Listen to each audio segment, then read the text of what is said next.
Welcome back to Cosmic Wand. Today's adventure, Harry was failing every class until a voice said, "Skill steal unlocked, target acquired, Severus Snape gathering close. Pour yourself something warm. The cellar is cold tonight, the cauldron is filthy, and somewhere in the back of a boy's ear, a voice with no permission has just spoken the wrong man's name. Settle in, the next 8 chapters are going to ask a question you may not have wanted asked. If the tale earns its keep tonight, do an old storyteller a favor, tap the subscribe button on your way out, and ring the bell so the next chapter finds you in the dark. Your company keeps the candle lit.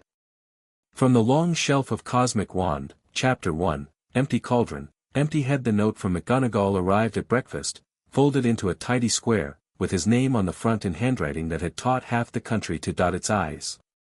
Harry knew what it was going to say before he opened it. He still opened it. There was a kind of dignity in pretending you didn't know. Mr. Potter, my office, 6 o'clock. Do not be late. M. McGonagall. He folded it back into the same square, tucked it into his cuff, and went back to a piece of toast he didn't want. That bad? Ron said, around a mouthful of bacon. Not bad, Harry said. Just, he couldn't find the right word. He hadn't been able to find the right word for anything in weeks. Tidy. She wrote it really tidy. Tidy's bad, mate, Ron said. Tidy means she's already decided what she's going to say. Cheers, Ron. Helpful. Hermione, who had been pretending to read the Daily Prophet so she wouldn't have to look at either of them, didn't say anything. That was worse than anything Ron could have said. When Hermione didn't say anything, it was because she had a list of things to say and was sorting them by kindness. She caught his eye.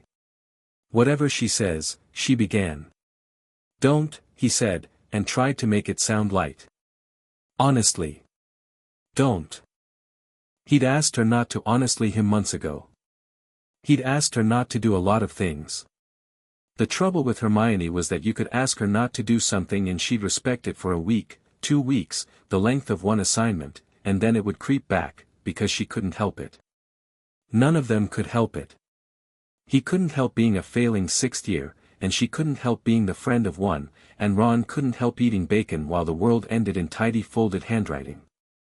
He left the great hall before he could finish the toast. He didn't want anybody to watch him put it down.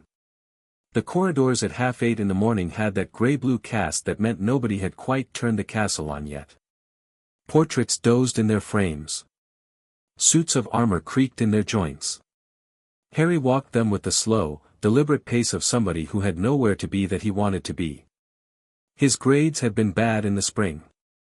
Bad enough that he'd half expected the owl over the summer that didn't come. Then the autumn had started, and they'd gone from bad to something Hermione had a word for and was too polite to say out loud. Each subject took a chip out of him in a slightly different way.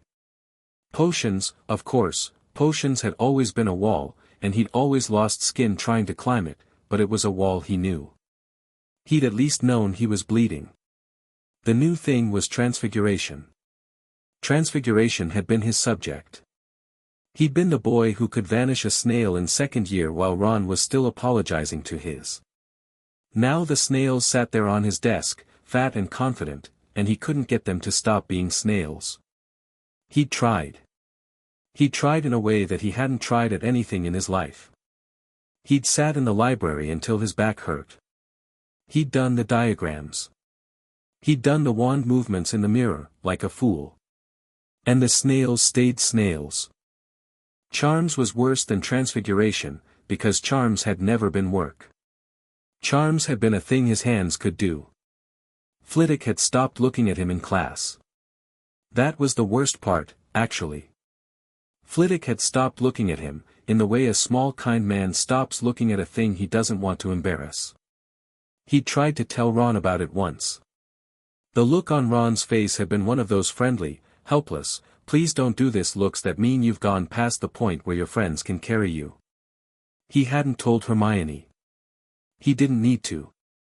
She kept handing him biscuits. He turned the corner toward McGonagall's stairs and didn't put his hand on the banister, because the banister had taken to making a small, polite, disappointed noise when he touched it. He was probably imagining that. He was imagining a lot of things lately. McGonagall did not waste time. She had a pile of essays on one corner of her desk and a pot of tea on the other, both untouched. The fire was lit. There was no biscuit tin. She did not believe in biscuits when she was about to deliver news. Mr. Potter.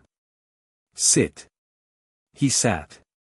She let the silence do its work for 10 seconds, which felt longer than any 10 seconds had any right to feel, and then she folded her hands on the desk in the careful way that meant she had thought about how she was going to do this. You are failing, she said. Every subject. Every one. Including, I am sorry to say, my own. Yes, Professor. I have spoken with each of your teachers in the last 2 weeks. I have asked them, individually, whether what they are seeing is a boy who is overwhelmed by the circumstances of his life, which would be understandable, or a boy who has, for reasons we cannot ascertain, lost some essential connection with his magic. She paused, watching him. He hadn't moved. They have all said the same thing, Mr. Potter. They say you sit in their classes and you try. You try as hard as anybody they have ever taught. And nothing happens. He opened his mouth. Closed it. There wasn't a useful version of any sentence he could think of. I do not believe you are stupid, she said. I do not believe you are lazy. I do not even believe you are afraid. I have taught afraid boys, and afraid boys flinch. You do not flinch. What do I do? He said. The directness surprised her.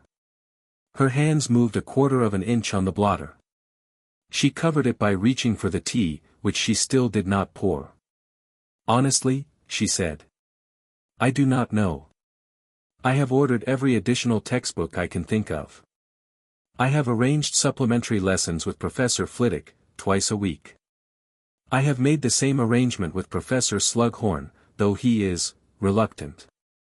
And I have made an arrangement with Professor Snape. He stared at her. Detention, she said. 3 nights a week. Until further notice. He has agreed to keep you in his stores, scrubbing cauldrons, until you are either able to brew a passable wit-sharpening potion on your own, or until Christmas, whichever arrives first. He has assured me he expects Christmas. That's not detention, Professor. That's punishment. It is whatever the man wishes to call it, Mr. Potter. The arrangement stands. 6 o'clock tonight. He hates me. He despises you. There is a useful difference, I assure you. He despises you enough to do this properly, which is more than I can say for several of your other teachers, who simply give up on you in a kind, professional sort of way and let you sleepwalk to the door. Severus Snape will not give up on you. He will grind you fine. I expect, when he is finished with you, you will be brewing potions you have no business brewing. I expect you will be exhausted. I expect you will hate me for arranging it. You may, if you wish, hate me now. I don't hate you, Professor. You will. By Tuesday. Out. He stood. At the door, his hand on the brass, she said his name again. Not Mr. Potter. His first name. It was the only time in 7 years that she had used it. Harry. He turned. Try, she said. I do not require you to succeed. I require you to try. Beyond that, I will hold the door open for as long as I can. You should know that. Out. He went out. He stood on the landing for a long time, looking at nothing, with his hand still curled around the shape of brass it wasn't holding anymore. He told Ron at lunch. He told Hermione at the end of the same sentence. Then he gave them both about 30 seconds to be appalled and walked off to defense before either of them could come up with anything kind enough to break him. Defense was, that year, taught by Snape. He hadn't told McGonagall that part, because she knew the part, and it would have made her say something gentle, which would have ruined the morning. Snape teaching defense had been a small, gloating cruelty inflicted on the universe at the start of term, and Harry had been carrying it like a stone in a shoe since September. The stone, today, was the size of a brick. He went in. He sat. Snape didn't look at him. Snape didn't have to. Snape had a way of being in a room that meant he had already looked at every person in it and decided which of them deserved his attention. Harry, this year, did not. Harry, this year, was beneath even contempt. Harry, this year, was a kind of administrative chore on Snape's desk: the boy who failed potions, the boy who failed defense, the boy who failed charms, the boy who would have to be processed. "Open," Snape said. Page 211. Mr. Finch Fletchley, read. Justin read. Justin read well. Justin always read well, because Justin had been one of those boys, before all of this, who paid attention in primary school and never forgot a habit if you gave him one. Harry sat with his book open on the right page and watched Snape's hands on the desk and waited for his name not to be called. His name wasn't called. None of them were. Snape walked between the rows and corrected pronunciations and let his shadow fall across desks and didn't, for the entire hour, ask anyone a question that required them to think. It was the most disciplined boredom Harry had ever felt. By the end, the boredom had teeth. "Out," Snape said. "Potter." Harry stayed. The room emptied in the deliberate not-looking way that meant everybody had heard his name and nobody wanted to be the one who turned around. The door clicked. Snape did not move from his desk. 6 o'clock, he said, to a piece of parchment he was not reading. "You will be on time. You will bring nothing but yourself. You will speak when you are spoken to, and you will not, under any circumstance, touch anything in my stores unless I have told you to touch it. Do you understand me?" "Yes, sir." "You will scrub. You will scrub well. You will scrub until your hands forget what hands do for a living and remember what they were built for, which is the menial accommodation of a mind that does not function. You will not whine. You will not weep. You will not say my name. Are we clear?" "Yes, sir." 6 o'clock, Potter. You will discover that I am not Professor McGonagall, and that I have not, despite her hopes, agreed to keep you because I imagine you can be saved. I have agreed to keep you because I do not, as it happens, like to leave a job half done. You are a job. You are not, as you have apparently begun to believe, a destiny. Out. Harry stood. At the door he turned. "I'll be on time, sir. I do not require you to be on time. I require you to be early. Out." He went out. He didn't run, because he wasn't going to give Snape the sound. He walked quickly, and didn't drop his book, and didn't think about whether his hands were doing what hands do for a living.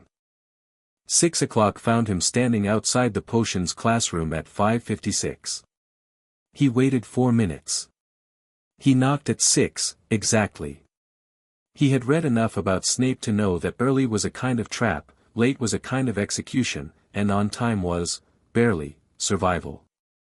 "Enter." He entered. Snape did not look up. He was sitting at his desk with a small, dark bottle in front of him and a quill in his hand. The bottle was unstoppered. Whatever was in it had a smell that climbed into the back of Harry's throat and rearranged things. It was familiar. It was familiar in the way some smells are familiar, the way a hospital is familiar to a child who has been there once, years ago, and knows, walking back in, that nothing about this place is going to be kind. "Stores," Snape said. "Through that door. Cauldrons. Brushes. Soap. You will scrub. You will not stop until I tell you to stop. You will not speak. If you break anything, I will deduct it from your house, your remaining grade, and your remaining patience, in that order. Go." Harry went. The stores were a cave. There was no other word.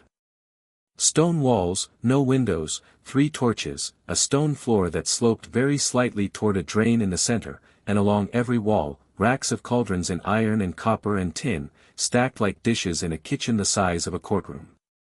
Most of them were clean. The ones that were not had been put on a single long bench in the middle, 12 of them, with crusts of black and green and pale, glittering yellow that did not look like anything Harry wanted under his fingernails. There was a tin of soap. There were 3 brushes of different stiffnesses. There was a bucket. There was a tap that, when he turned it, produced hot water for exactly long enough to fill the bucket, and then quit. He started on the first cauldron. It was harder than he had thought. The crust on the bottom didn't yield to soap. It didn't yield to the soft brush. It didn't yield to the medium brush. The stiff brush took it off in flakes the size of his thumbnail, and the flakes had a chemical smell he didn't recognize, and his shoulder began to burn after about 10 minutes. He kept scrubbing. He kept scrubbing because Snape would, at some point, come in and look at the bucket, and Harry was not going to be the boy whose bucket Snape looked at. He scrubbed for an hour. He took the first cauldron down to its copper. He started on the second. The crust on the second was different, paler, easier to flake off, but the flakes burned a little where they fell on his wrist. He wiped his wrist on his sleeve and kept going. He was not going to ask Snape for gloves. Snape would have set out gloves if he had wanted Harry to have gloves. He scrubbed. He stopped thinking, after a while. He didn't notice the moment he stopped thinking. It was the kind of work where the brush set the rhythm and the rhythm set the breath and the breath set what little thinking your head was still bothering to do. He thought about defense for a while. He thought about whether Snape had pronounced the spell on page 211 correctly when he'd corrected Justin, and whether Harry could even remember what the spell on page 211 was.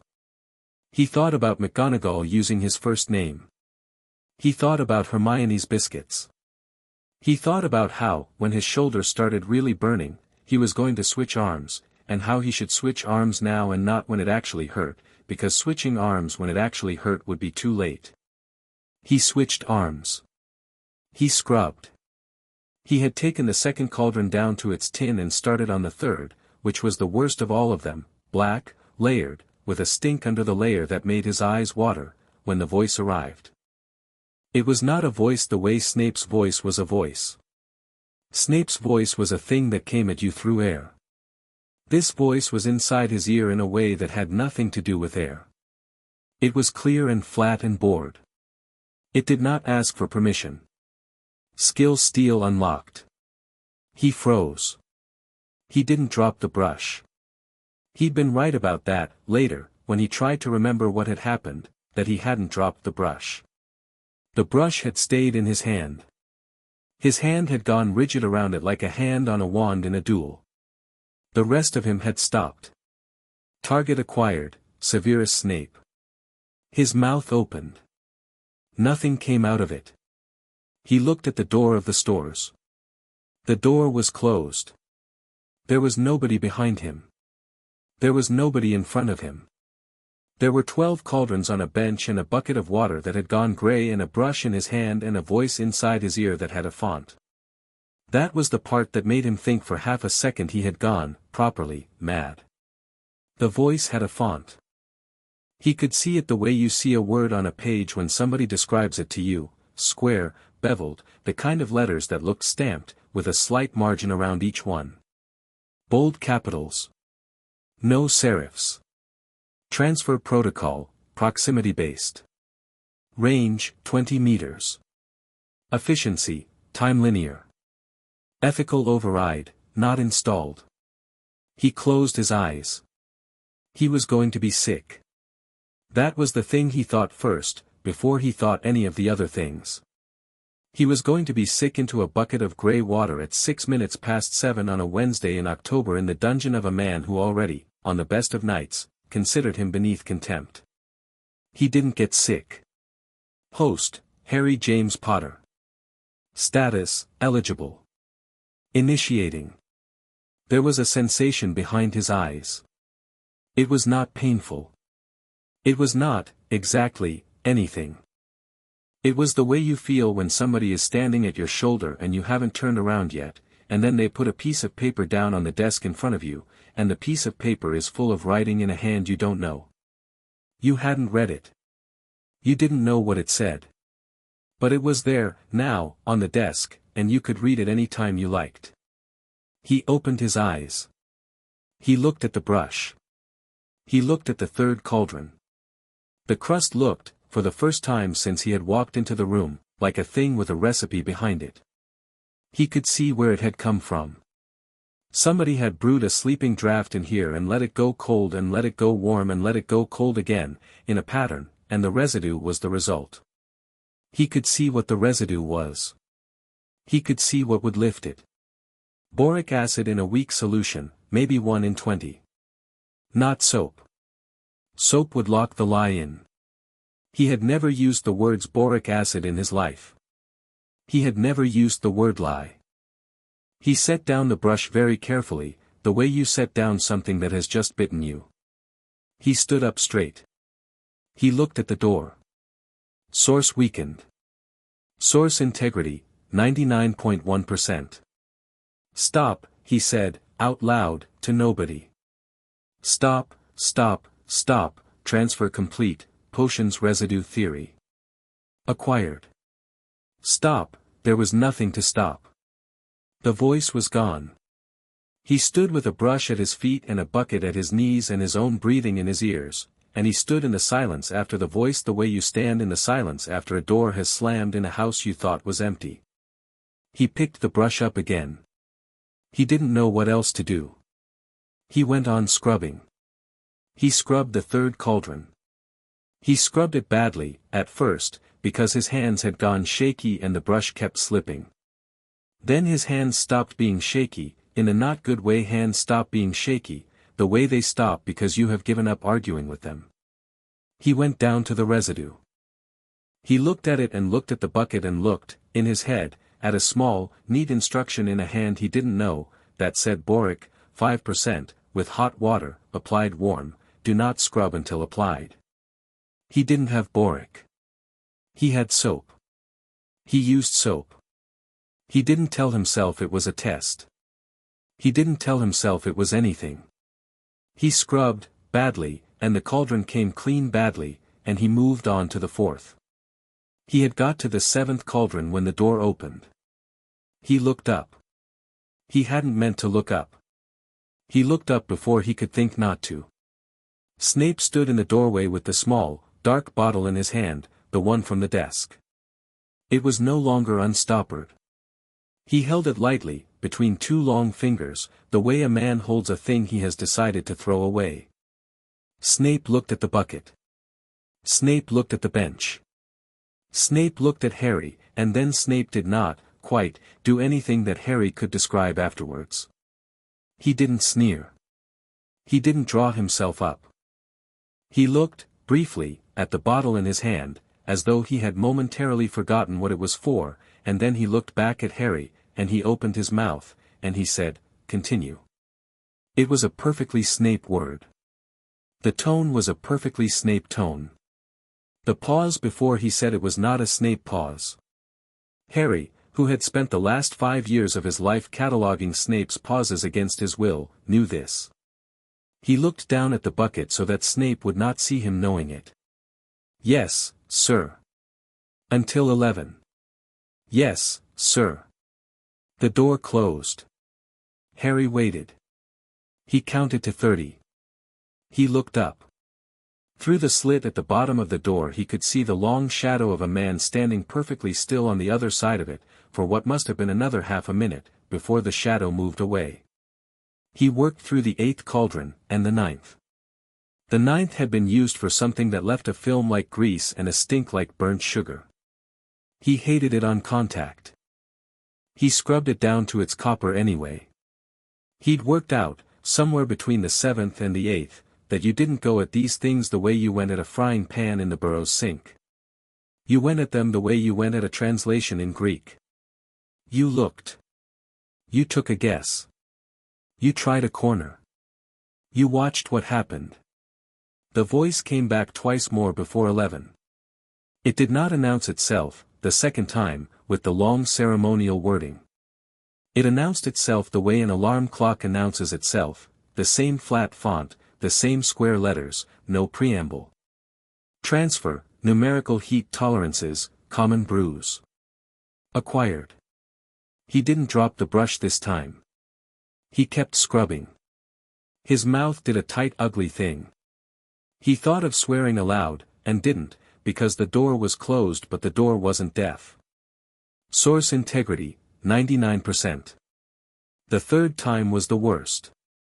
He had reached for the bucket to slosh the last gray water out of it and his arm crossed in front of his eyes and the font wrote itself behind them as if his arm had brushed a screen. Transfer, passive, knife grip, for chopping root class ingredients, fast. His hand changed. He felt it change. The brush handle was suddenly held the way you hold a knife when you have spent 30 years holding knives.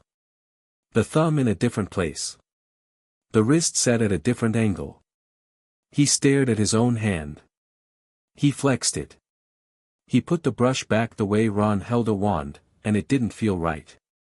He put it back the new way, and it felt right.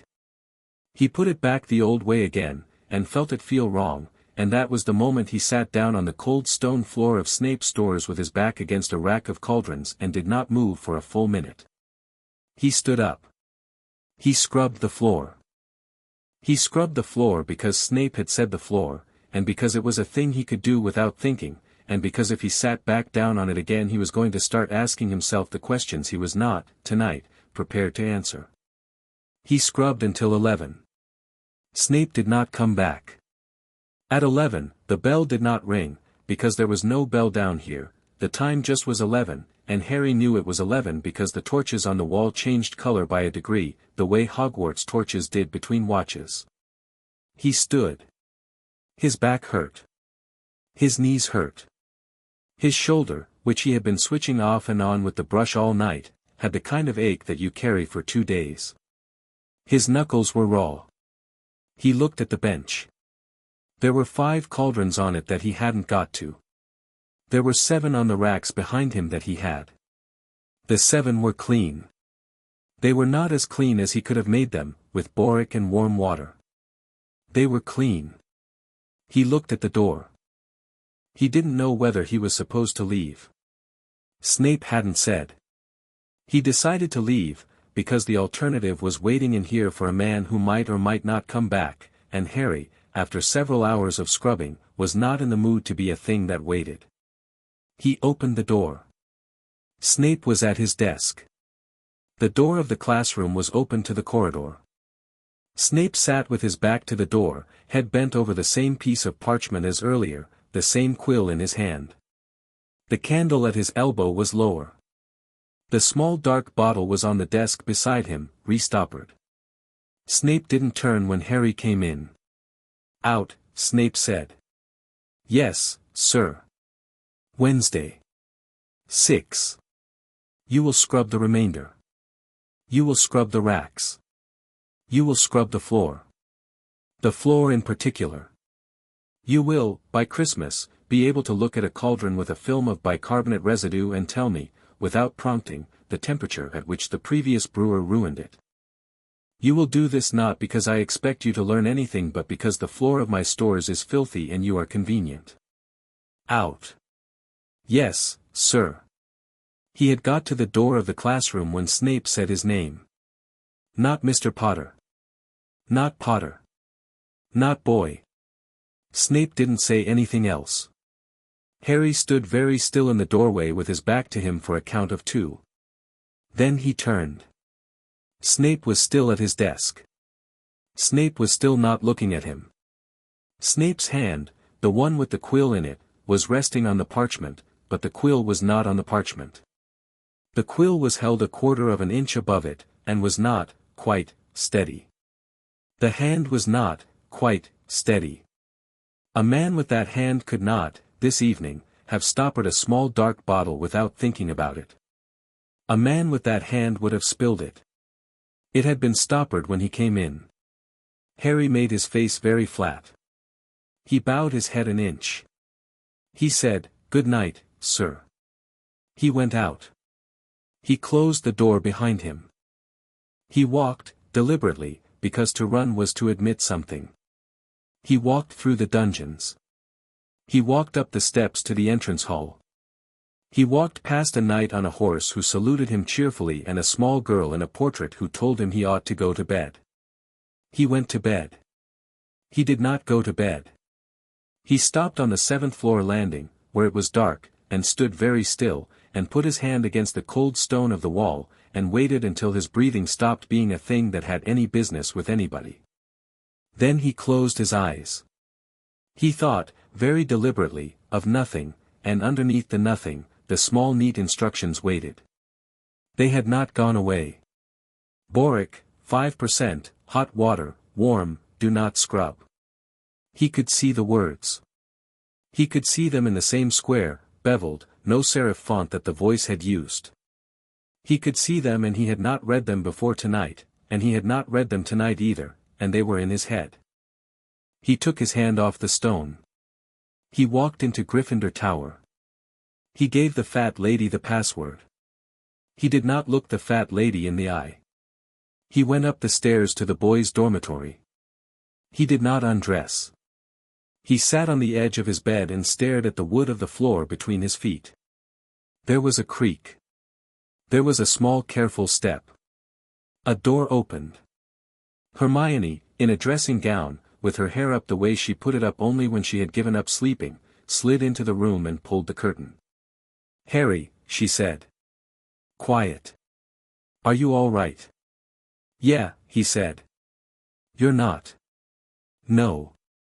Tell me." He thought about it. He thought about the words. He looked at her face, her tired, careful face, the small tightness around her mouth she got when she had decided to be patient. He opened his mouth and closed it. He could feel the shape of the truth the way you feel the shape of a piece of glass under a blanket. It was right there. He could pick it up. He could hand it to her. She would know what to do with it. She would know what to do with it before he did, and she would do the right thing, and it would be the right thing because Hermione was usually right, and right would be, for some reason he could not name, wrong. "Bad day," he said. "Just a bad day. You went to Snape." "I scrubbed cauldrons. I'm fine."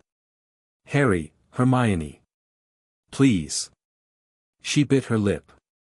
She did not say actually, and the not saying was its own paragraph. She nodded, once, the way she nodded when she had decided that you had to be allowed your own foolishness for a night, and she would tear it down in the morning. "All right," she said. "Tomorrow. We talk." "Yeah." She slid out. The curtain fell. The door closed. The dormitory breathed in the breathing of 4 other boys. Harry lay down. He stared at the canopy of his bed. The canopy had a small repair in the corner where Neville's owl had once put a foot through it, and Harry had stared at the repair so many nights that the repair was a friend. He shut his eyes. The square, beveled letters waited. Source integrity, 99.1%. He turned his face into the pillow. He did not cry. He thought he might. He didn't. The not crying was a worse thing than the crying would have been. The not crying was a thing he was going to have to carry around all day tomorrow, like a marble in his shoe. He thought, somewhere in the part of him that was not quite ready to fall asleep yet, 1%. He's lost 1% of himself. Because of me. Because of an hour with me in a cellar. He thought, and I haven't even started. He thought, I should tell somebody. And then he thought, in a voice that he was, suddenly, very ashamed of, I could brew the wit sharpening tomorrow. I could make Hermione's eyebrows go up. He turned the thought over the way you turn over a small dead thing with a stick. He laid it down on the bedside table of his own head. He went, eventually, to sleep. The square, beveled letters did not. Proximity-based. Range, 20 meters. Efficiency, time linear. Wednesday. 6. Potion stores. Proceed. He woke at 4. The dormitory was still asleep. Neville was snoring in the careful, regular way of a boy whose nose had been broken once and had set crooked. Ron was a long mound under a blanket. Dean was on his back, one arm hanging off the bed, and Seamus had his head under his pillow like a child hiding from a storm. Harry got up. He put on shoes without socks. He went down to the common room. The fire was banked low. He sat in front of it for a long time and watched a piece of coal sigh and resettle. He waited for the recipe to be gone, the way dreams were gone in the morning. It was not gone. He could see it. Top to bottom. He could see the cauldron temperature for stage 1, and the cauldron temperature for stage 2, and the precise 3-degree drop you needed between them, and the fact that the drop wanted to be done by removing the brazier rather than turning it down, because turning it down made the residue go cloudy at the rim and ruined the color, and that the color was the only diagnostic you had for whether stage 3 was going to take. He had never brewed a wit-sharpening potion in his life. He had read the recipe out of magical drafts and potions in 4th year, read it the way Harry read potions recipes, which was with one eye on the page and one eye on the clock. He had then forgotten it. He had then, demonstrably, gone on forgetting it, in every weekly assessment for 3 years. He could see it now. He could see it the way Snape saw it. He knew that without anyone telling him. The shape of the recipe in his head had the shape of a man's hand in it. The numbers were rounded to the half-degree the way a man rounded them when he had been doing the same thing for so long that he had stopped rounding them up and started rounding them in. He thought, in a small clear voice that did not feel like his, I could do this. I could brew this. I could brew this perfectly. And underneath that, in a smaller voice, in his own, he's going to notice. He sat in front of the banked coal and watched it. After a while, Crookshanks emerged from somewhere and sat in the chair next to his and stared at him with the precise, sad, professional contempt that Crookshanks reserved for boys who were going to make things worse for Hermione. Harry didn't look back at him. After another while, Crookshanks left. At 6 he went up to bed. He took his shoes off. He lay down. He did not sleep. He went down to breakfast at 7:30, because if he didn't, Hermione would come find him. The recipe was still there. Wednesday. 6. Potion stores. Proceed. He sat in the small dim space behind his eyes where the recipe sat, neat, italic, indifferent, and he could not, for the life of him, find a corner of his own head it did not, by now, occupy. He could fold his attention away from it. He could shut his eyes. He could put his hands on his face. The recipe stayed. It sat the way an unopened letter sits on a hall table, visible, unread, patient.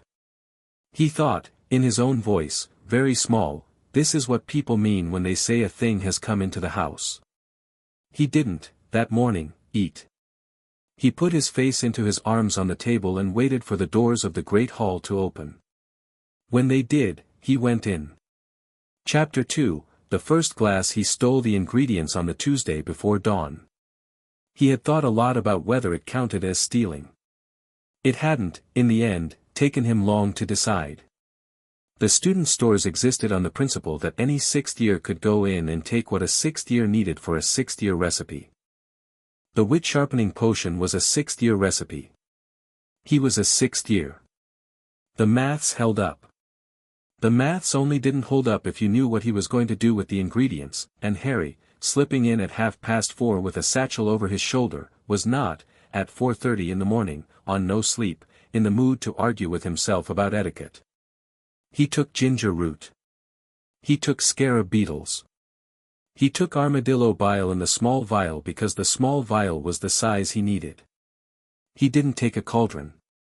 He didn't have to. There was an unused classroom on the 3rd floor, a classroom that had been a classroom once and was now a storage room with a wand stand and a sink, and he had checked the sink, 3 nights ago, and the sink ran. The cauldron in there was old and had a small chip in the rim, and would do. He had checked the cauldron too. He had checked the cauldron the way a man checks a wand before a duel. He brewed at 5. He brewed it perfectly.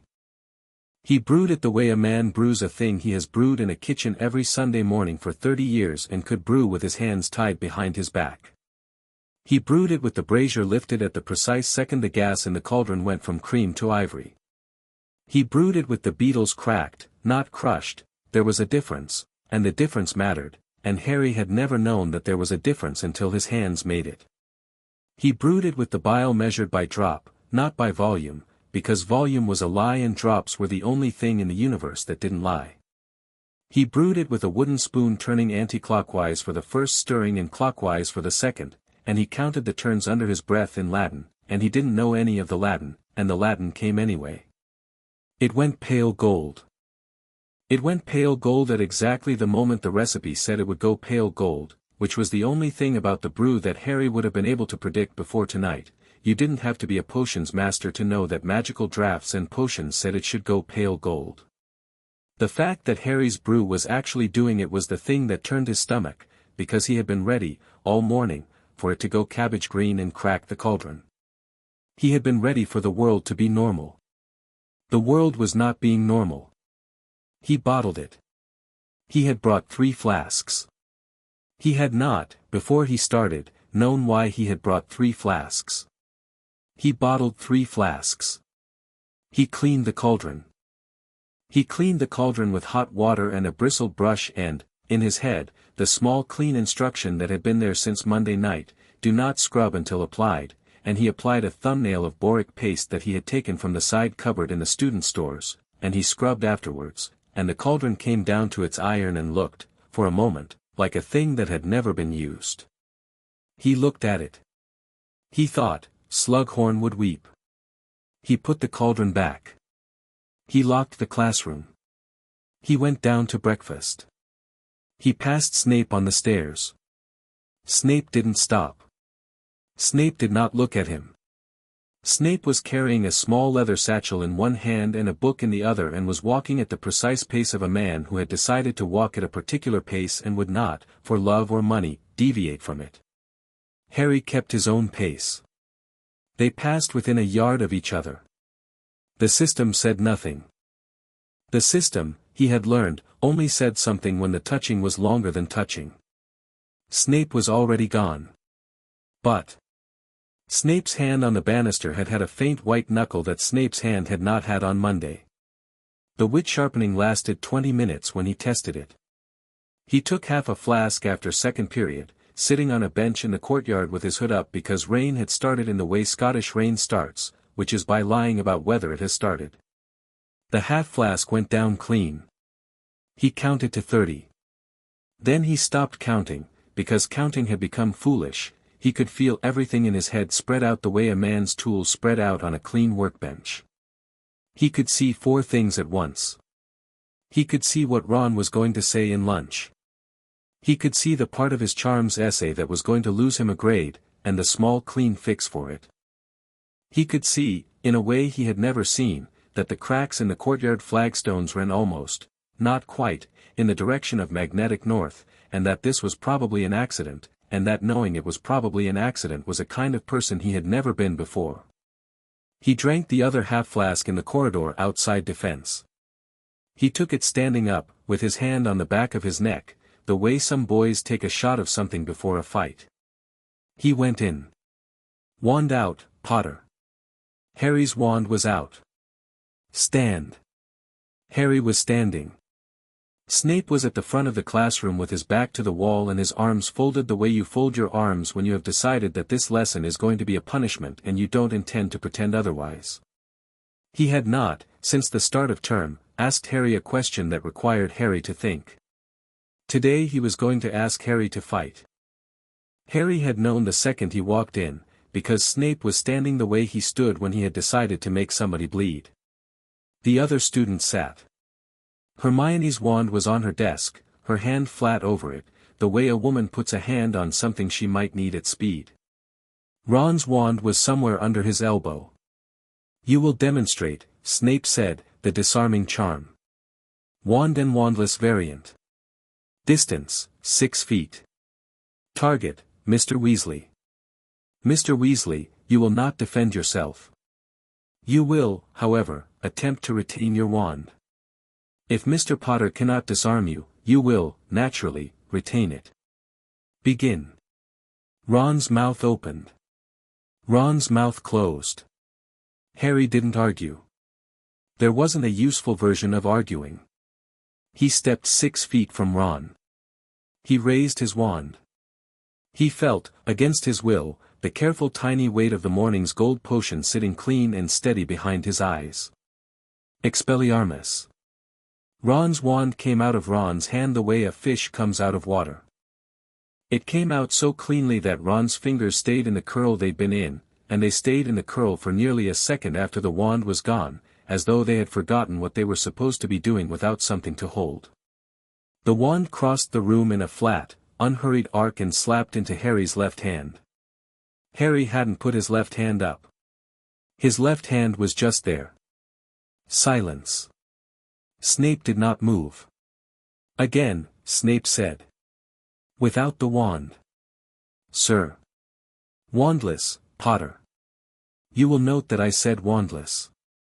Wandless was, to be precise, not a thing that anybody had taught Harry. He had read about it once. He had read about it in the way Harry read about magic, which was with one eye on the page and one eye on the door. He had then forgotten what he had read, because nobody in the room could do it, including Hermione, who had asked Flitwick about it twice and been told next year both times. Harry's wand went into his right sleeve. He looked at Ron's hand. He thought about the morning, and the cauldron, and the very small clean clinical thing in his head that had, without him asking, already started to organize itself around the problem. Wandless wasn't an arm thing. He could see that, all at once, very clearly. Wandless was a thing you did with the diaphragm. You set the breath into the shape of the spell and let the shape walk out of you. The Latin wasn't a word, it was a key in the breath. He breathed. Expelliarmus. The word was almost nothing. The breath was almost nothing. Ron's second wand, the spare he kept up his other sleeve, the one Hermione had bought him at Easter, twitched once and fell out of his cuff and rolled across the floor and stopped against the toe of Hermione's shoe. Hermione did not pick it up. Hermione did not move. Hermione looked at Harry and her face went, briefly, the color of paper. Sit, Snape said. Harry sat. Snape did not move from the front of the classroom. Snape's arms did not unfold. Snape stood in the precise place he had been standing and watched Harry with eyes that, for the first time in 6 years, were not bored. Class dismissed, Snape said. Sir, Hermione began, we have another 20 minutes, class dismissed, Miss Granger. Snape's voice did not raise. It did the worst thing, which was that it went very quiet. Out. They went out. In the corridor Hermione looked at him and didn't say anything. Ron looked at his hand. Ron's hand had a small white spot on the palm where the wand had been gripped. Ron flexed it once and looked at Harry and said, in a voice that was not quite Ron's voice, that was mental, mate. Harry kept walking. That was bloody, Hermione, did you see that? Yes, Hermione said. He just, Harry, mate, that was, drop it, Harry said. He hadn't meant to say it like that. He had meant to say something useful, something deflecting, something with a shape Hermione could not get her teeth into. Drop it was the only thing his mouth would do. He felt, looking at his friend's face, that he had said drop it the way Snape said things to him, and the comparison did not, when he made it, sit well in his stomach. Ron's face did a small adjustment. He didn't argue. Ron, when he was hurt, did not argue. Ron, when he was hurt, went very quiet and started looking at his hand. Harry, Hermione said. Not now, Hermione. Now. No. He walked away. He did not look back, because he didn't have to. He could feel them standing in the corridor behind him, the shapes of them, the way he could feel the cracks in the courtyard. The morning's potion was still in him. The morning's potion was still going to be in him for at least another 6 minutes. He could see the corner he was about to turn before he turned it. He could see the way out before the way out had asked him to find it. He turned. He walked. He kept walking until he was 3 corridors away. Then he leaned against the wall, put his hands on his knees, and was sick into the empty stone basin of a disused fountain that the castle, mercifully, kept on the 4th floor for boys exactly like him. Target integrity, 96.8%. The font in his head was very kind, which was the worst thing about it. He went to Slughorn's office at 4. He had decided, walking up the stairs, that he was not going to do what he was going to do. He had got to the door, then, and done it anyway. Slughorn was at his desk with a piece of cake and a cup of tea and a small heap of essays he had clearly not been reading. Slughorn never read essays. Slughorn ranked essays by the names at the top. Mr. Potter. Professor. To what do I owe? I brewed wit sharpening, Harry said. I brought you a flask. I'd like you to test it. He put the flask down on Slughorn's desk. Slughorn looked at it. Slughorn looked at him. The cake stopped halfway to Slughorn's mouth and stayed there, in a way that was, to be fair, not the first time the cake had been treated that way in Slughorn's life, but was certainly the first time in the last hour. Harry, my boy, he said, slowly, I don't think I'd like you to test it. Smell it. Taste a drop. Whatever you do. I want to know if it's brewed properly. Harry, please, Professor. Slughorn was, in the end, a man who could not say no to a flask of wit sharpening that had been put on his desk by a boy with his mother's eyes. He picked it up. He held it to the light. He tipped it, slowly, and watched the gold roll. He smelled it. His eyebrows did a thing. He uncorked it. He smelled it again. The eyebrows did the thing again, only, this time, the thing was a different thing. He looked at Harry. My boy, he said, where did I brewed it. You, at 5 o'clock this morning. That isn't possible. It isn't impossible, sir. I have the flasks. There are 3. Here's one. Harry. Sir. Slughorn put the flask down. Slughorn looked at him with an expression that Harry was going to remember, on his deathbed, with the same unkind clarity with which a man remembers his first kiss and his first funeral. It was not pleased. It was not impressed. It was not, exactly, anything Harry had ever seen on Slughorn's face. It was the expression of a man who has been asked to put his hand on a stove without being told whether the stove is hot. This is finished work, Harry, Slughorn said. I am sorry, this is the work of a man who has been brewing this for 30 years and brewed it last Tuesday and brewed it the Tuesday before. This is not the work of a 6th year. I will say that plainly. I will not even say that you are talented in coming on. I will say that I do not understand what is on this desk. I know, sir. I have a colleague, Slughorn said, slowly, who brews wit sharpening in this castle. Brewed. Brews. It is one of his, let us call them his domestic recipes. He was not looking at Harry. He was looking, with great courtesy, at the wall. If you have, by any chance, come into possession of one of his flasks, I haven't. Sir. Harry. I haven't. I brewed it. You will say so under oath. Bring a vial of Veritaserum. I'll drink it. I brewed it. Slughorn put a hand to his mustache. His mustache, in moments of stress, became a small dependent creature, and he stroked it. I do not think Veritaserum will be necessary, Slughorn said, eventually. I think we will simply, sit, my boy, you are not going. Sit. Harry sat. Tell me, said Slughorn, what you are doing on Tuesday morning at 5 o'clock that allows you to brew like this. I don't know, sir. Harry. Truly. I don't know. Slughorn looked at him for a long time. Then Slughorn, who had not become head of Slytherin in the year of his retirement by being a stupid man, looked at the desk, and looked at the flask, and looked at Harry, and looked at the floor, and looked back at Harry. Then he said, in a voice that he had not used with a student in a long time, "My boy. I do not know what you are doing. I will not, today, ask you. But I will tell you something, and I will tell you at once, and I will then return to my essays, and we will speak of biscuits. Do you understand me?" "Yes, sir. There are children in this castle who learn how to brew this draught. There are men in this castle who learn how to brew this draught.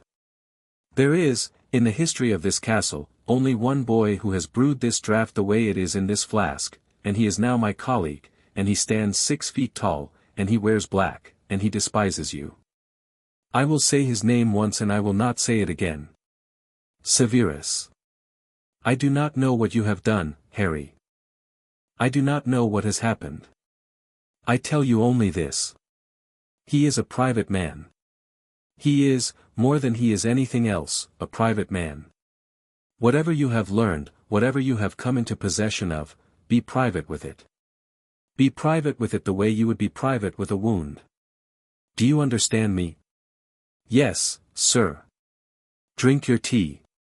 "I haven't been given any tea, Professor." "Mr. Potter." Slughorn poured him a cup of tea. The cup of tea was hot.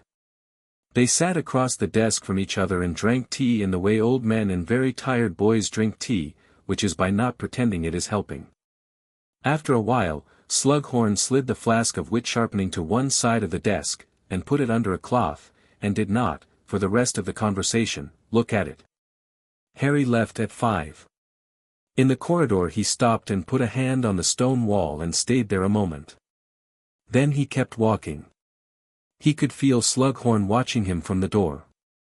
Slughorn was watching him with an expression that Harry, knowing Slughorn the way Hermione had taught him to know Slughorn, could read very precisely. This is going to come out badly. I will not be in the room when it comes out. Hermione was waiting for him at the foot of the staircase. She was leaning against the wall the way she leaned against walls, which was at an angle that pretended to be casual but in fact distributed her weight onto her stronger ankle. She had a book against her chest. The book was Cauldron-Made, Diagnostic Methods of Late-Period Brewing, and Harry knew, looking at it, that he was about to spend 20 minutes pretending he did not know what the book was. "Walk with me," she said. "Hermione, walk with me." He walked with her. They went out of the castle. They walked along the edge of the lake. The rain had stopped pretending. The grass was wet. She didn't speak for 10 minutes. Hermione, when she wanted a thing from you, didn't speak.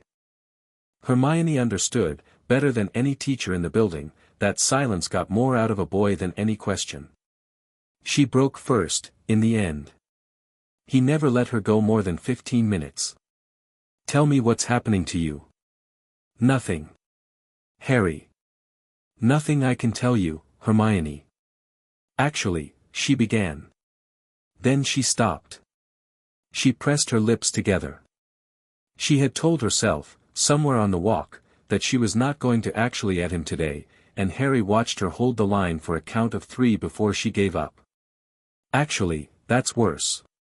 That's not nothing. That's nothing I can tell you. That's, Harry. That's a thing you're carrying.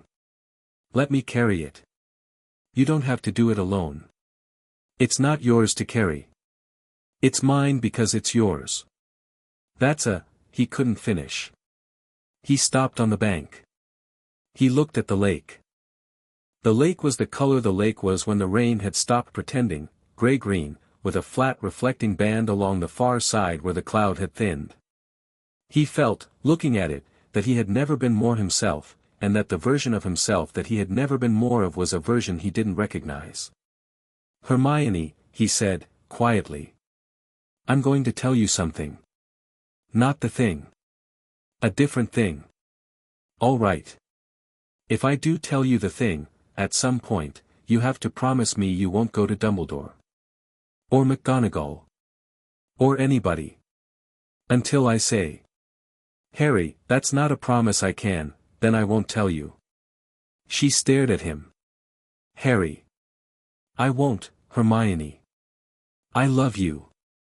I won't. She looked at him for a long time. Then she did a thing he had never seen her do, which was that she put her book down on the wet grass, without looking at it, and put her hands flat against her own eyes for the count of 3. All right, she said, into her own palms. Fine. Fine. I won't go. Not until you say. Promise. Promise. Hermione. What? I'm sorry. Don't apologize to me, Harry. I'm not a teacher. Apologize to whoever, whatever, apologize to whatever you're doing this to. She picked up her book. She turned. She walked back to the castle. He stood on the bank for a long time after she had gone, watching the band of light across the lake change color, and the color kept changing until he could not, in good conscience, say it was the same lake he had been looking at when she'd started walking. He had detention with Snape at 6. He went down at 5:56 and stood outside the door for 4 minutes and knocked at 6 exactly and went in. Snape was at the desk. The small dark bottle was on the desk. The small dark bottle was unstoppered. The small dark bottle was, Harry could now see, a diagnostic file, and he knew, the way he had not known on Monday, what diagnostic files looked like and what they were for. They were used by potions masters who suspected they had been poisoned. You drank a small measured drop of them and the file told you, if there was anything to tell, what was wrong with you. You read it by color. The file, on the desk, was the color it should not have been. It was not poisoned. The color was the wrong shade of green for poisoned. The color was a paler thing, the thing potions masters called structural. It said, your magic is being drained. It said, your magic is being drained, slowly, in a way that conventional diagnostic potions cannot identify. It said, consult a healer. Consult a healer immediately. Do not, under any circumstance, brew while this color persists. Snape was reading the file.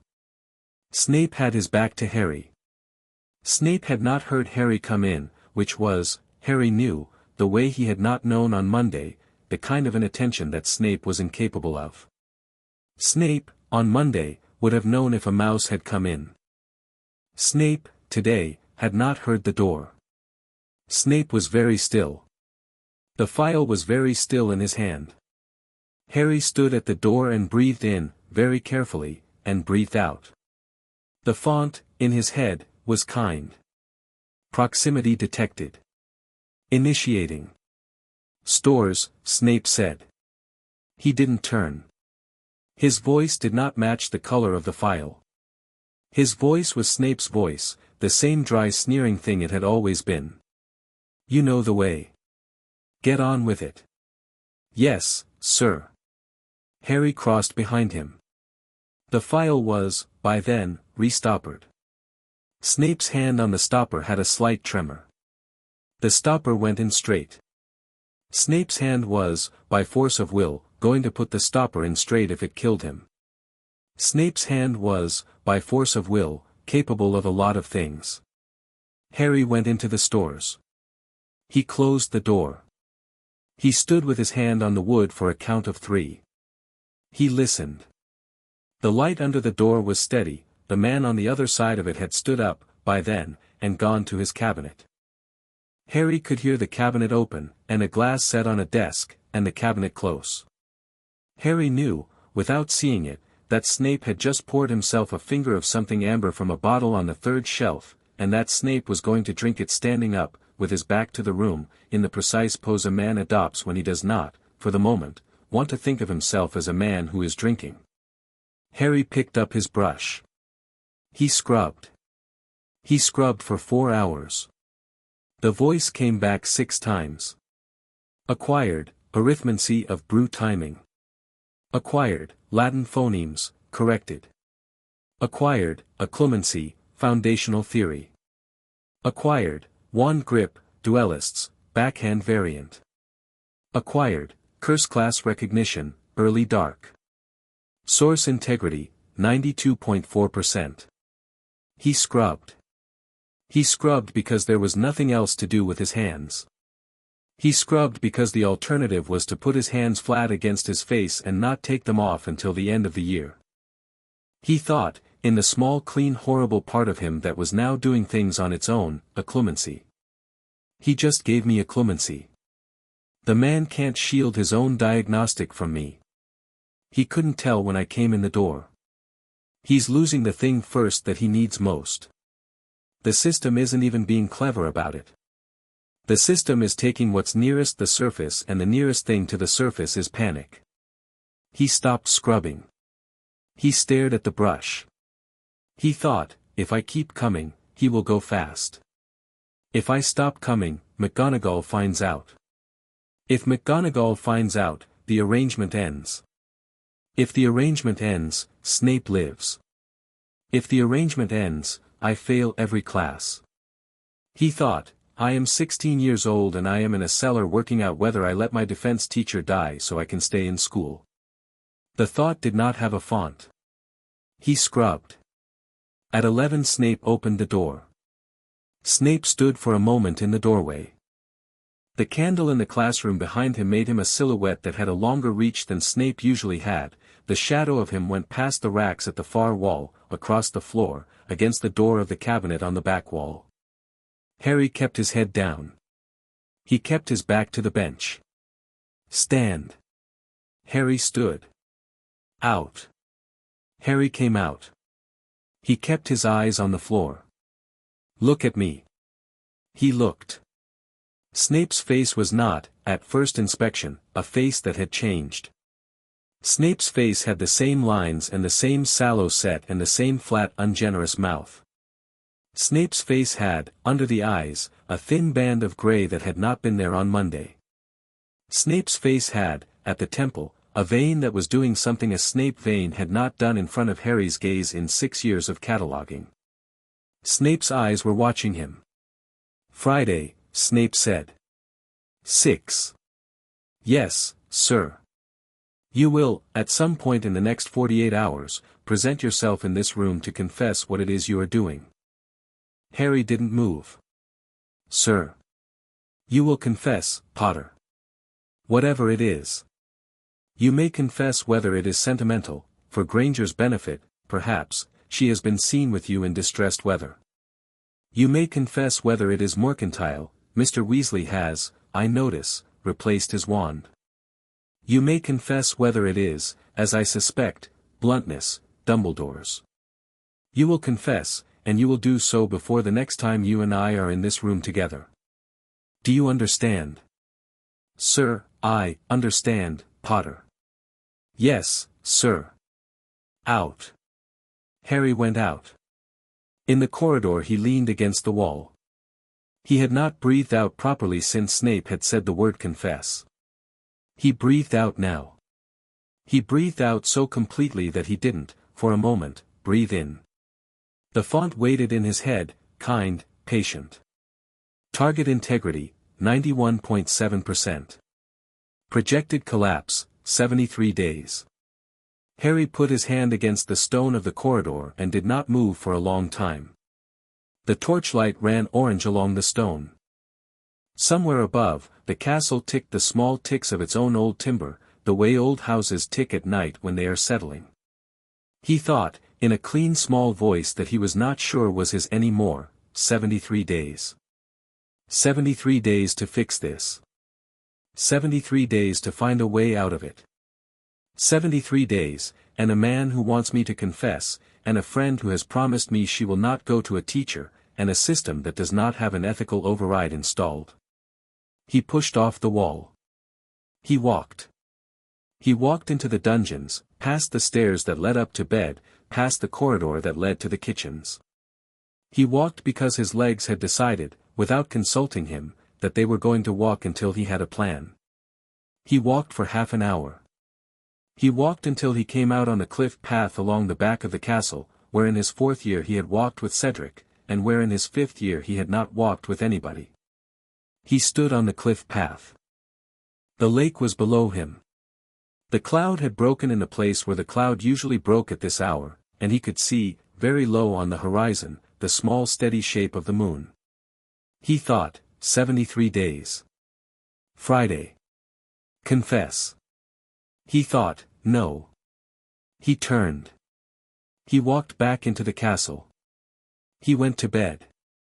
He did not sleep, exactly, but he did the thing that people who do not sleep do, which is that he lay on his back and watched the canopy of his bed and worked, slowly and carefully, on the problem, the way Snape would have worked on the problem if Snape had been the one in the cellar. By dawn he had a plan. The plan was not a good plan. The plan was the only plan. Friday, he told himself. Confess nothing. Steal more. He did not, in the moment he had the thought, like himself. He didn't sleep. He woke on Thursday morning with the small precise feeling in his hands that a man has when he has, in the night, dreamed about a problem and arrived, while sleeping, at the answer. The answer was not, this morning, an answer to anything good. The answer was a small clean recipe for an antidote to common poisons, in 3 stages, with the brewer's note at the bottom of the page in a hand he did not, in any of his 16 years, recognize, and which was, by now, by his own slow-growing understanding, Snape's. The recipe was, by the small precise estimation of the corner of his head that was, this morning, doing the estimating, 2 grades above his own year's curriculum and 1 grade below the standard professional brew. He sat up in bed. He looked at his hands. His hands were doing the small precise thing he had not, before yesterday, known his hands could do. The right hand was making, in the air, the small loose pinch a brewer makes when he is mentally measuring out a dose of Bezoar by the small inner gauge of his thumb and forefinger. The left hand was supporting, in the air, the small invisible weight of an invisible stirring rod, with the small steady set of the wrist of a brewer who had been holding stirring rods for 30 years. Harry, who had never, in his life, held a Bezoar by the thumb and forefinger, looked at his right hand. He held it up. He flexed it. He set it down. He put his face into his pillow. He did not, for a long minute, do anything. He did the small unhelpful thing he had been doing for 2 days, which was that he counted, in his head, the percentages he had taken, 1.5, on the Monday, another half, on the Tuesday breakfast in the corridor, 3 more on the long Wednesday detention. He had taken, as of this morning, perhaps 6 percentage points of a man. 6 percentage points of a man, by the long thin paperback in the library of the Third Healer, which he had been reading the previous afternoon, was, in the literature, the rough threshold above which a man's restorative draft could no longer, on its own, repair the structural damage. Below 6, you got better. At 6, you got better with help. Above 6, you got better with luck. He had taken 6. He had taken 6 on a Wednesday of his own October. He had detentions in the dungeons booked for the next 8 Mondays, Wednesdays and Fridays before Christmas, and he had, on the front of his own mouth, by his own choice, the small thin word confess nothing. He got up. He went down to breakfast. He drank the tea Hermione poured him. He ate the eggs. He did not look up the table at the staff table. He had, by then, started not looking up the table at the staff table at any meal. He had, by then, started not doing a great many small useful things, in the small private way that boys begin, in a bad October, not to do useful things. Hermione, across from him, watched him eat. She did not, this morning, ask anything. She had asked enough on the Wednesday morning, and had been deflected enough on the Wednesday morning, that she had decided, by the careful private rules of her own friendship, that the asking, this Thursday, was Ron's turn. Ron, who had been told, in the night, by Hermione, in the small careful way Hermione passed bad news to Ron, what had happened to his second wand, did not, this morning, look at Harry. He ate his eggs. He did not, in his ordinary cheerful way, talk. He chewed. It was, in many ways, the worst silence Harry had ever sat through. When he got up to go to class, Ron did not get up with him. Hermione did. They walked the corridor together. They walked it in a quiet that was, on its surface, easy, and in its center, the precise opposite of easy. At Charms, in front of the door, Hermione, without looking at him, said, "Whatever you decide, Harry, please decide it before you go down again tonight." "Yes." "Yes." "Anne, Harry." "Yes." "Eat lunch." He went into Charms. He did, by his own small effort, eat lunch. He did not, this Thursday, decide. At Defense, in the afternoon, Snape did not assign him a wand drill. He set the class to read, in silence, the chapter on protective enchantments at the level of the home. The chapter was long, and dry, and full of small grim sentences about how a man kept the people he loved safe. Harry read it. He read it twice. He did not, this Thursday, raise his hand. He sat at his desk in the back row and watched the lines of Snape's shoulders across the room and read about wards. He thought, in his own voice, with the small clean clarity of a boy who had not, in any of the last 2 months, said the next sentence aloud to anybody, "He is, this afternoon, teaching me how to keep him safe from me." He read the chapter a third time. When the bell rang, he packed his bag. He stood. He did not, on the way out, look at Snape. Snape did not, on the way out, look at him. In the corridor, he leaned, for the count of 3, against the cold stone of the wall. He thought, in his own voice, Friday. 6. He pushed off, and went up to dinner. Chapter 3, Diagnostic. Severus Snape had not, by his own count, been afraid in 19 years. He had been alarmed. He had been gravely inconvenienced. He had been, on several occasions in the war, in situations where a reasonable man would have died on principle, and where he had survived because he had refused to be a reasonable man. Fear was something he had paid out, in installments, between the ages of 15 and 21. He had paid the full account by the time he was 22. After that, in his estimation, the world had not given him anything new to be afraid of. The world was, this morning, presenting an invoice. He sat in his study with the curtains drawn against the dawn, with a fire that had gone down to its embers, with a small file on the desk between his elbows. The file was stoppered. The file had been stoppered for 2 days.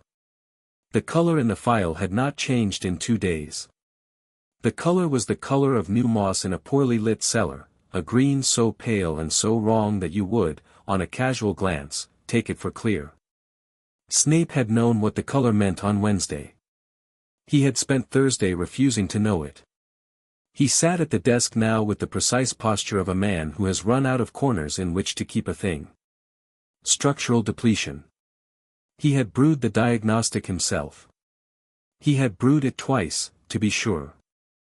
He had brewed it with his own ingredients, from his own stores, with a file blown by a glassmaker in Wiltshire who had been blowing files for Severus Snape since 1981.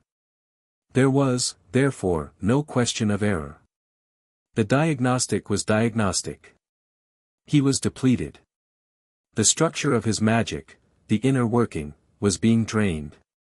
He took a long breath. He let it out.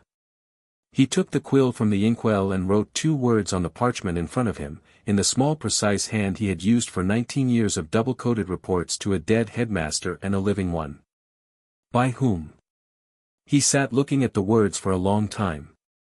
He did not, immediately, have an answer. He went through the possibilities in the way he went through the possibilities of every problem of his life, which was alphabetically and without sentiment. Albus could not. Albus was, today as ever, the only man in this castle who had the capacity to drain a potion's master of his structure, and Albus had been at high table with Severus the previous evening eating an honest fish and discussing a forthcoming visit by an Italian minister. Albus did not, when he was draining another man, eat fish. Albus did not, when he was draining another man, ask about the Italian minister. Albus was therefore not draining him. There were Death Eaters who knew enough dark theory to attempt structural draining. There were perhaps 4. He listed them.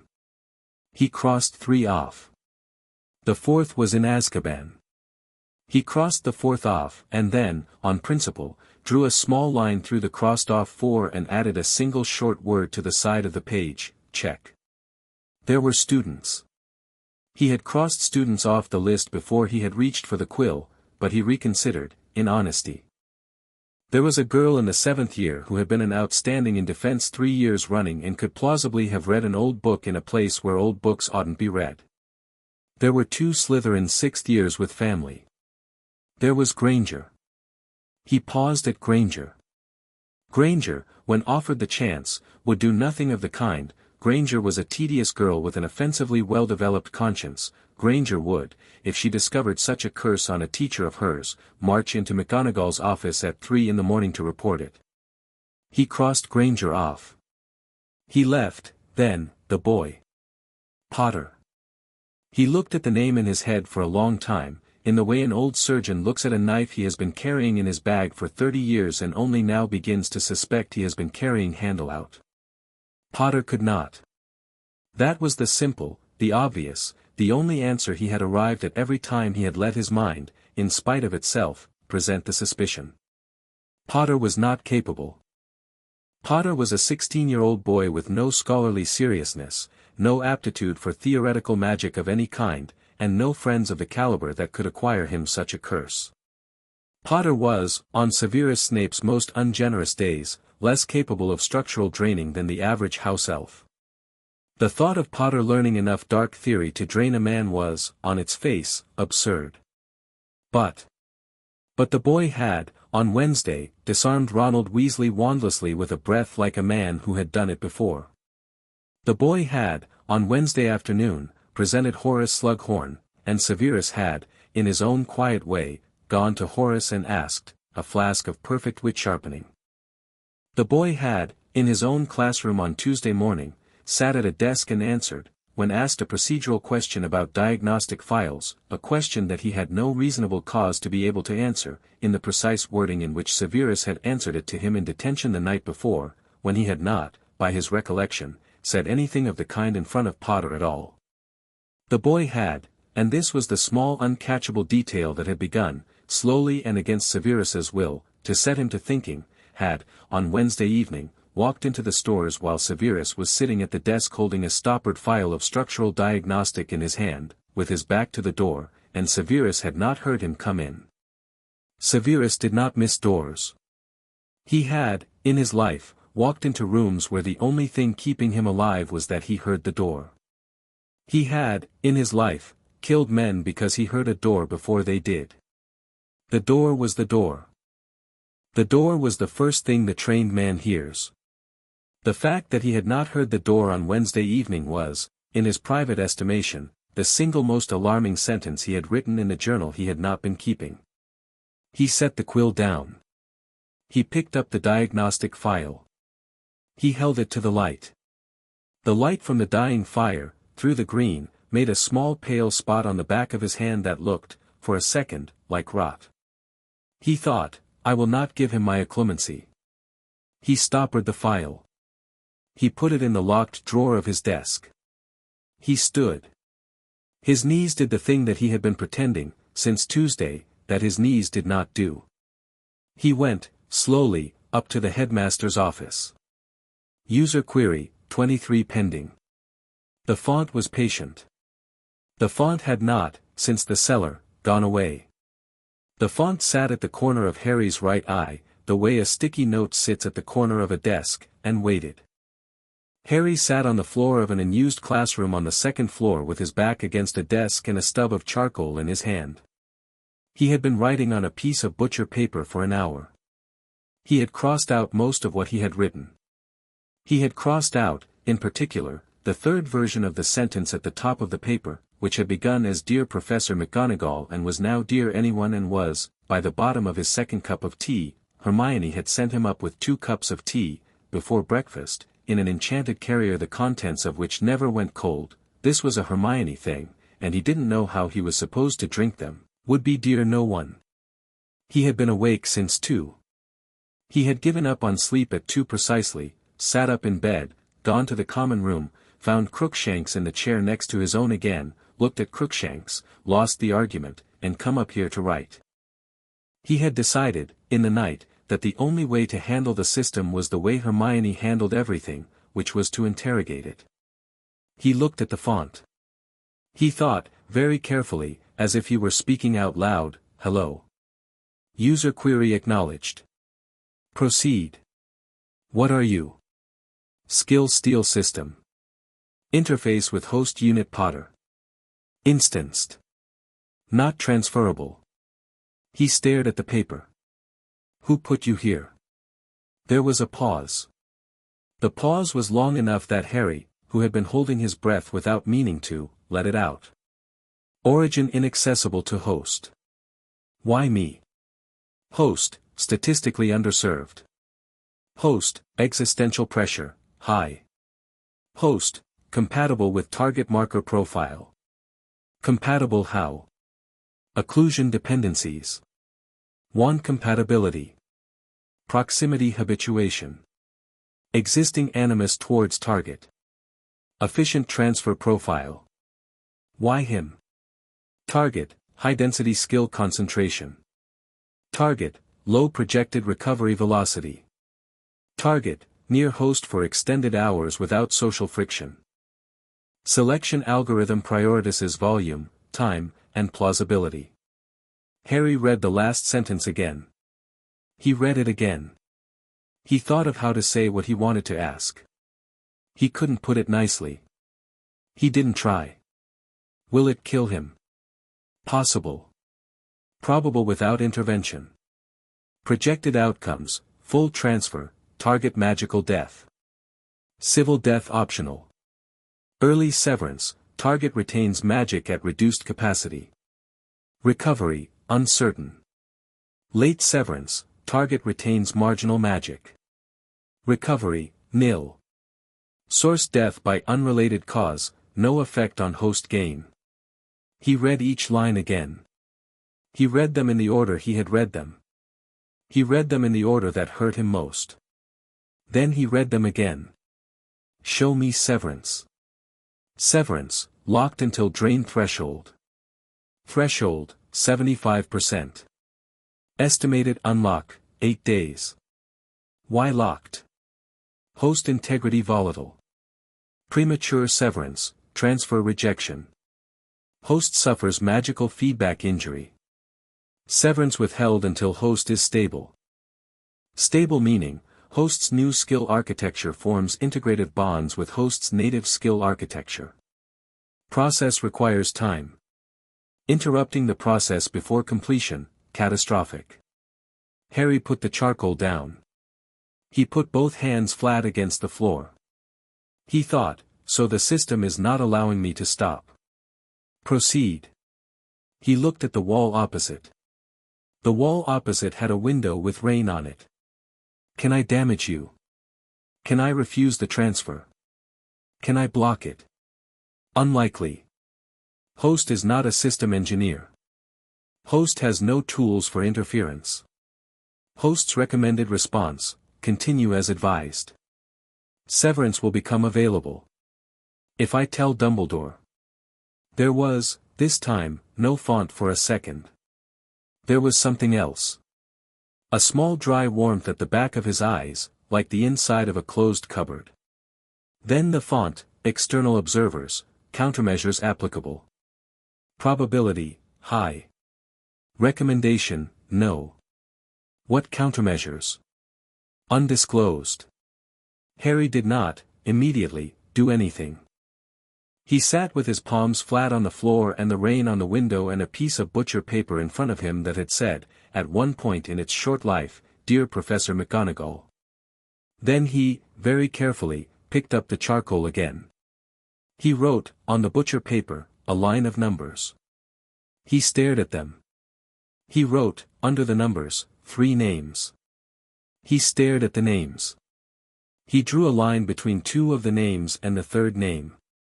He sat for a while. He folded the butcher paper into a small thick square. He held it under the spout of his now cold teapot, and he soaked it, and he wrung it out, and he tore the soaked square into 8 pieces, and he ate 2 of the pieces, and put the rest in his pocket. He had read, in a book, about people doing this. He had never imagined himself doing it. He was tired enough that he did not, in the moment, find it strange. He stood.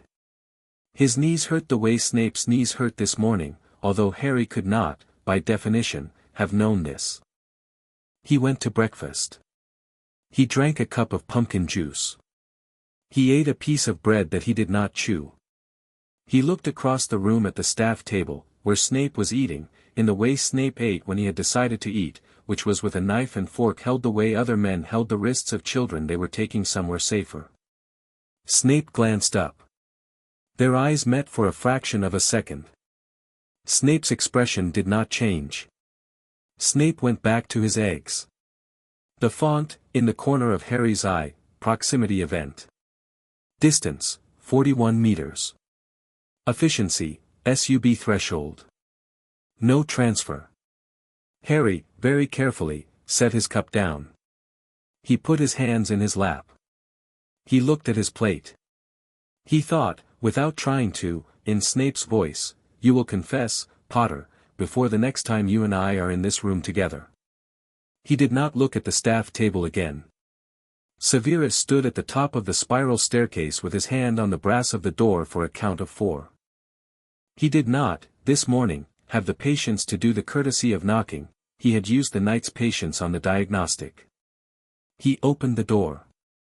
Severus. Dumbledore was at his desk. He was wearing a dressing gown the color of plums and had a small cup of something hot beside him. The hot thing was not tea. The hot thing was a thin clear chicken broth, which Albus drank when his mouth was, as he said, too political for tea. He had been writing a letter. He set the quill down with the slow careful courtesy of a man who has been expecting a knock. Albus. Sit, my dear man. You're gray at the edges. I am not, I think, here to sit. I am here to ask you something. All the more reason. Severus sat. The cushion of the chair, which had been arranged for somebody else last night, sighed slightly under him. Severus did not adjust the cushion. Albus did not look at him. Albus looked at the chicken broth, with the particular careful inattention of a man who did not want to study his friend's face yet. Albus, I require you to be honest with me. Always, dear man. I require you, in particular, to be honest with me about whether you have, in the last 2 weeks, done anything to me.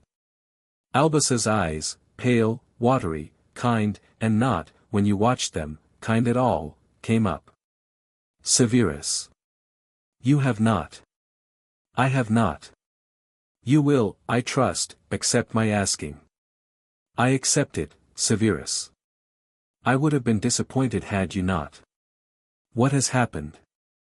I am being drained. Albus put the cup down. The cup, in coming down, made the small sound that Albus's cups made, a precise quiet click. Albus, for a long moment, did not say anything. He sat very straight. The dressing gown the color of plums hung off the bony hill of his shoulder in a small loose way. He had been an old man for a long time, but it was, this morning, the first time in some years that Severus had remembered to notice it. Drained, Albus said. What kind of drain? Structural. The diagnostic is on my desk. I will bring it to you if you wish to see it. I do not need to see it. The diagnostic is, I take it, not ambiguous. It is not. For how long? At least a fortnight. Possibly longer. The color, when I caught it, had been stable for approximately 72 hours.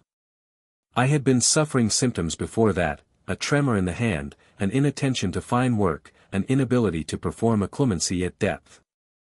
I attributed them, fool that I am, to fatigue. You are not a fool, Severus. I am. I am precisely a fool. I have been, in the last fortnight, a fool of textbook proportion. Albus, I have not, in 19 years, missed a door on its hinge. I missed a door on its hinge on Wednesday evening. I missed the door of my own classroom. There was a 16-year-old boy on the other side of it. Albus did not, at this, react with any motion at all. There was a stillness in him that Severus had, over the years, come to recognize as the stillness of an old man taking an old man's pulse. It was Albus's listening face. You suspect the boy? I do. How? I do not know how. I have not slept. I have, all night, considered the question of how. I have arrived at no how. I have, however, observed that he sat in my defense classroom on Wednesday and performed a wandless disarming charm in a breath like a man twice his age.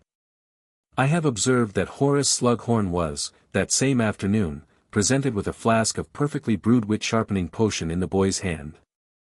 Horace has, in the way that Horace does, told me about the flask while pretending he was telling me about his digestion. I have observed that the boy's grades in every subject have collapsed in the same 3-week window in which my own, Albus. Do not make me say it. You will know what I am about to say if you are still the man you were. You are about to say that your own competence is, in the same window, also collapsing. In the same window. In direct correspondence. I do not know if it is direct. I know that it is correspondence. Albus looked at the chicken broth. The chicken broth did not, of course, have any opinion on the matter. Albus, in the way of old men with hot drinks, used the chicken broth as a mute counselor while he constructed his next sentence. Severus, Albus said, eventually. Have you, at any point in the last fortnight, attempted to legilimens the boy? I have not. Will you? No. No. He is failing every class. He is desperate. He has been, for 3 weeks, the boy I have least wished to look at. To legilimens him now, to learn from his mind, against his consent, while I am ill, would be to take from him as he is, perhaps, taking from me. I will not do that. That is a sentimentality I would not have predicted, Severus. It is not sentimentality, Albus. It is a refusal to be the man he is making me. If he is doing this, I will not give him the pleasure. If he is not doing this, I will not have it on my hands. Albus, in his chair, sat with his fingers folded over the edge of his desk. He looked, in that pose, like a portrait of himself. After a moment he raised his eyes. He looked, then, properly, at Severus. My friend, he said. I am going to ask one thing of you. And I am going to do one thing for you. And then I am going to think very carefully, by myself, about the third thing. Will you allow me? I will allow it.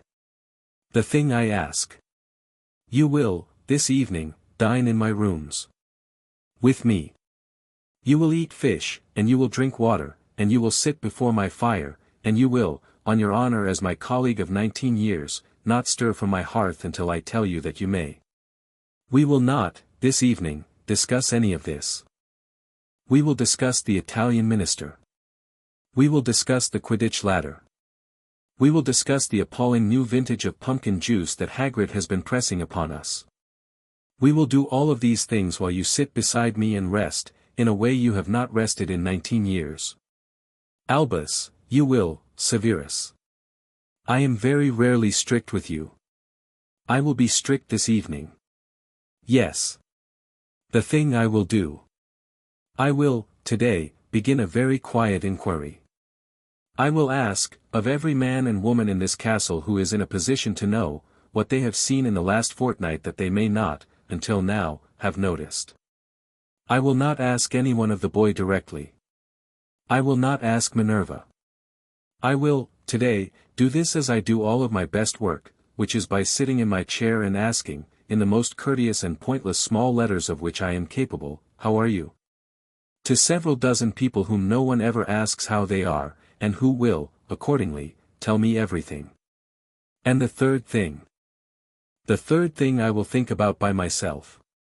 Albus. I will tell you it, my friend, when I know what it is. I will not, tonight, tell you what I am even considering, because I know you. If I tell you what I am considering, you will refuse it in the next sentence, on principle, and then I will not be able to consider it. Allow me my old man's privacy. We will have fish. 8 o'clock. Bring nothing.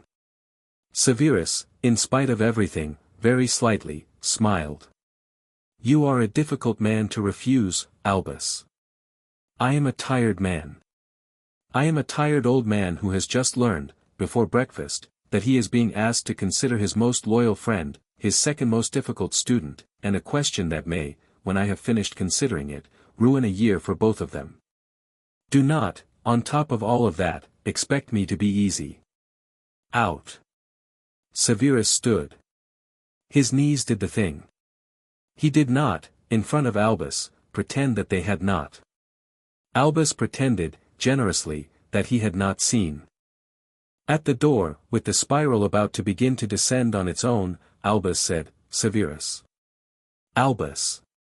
You will not, tonight, brew. I will not. You will not, in the morning, brew. You will not, Severus. Until I tell you that you may. You are a man with a leak in his hull.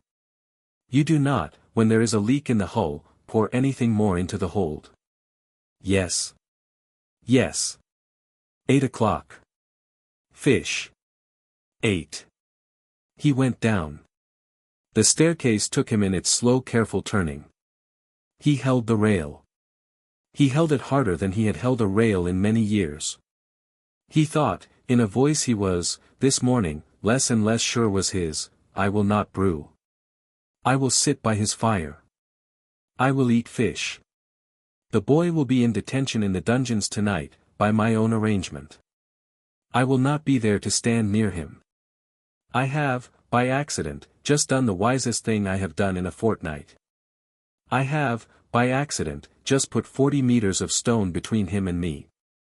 The thought was a relief.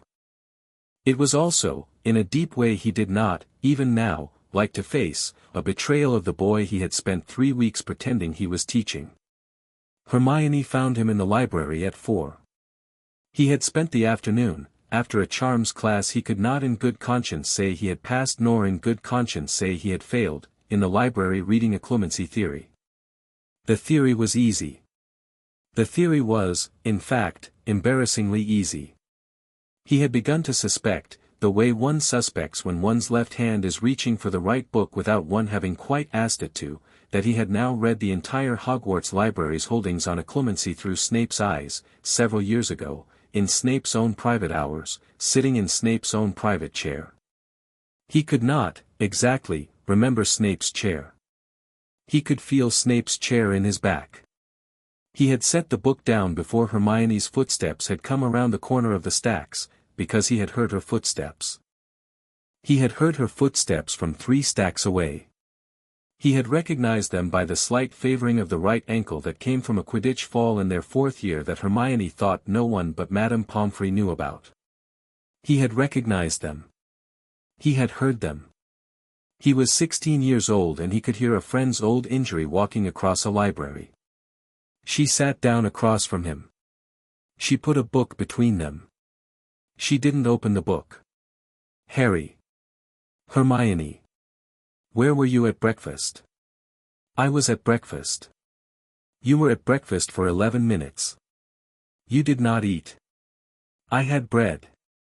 You had bread, Harry, that is bread you didn't chew. Hermione, please, I'm not asking what's wrong. I'm asking if you're eating. There's a difference. He looked at her. He thought, in the small clean part of himself that had begun, gently and against his will, to do the thinking that he would once have called Hermione's job, she has read a book on this. She is following its advice. She has been told by a book to ask after food before asking after the soul. I'll eat dinner, he said. You'll eat dinner with me. All right. And Ron. All right. And, Harry, after dinner, you and I are going to take a walk.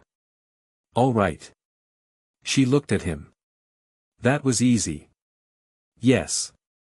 Why was that easy? Because I'm tired. She didn't smile. She didn't put her hand on his. She did the thing she did when she was very worried, which was that she became, very carefully, a teacher. She straightened her shoulders. She arranged the book between them. She lowered her voice by half a register. "Harry," she said, "I'm going to ask one question. You don't have to answer. I'm going to ask it anyway. Are you doing anything to anybody?" He had not expected that. He had expected, "Are you ill?" He had expected, "Are you cursed?" He had expected, in the worst of his dawn imaginings, "Are you in pain?" He had not expected, and his face, after the 4 seconds it took him to recover, gave him away. "Hermione, it's all right." "It's not, it is, Harry. It is all right. You don't have to tell me what. I just needed to know it was something you were doing. Or, being done through. Either way." She put both her hands flat on the book between them. They were the hands of a girl who had bitten her nails when she was 11 and stopped at 12. They had not, in 5 years, gone back to it. They were, this afternoon, in danger. "Listen to me. I told you I wouldn't go to Dumbledore. I won't. I won't go to McGonagall. I won't go to anybody. But, Harry, I'm going to be honest. I cannot promise that forever. I can promise it for a week. Do you understand? A week. A week. Take it. Use it. After a week, if it is still happening, if you have not, by then, told me what it is, I will go to McGonagall. I will tell her I am worried. I won't tell her any of it, because I don't know any of it. But I will tell her I am worried, and she will do what she does, and I will, after that, have done what I can. Hermione, a week, Harry. Use it. I will. Promise me. I promise. Eat dinner. I will." She stood. She did not kiss him. She did not hug him. She had, by then, decided, with the careful instinct of a girl who had grown up around boys, that touching him would be the wrong thing. She picked up the book between them. She put it back on the shelf, in the place it had been before she had taken it down, because Hermione had not, in 5 years, put a book on a shelf in the wrong place. She walked out of the library with the small even gait that, this evening, he could hear 7 stacks away. He sat at the table for a long time. He did not pick up the book on a clemency theory again. He thought, in his own voice, which was, this evening, harder and harder to find, about the word "a week." 7 days. He thought, Snape said Friday. He thought, Friday is 2 days. He thought, I have, between Hermione's deadline and Snape's deadline, a total of 2 days. The font, in the corner of his eye, was kind. Target integrity, 88.4%. Projected collapse, 47 days. Severance, locked. Threshold, 75%. He put both hands over his face. He kept them there for the count of 10. Then he lowered them. He picked up his bag. He went out of the library. He went down to dinner. He sat next to Ron, who did not look at him, and across from Hermione, who looked at him only when he was looking at his plate. He ate. He ate slowly. He ate carefully. He ate everything she put on his plate. After dinner he walked with her around the lake. They did not speak. They walked under a small thin moon that came and went in a cloud, and they walked together with the kind of careful matched pace that two people who have lost something walk with when they have decided not, yet, to mention it. When she said good night at the bottom of the staircase she touched his sleeve. Not his hand. His sleeve. The touching of sleeves was the closest thing she would risk this evening. A week, she said. A week. Eat breakfast. I will. He went up to bed. He lay on his back. The canopy of his bed had the small repair in the corner that he had been looking at for 6 years. He looked at it. The repair was, this evening, the small steady thing he had left. He listened to the breathing of 4 other boys. The font waited. He thought, in a clean voice that he was no longer pretending was anybody but his own. Friday I will confess nothing. Saturday I will take what I can. Sunday I will work out how to break the lock on the severance. Monday, Tuesday, Wednesday, Thursday, I will, by the end of Hermione's week, either be holding the answer in my hand or be confessing to McGonagall before Hermione does. I will not, this week, let it happen by accident. I will not, this week, let it happen because I was too tired to act. The font did not answer. The font, for once, did not need to. He slept, for the first time in 3 nights, all the way through. In the headmaster's rooms, Severus Snape sat in front of a fire that was, by Albus's particular instruction, the right temperature for an old man. There was a plate of fish on the side table. There was a glass of water. There was a small ginger biscuit. He did not, all evening, brew. He did not, all evening, mark a paper. He did not, all evening, do anything that drew on his magic. The dressing gown the color of plums was, by 10, no longer in the chair opposite him. Albus had, somewhere in the slow hours, gone to bed. Severus sat with his hands flat on the arms of the chair. He looked at the fire. He thought, slowly, in his own voice, I am 16-year-old boy's length from the boy. I am, tonight, by Albus's design, as far from him as it is reasonable to be. I am as well rested as I have been in a fortnight. Tomorrow I will, in spite of Albus, brew. Tomorrow I will brew a structural restorative. I will brew it because I am not yet a man who lets another man brew for him. I will brew it whatever it costs me. And then, Friday at 6, I will go down to my classroom, and I will sit at my desk, and I will wait. He will, at 6, knock. He will, at 6, come in. He will, at 6, confess. He thought, and if he does not. He thought, then I will, in spite of Albus, legilimens him. I will go in. I will see what is in him. If it is a curse, I will name it. If it is a man, I will find the man. If it is a thing, if it is the thing he is, and if there is no curse, and if it is only that the boy has begun, by some accident of God or worse, to take from me without knowing it, I will, by my honor, give him the rest. I will not survive this as a beggar. I will not survive this as a man who let himself be drained in a cellar by a child who did not know what he was doing. He thought, I do not know whether I will, tomorrow, be the man who promises Albus a thing and keeps the promise. I do not know whether I will, tomorrow, be the man who promises Albus a thing and breaks it. He drank his water. The fire ticked. The water cooled. The night went on. Severus Snape sat very still in front of a fire that was, by Albus's particular instruction, the right temperature for an old man. He thought, for the first time in 19 years, in a voice that had been, all his life, the voice of a boy whose mother had not lived long enough to teach him patience, I am afraid. The diagnostic file, locked in the drawer of his desk 3 floors below, lay in the dark with its small pale moss-green color and ticked, in its own slow careful way, the same way the fire ticked, the same way the castle ticked, a man being slowly, gently, taken apart. Harry, on the Saturday morning following his question-and-answer session with the font on the floor of the unused classroom, walked the long way to the library because he could not, just then, manage the short way. The long way took him past 3 corridors he did not, in the ordinary course of his school life, pass through.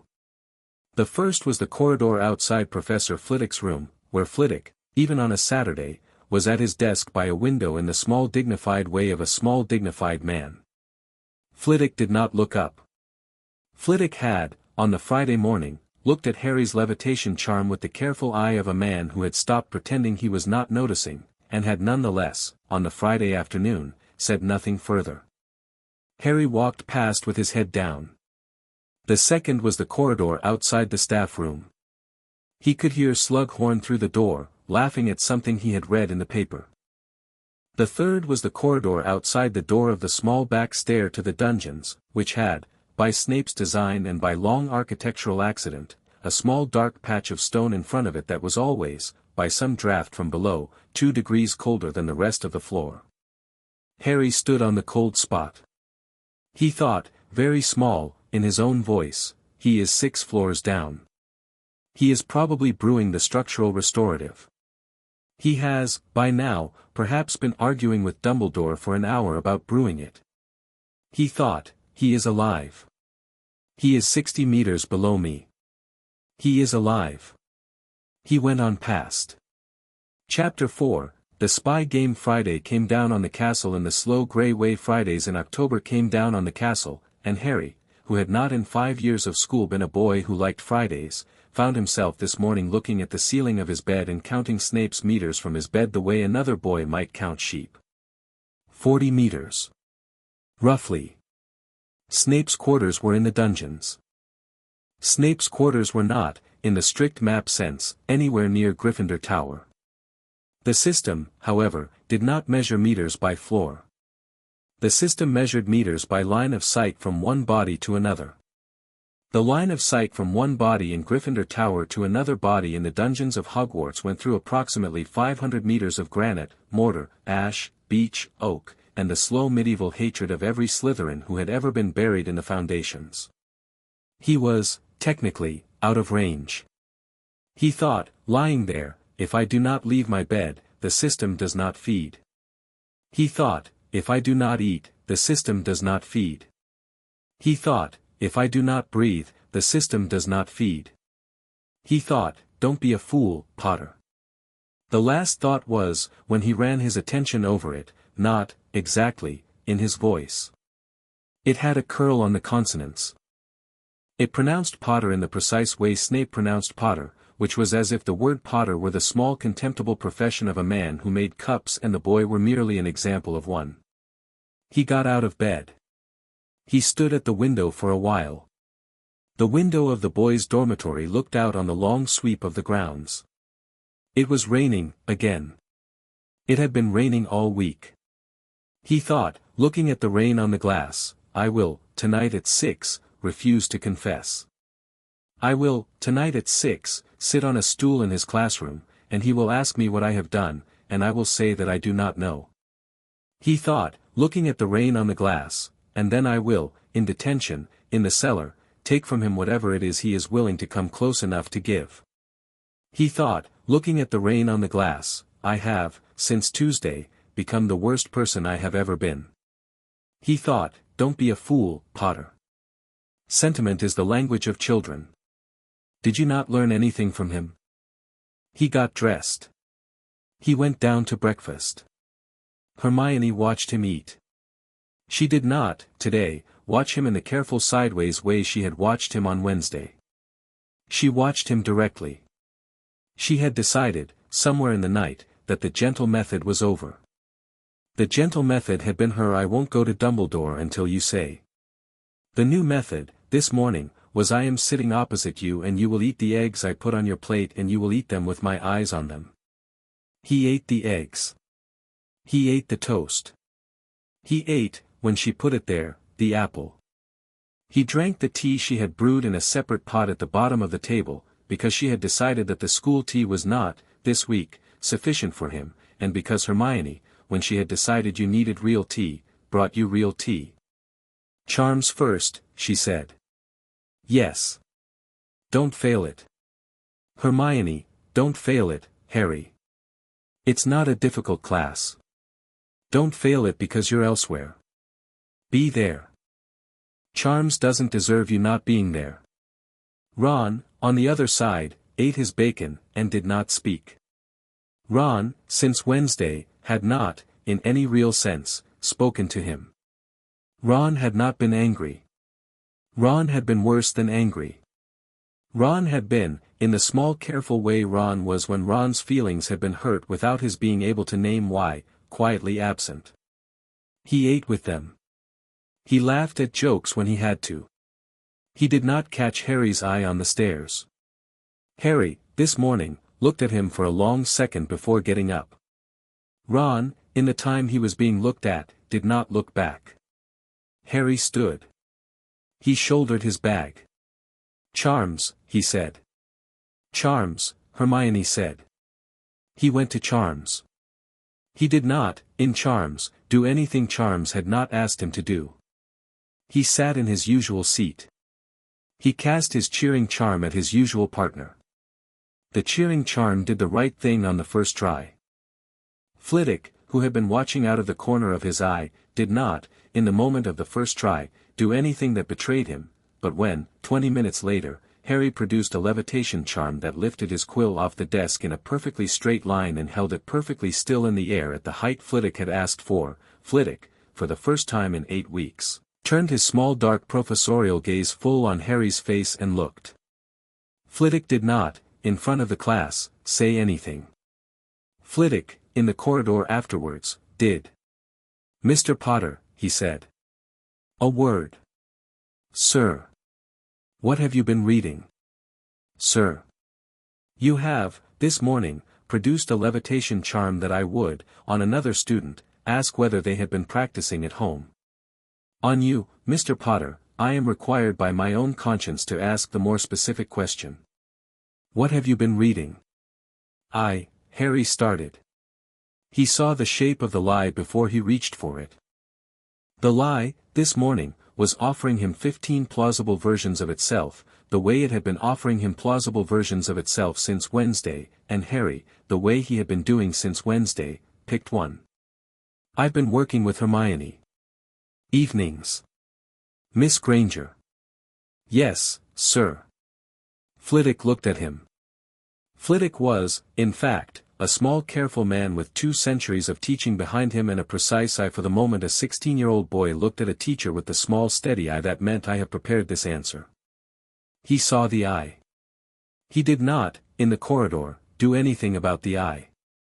He said, "Good. I am pleased. Carry on." Harry walked on. He turned the corner. He stopped against the wall. He stood there a moment. Then he closed his eyes and said, very quietly, to the corner of the corridor and to nobody in particular, "He doesn't believe me." The font, in the corner of his eye, helpfully, observation accurate. Subject Flitwick, high social acumen. Subject Flitwick, will not report unless further evidence. Proceed. He walked on. Defense, that morning, was scheduled to be a written class. Snape had set, on Wednesday, an essay on the 7 deflective postures of the duelist, and had announced that on Friday he would, instead of a lecture, hold a written examination on the postures. Snape did this once a fortnight. Snape did this because Snape, in spite of every reputation, believed that a man should know how to write what he could do. Harry sat down at his desk. He took out parchment. He took out a quill. He took out the small bottle of ink Hermione had given him last Christmas. He looked at the parchment. He looked, on the parchment, at the small clean instruction that had been there since Tuesday, on the back of his eyes. He could see, in his head, the 7 postures of the duelist. He could see, in his head, what was wrong with the textbook description of 3 of them. He could see, in his head, an 8th posture which was the one that was actually used. He could see, in his head, the 7 postures of the duelist as Snape had been taught them as a boy, in a green cellar in Spinner's End, by a thin tired father with a strap in his hand. The detail had a face. The face was a face he had never seen. He stopped. He put the quill down. The font, in the corner of his eye, memory class data available for absorption. Proximity allows it. Recommend, do not absorb. He stared at the parchment. He thought, of all the things you could have warned me away from, you choose this. Absorption of memory class data contributes not to host skill acquisition but to host psychological degradation. Recommend, do not absorb. Harry sat very still for a long moment.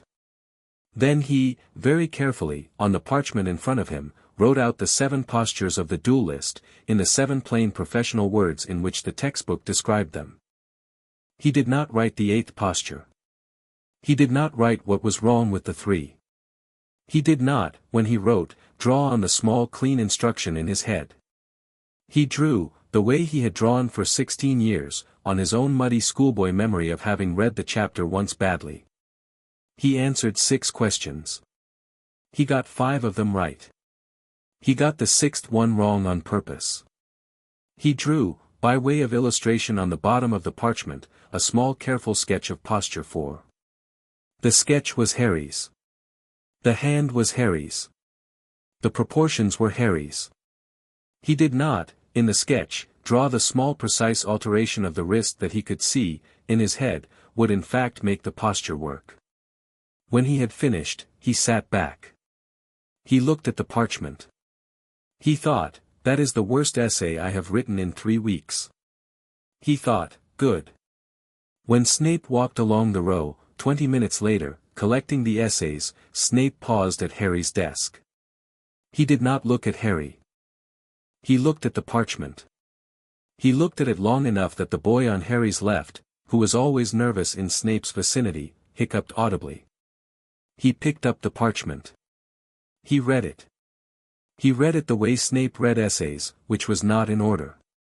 Snape's eye went, first, to the bottom of the page, where the sketch was, then to the top of the page, where the introduction was, then to the center, where the answer to the 3rd question was, then, finally, to the answer to the 6th question.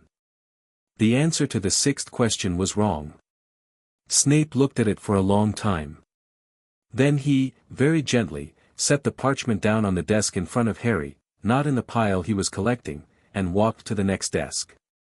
Harry did not move. He did not breathe. He did not pick the parchment up. After a count of 30, Snape turned at the front of the room, with the other essays in his hand, and said, in his ordinary cool sneering voice, "Mr. Potter, you appear to have neglected to submit your essay. You will submit it now, in front of the class, or you will be docked the grade. Decide." Harry, for the first time in his life, in front of a full classroom, looked Snape in the eye for a long second. He picked up the parchment. He stood. He walked it down the row. He held it out at the desk. Snape took it. Snape took it without looking at it, and slid it under the rest, and turned, and put the stack on his desk. "Class," Snape said. "Read pages 220 to 223, silently. Do not, on any account, speak. I will, at the bell, dismiss you." The class read. Harry sat. He did not read. He stared at the back of Snape's head. Snape did not, for the rest of the lesson, look at him. The bell rang. The class filed out. "Potter," Snape said, without turning. 6. "Yes, sir." "Earlier, if you wish." "Sir." 5. "If you wish. I will be in the classroom from 5. Harry stared. "Yes, sir." "Out." He went out. In the corridor he leaned against the wall again. He had been leaning against walls all week. The walls were beginning, by now, to be the only thing in the castle on which he had a settled opinion. He thought, he gave me an hour. He gave me an hour with him. He gave me an hour with him alone. He has decided, after looking at my essay, that I am draining him on purpose, and he has, in his way, just given me an extra hour to do it in. Why? He thought, more slowly, because he wants me close. He thought, because he wants to look at me up close. He thought, because Snape, when he has decided to find out a thing, does not wait. He pushed off the wall. 5 o'clock found him at the door. He had spent the afternoon, after defense, in the library. He had not, this afternoon, read a clemency theory. He had, instead, read the small dry official treatises on what magical structural integrity actually meant. He had read the works of 2 healers and the small bad paperback of a 3rd. He had, by 4:30, gathered, the way Hermione would have gathered, the rough shape of a fact, that a potions master at structural depletion below 70% could no longer hold the kind of complex emotional shielding required to maintain the spy game, that is, the layered occlumency one used to lie to a sufficiently strong legilimens about who one was loyal to. Below 70%, the layered work did not hold. Below 60%, the man could not, in any meaningful sense, lie to a master legilimens. The man's me and his not me began to flicker visibly, the way two pieces of glass with different refractive indices flickered when held side by side against the light. He had known, when he had set the book down, that he was reading about Snape. He had known, when he had set the book down, that the system had given him this knowledge for a reason. The system had given it to him because it had been near the top of Snape's mind, this morning, before breakfast. The system had been doing his thinking for him for 3 days. Harry, in the moment he set the book down at the library window, found that he did not, any longer, mind this. He knocked. Enter. He went in. The classroom was, by deliberate Snape arrangement, lit only at the desk. The candle by Snape's elbow was the only candle. The rest of the room was in the grey shadow that ordinary October light made in a dungeon. Snape was at his desk. Snape's hands were flat in front of him on the desk. There was no quill. There was no parchment. There was no diagnostic file. There was a single small porcelain cup, which Snape had set out, and a small porcelain teapot, beside it. Neither had steam. Snape was, this evening, going to drink tea with him. The unreality of this thought hit Harry harder, in the corridor of his own head, than any of the 4 other thoughts he was, simultaneously, holding. He did not move. Sit, Potter. He sat. He sat at the desk in the front row. He did not, this evening, sit at his usual desk. He didn't, in the moment, ask himself why. Tea. Sir. You will drink the tea I pour you. The tea is not, you will be relieved to discover, drugged. It is not, despite what is said in the Daily Prophet, the trend of the Hogwarts faculty to drug the students in the defense classroom. The tea is tea. You will drink it because I have decided that, this evening, we will speak as men, and men, when they speak as men, drink something while they do it. Yes, sir. Snape poured the tea. He poured it from the small porcelain teapot into the small porcelain cup. His hand, this evening, did not tremor. The tea filled the cup precisely to the level Snape had clearly decided, decades ago, was the right level. He did not, this evening, look at the cup as he poured. He looked at Harry. Harry watched the cup. He watched the cup because the cup was a thing on which he could put his eyes safely. He watched the cup as it filled. He thought, he is not, tonight, going to be Snape. He has decided not to be Snape. He has decided to be something else, which he thinks is more dangerous. He was right. Potter, Snape said. I am going to do you the courtesy of beginning. Sir. I am being drained. I have been drained, by my estimation, for approximately 22 days. The diagnostic is structural. The diagnostic is not poisoning. The diagnostic is not curse. The diagnostic is the very particular signature of a transfer protocol. I have, in my professional history, encountered the signature in 3 written sources and 1, let us say, practical context. The signature is rare. The signature is, in this castle, in my professional opinion, impossible. Yet here we sit. Harry did not move. You will, before I am done, confess to me, Potter. Yes, sir. You will confess whether you have done it on purpose. You will confess whether you have done it by accident. You will confess whether you have done it because someone has, in some manner, instructed you to do so. You will confess whether you have done it because you have, in some other manner, come into possession of a thing that does it for you, and which you have either chosen not to refuse or, which I am rather more inclined to believe, chosen because you could not refuse. Speak. Harry, in spite of every plan he had made on the floor of the unused classroom on the second floor at 5 that morning, opened his mouth. He closed it.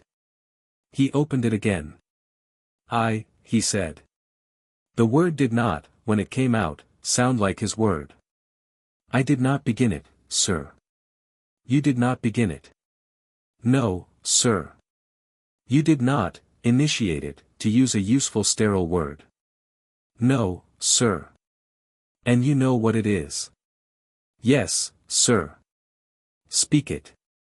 He did not, in spite of every plan, refuse. It's a thing in my head, sir. A voice. It's not a voice. It's a system. It chose me. It chose you. I didn't choose anything. It says it can't be undone yet. It says I'll be allowed to sever it when the drain is at 75%. It says before that, if I try to sever it, I'll be hurt, magic feedback. It says the rate of transfer is proximity-based. It says you. Specifically. Not at random. You. Snape, across the desk, did not move. After what was, by Harry's count, 10 seconds, Snape said, "Continue." Continue. Sir, it picks things, what to take. I don't know what it picks. I know what it tells me it's picked. It's taken, potions, the way you do potions, your hand. The brewing temperatures. It's taken, Latin. It's taken a clemency theory. It's taken, your knife grip. It's taken the duelist's backhand grip, the one you used to, the one you do. It's taken, sir, this morning, I sat in your class and I could see how you were taught the 7 postures. I could see the cellar. I'm sorry. I shut it. I didn't take it. Snape's face did not, at the cellar, change. Snape's face went, at the cellar, briefly and entirely still in the way old hard faces went still when you had stepped on a bruise nobody had ever stepped on. Then it went on being a Snape face, in the way Snape faces went on, but Harry, who had spent 5 years cataloguing Snape's expressions, was permitted to know, this evening, that he had seen something he was not, by any reasonable rule of social conduct, supposed to have seen. You shut it, Snape said. Yes, sir. You shut it with what? With, sir, I don't know how I shut it. I shut it. When the system said I could absorb memory class data and that absorbing memory class data would not give me skills, only that it would degrade me, I said no. I said no, in my head. The system stopped. It hasn't taken any memory since. Just skill. It tells you when it is about to take things. Yes, sir. And you can, on occasion, refuse what it offers. Memory. So far. Only memory. Skill, no. Have you tried? Sir. Have you tried to refuse skill? No, sir. I haven't. Why not, Potter? The simplest question Snape had ever asked him. Harry, looking at the man on the other side of the desk, found, very quietly, that he did not have an answer he could say in front of him. Because, he said. Because I am failing every class. Snape did not, at this, smile. He did, however, very slightly, breathe out through his nose, in the small dry way Snape sometimes breathed out through his nose when he had been asked to confirm a thing he had, for personal reasons, hoped to be untrue. I see, Snape said. Drink the tea, Potter. Harry picked up the cup. His hand was steady. He noticed this. He noticed this as one notices, in a crisis, a thing about one's own body that has, by some kindness, decided to behave. He drank the tea. The tea was hot and good, and Earl Grey, and reminded him, briefly and absurdly, of Mrs. Figg. Snape, on the other side of the desk, watched him drink. When Harry set the cup down, Snape said, "Tell me, Potter. What does it tell you of me? Tell me everything. Sir. You have been carrying my skills since approximately the first night of detention. You have been carrying, by now, a great deal of what I have spent my life learning.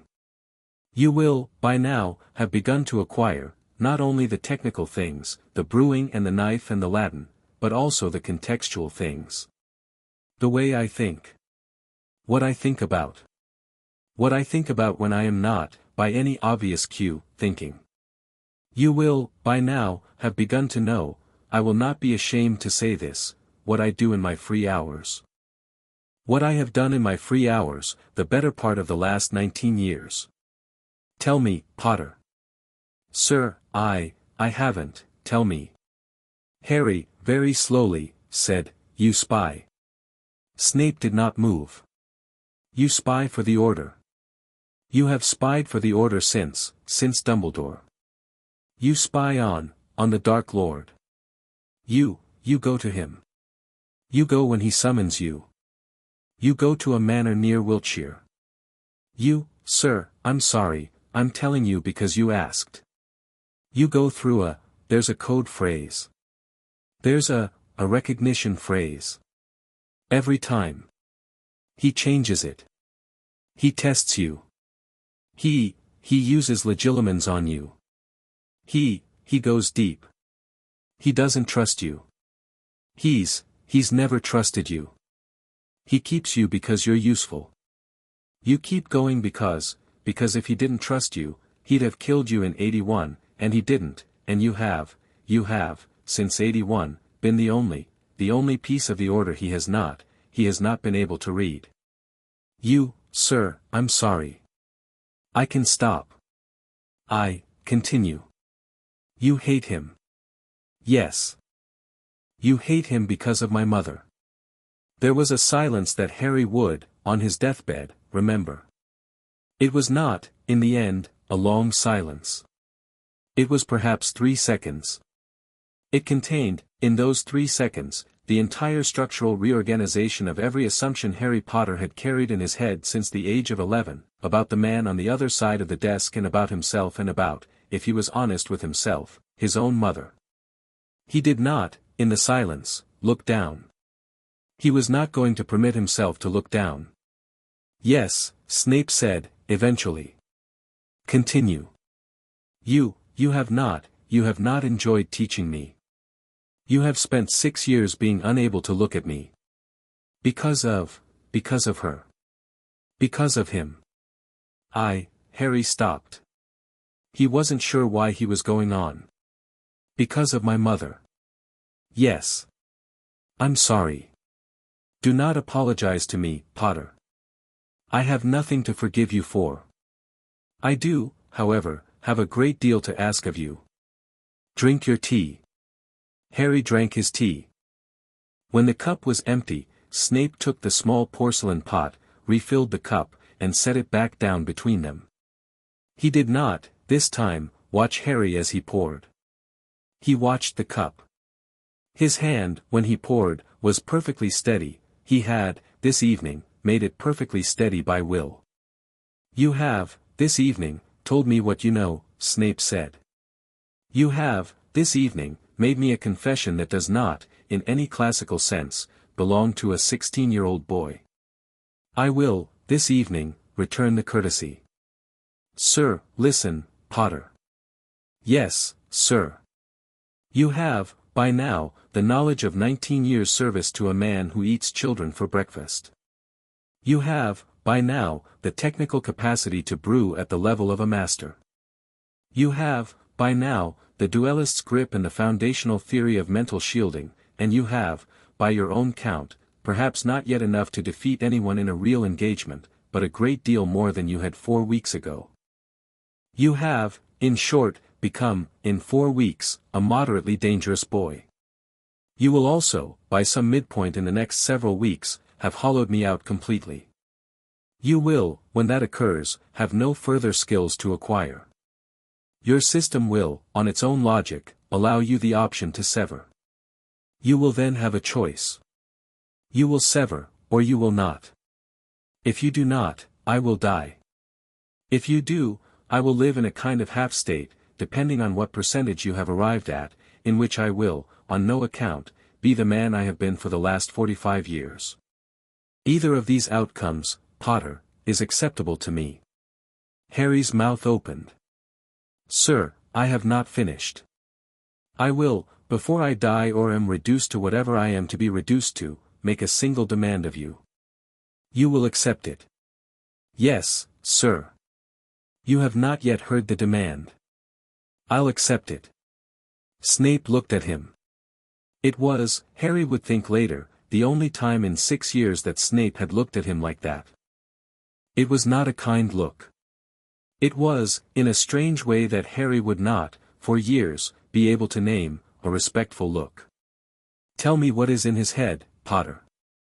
Tell me, when you are done, what I have learned about him. Tell me what I, by my long and disreputable service, have come to understand about the Dark Lord. I will tell you tonight, here, on this desk, what to ask. You will, in the coming days, take the answer from me as the system takes it. You will tell me, then, exactly what you have taken. We will, you and I, do a strange thing, Potter. We will do my last good work together. You will take what I know about him, and you will, by the end of the term, do with it what I, for several reasons you will not need explained, cannot. Are we clear? Harry, very quietly, said, I don't know if I can do that, sir. You can. Sir. You can, Potter.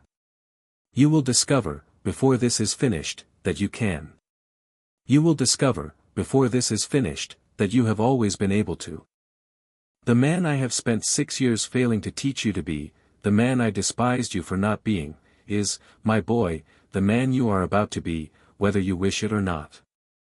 I will not, in light of recent events, despise you for it any further. I will, instead, hold the door.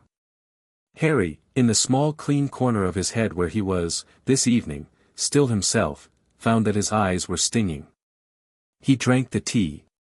He did not, when the tea was finished, set the cup down. He held it. He held the cup the way McGonagall had held the brass of her door knob in the silence after she had let him go. Sir, he said, and his voice broke on the word, I do not want to do this to you. I know. I don't, I know, Potter. Sir, you will. Drink the tea. It's gone. Then put the cup down. He put the cup down. He did not cry. He had, all week, been not crying, and the not crying, this evening, had reached the bottom of its long thin reservoir, and was, for the first time, going to do its useful work, which was, in the moment of crisis, to keep his hands steady, his voice level, and his head, in the corner of his eye, open to the small kind font that had not, since the cellar, gone away. The font, proximity event. Extended. Initiating. He looked up at Snape. Snape, very slowly, met his eyes. Tell me what to ask, sir. Sit closer to me, Potter. He moved his stool. He drew it up to the desk. He sat with his knees almost touching the wood of the desk between them. Snape did not move. Snape, on the other side of the desk, had set both hands flat on the wood, palms down, the way a man sets his hands when he wants something to be taken. The font, very kindly, rate increased. Source integrity, 81.4%. Expect 12 hours of significant transfer. Harry, very quietly, in the small bright dry corner of his head where Snape had, this evening, with a single courtesy of his palms, made him a partner instead of a parasite, I'm sorry. Proceed. He sat across from Severus Snape, in a candlelit dungeon classroom, with a porcelain cup between them, and listened, for the first time in 6 years, to the man teach him a thing the man wanted him to know. Snape spoke for 3 hours. He did not, for any of the 3 hours, take his hands off the desk. By midnight Harry could not, even by Snape's pace, sit upright. His ears rang in the way a bell rings when it has been rung at the bottom of a well. He could feel, every 2 minutes, the small clean intake of another piece of the man across the desk from him into the back of his eyes, the soft mechanical hum of acquisition, acquired, wandless magic, basic slaying level, acquired, memory hook, code phrase primary, acquired, ghost ward bypass, acquired, CUNRSPLL class 4 dark, acquired, name recognition, inner circle, the soft hum. Again and again, the soft hum, the soft kind hum, until he could feel it in his molars. Snape did not stop. Snape went on as Snape had, for 3 weeks, gone on with his diagnostic file, methodically, plainly, the way a man cleans out the drawer of his own desk for the man who is going to take over the desk. When, at 5 past midnight, Snape leaned back, took his hands off the desk, and said enough, tonight, Potter, Harry could not stand for half a minute. He sat at the desk with both hands flat on it and breathed. He breathed in the way you breathe after a fall. Up, Potter. Yes, sir. He stood. He stood on legs that were not entirely his. Bed. Now. Yes, sir. Tomorrow night. 6. Same arrangement. Yes, sir. At the door, on his way out, he turned. He had to. He could not, on his honor, leave that room without it. Snape was still at the desk. Snape's hands had returned to the desk, palms down, in the place Snape had put them at the start of the evening. Snape's eyes were closed. Sir, Harry said. Thank you. Snape did not open his eyes. Out, Potter, he said. While you are still able to walk out. He went out. In the corridor, on the way up, he did not lean against the wall. He walked. He walked all the way up to Gryffindor Tower under his own power. At the portrait he gave the fat lady the password, and she, who had taken to looking at him with a small worried expression, this evening did not. This evening she looked at him with respect. He went up to bed. He did not sleep. He lay on his back. The canopy was still there. The repair in the corner was still there. The font, in the corner of his eye, almost, by now, his friend, target integrity, 71%.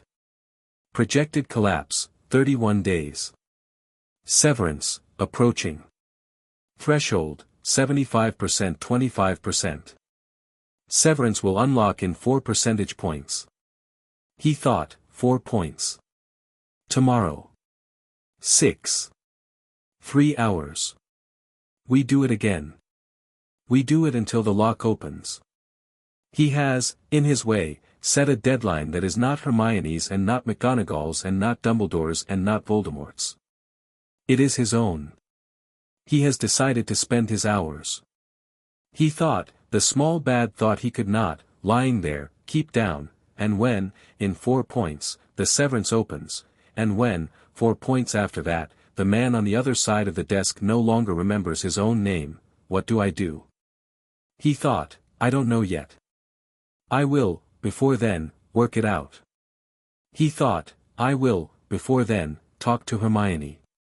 He thought, Hermione's week is up on Wednesday. He thought, I have, between now and Wednesday, 5 days. 5 days of detentions. 5 days of the man's palms flat on a desk. 5 days, and I am, by Saturday morning, sitting up in bed with the inner circle name list of a Dark Lord in my head.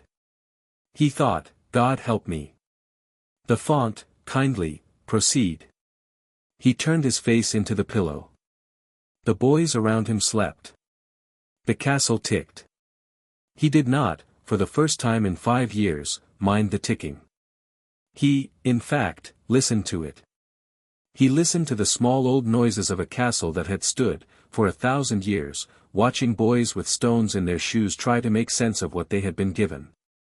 He listened until his breathing went the same rate as the ticking, and then he slept, badly, and did not, in his sleep, dream of anything, or if he did not remember any of it in the morning, except, just before he woke, a single image of a candle and a porcelain cup, and his own hand, on a desk in a dungeon, lying open and steady palm up, in a gesture he had never, in his life, made before.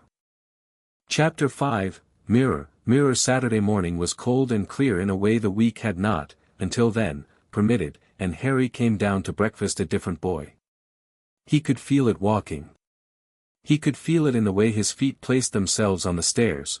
They did not, this morning, place themselves the way Harry's feet had been placing themselves for 16 years.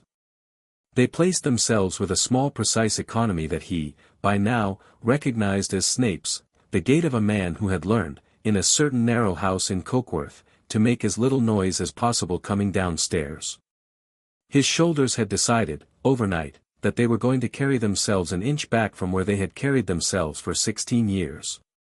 His hands, when they were not doing anything, fell into the small still pocket shape they fell into when they were his, and rested, when he stopped them, in a slightly different place against his thighs. Snape's hands had been still in a slightly different place against Snape's thighs. It was, on the level of his body, the beginning of becoming somebody else. He did not, for a long moment at the foot of the stairs, do anything about it. He stood. He thought, in his own voice, this is what people mean when they say a thing is becoming you. He thought, I have been sleeping next to a man's hand for a month and I am beginning to wake up with it on the end of my own arm. Then he, on purpose, slumped.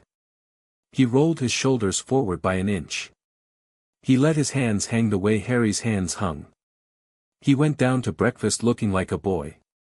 It was the first time in his life that he had cosplayed himself. Hermione was waiting at the foot of the Gryffindor table with a place set for him and a plate of porridge that, on her order, the elves had made with the proportions she preferred, thick, hot, salty. There was a small dish of honey on the side. There was, in the cup beside the porridge, the tea she had made in a separate pot at the bottom of the table, in the same way she had made it on Friday. There was, today, also Ron. Ron was sitting on her other side. Ron, in not looking at Harry, was finally looking at Harry. Harry sat down and put his bag at his feet and pulled the porridge towards him. "Morning," he said. "Eat," Hermione said. He ate. He ate, today, the way Hermione liked him to eat, which was the way a normal 16-year-old boy ate his porridge, a spoonful, a sip of tea, a spoonful, a sip of tea, the small honest rhythm of a person who had decided that the morning meal was a meal and not a test.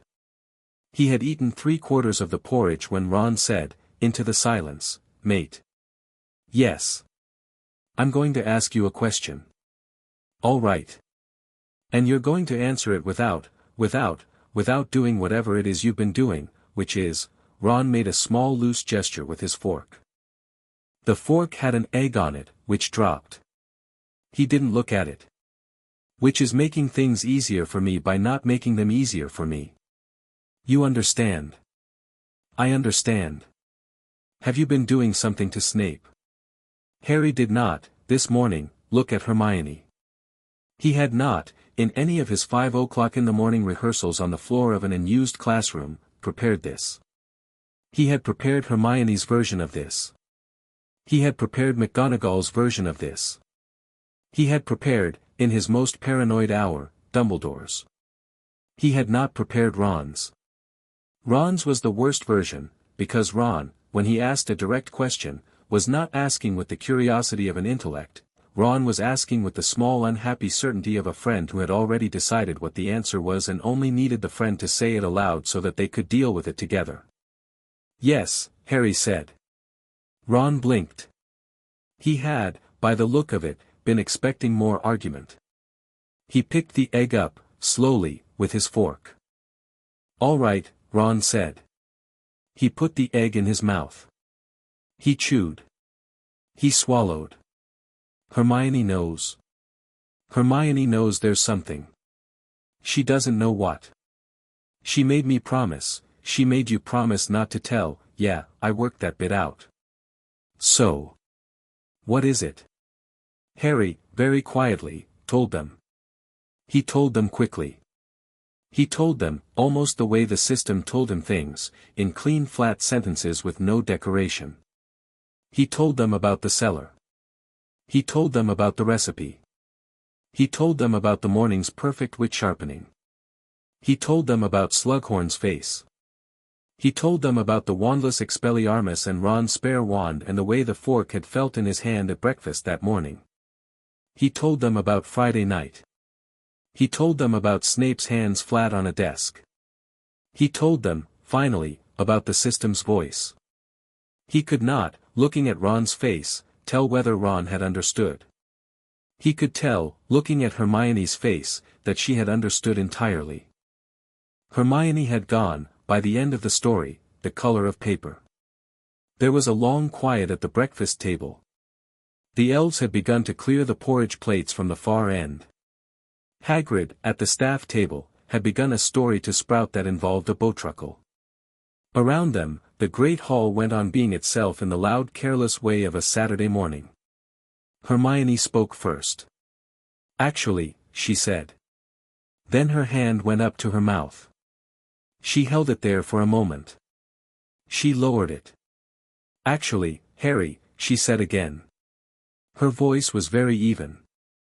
"Actually, this is parasitism. There is no clean version. There is no version in which you do this and walk away. There is no version in which he does this with you and walks away. Harry, I am going to ask you, please, what are you doing?" "I'm draining him." "Yes. He has asked me to." "Yes. Yes. I heard. I do not know what to do with that. I will think. I will, today, think." She took a long breath. She put both her hands flat on the table. She had done this twice now since Wednesday. The hands flat on the table had become her tic when she was about to be a teacher. "Listen to me. You will not, today, do anything you cannot undo. You will not, today, attend detention. You will not, today, sit in a room with him. You will, today, walk with me. We will, today, think about this together. We will think about it as the three of us. I will not be doing this alone. Ronald." "Yeah. You're in." "Yeah. All right." She turned, then, to Harry. "You go to him at 1 o'clock and you tell him you are not coming tonight. You tell him that we know. You tell him that we are not, today, allowing him to keep going. You tell him that we will, between us, find another way." "Yes. Yes. And, Harry, yes. If you are lying to me about that, I am going to McGonagall before lunch. I'm not. I do not, after this morning, believe a word that comes out of your mouth, Harry James Potter.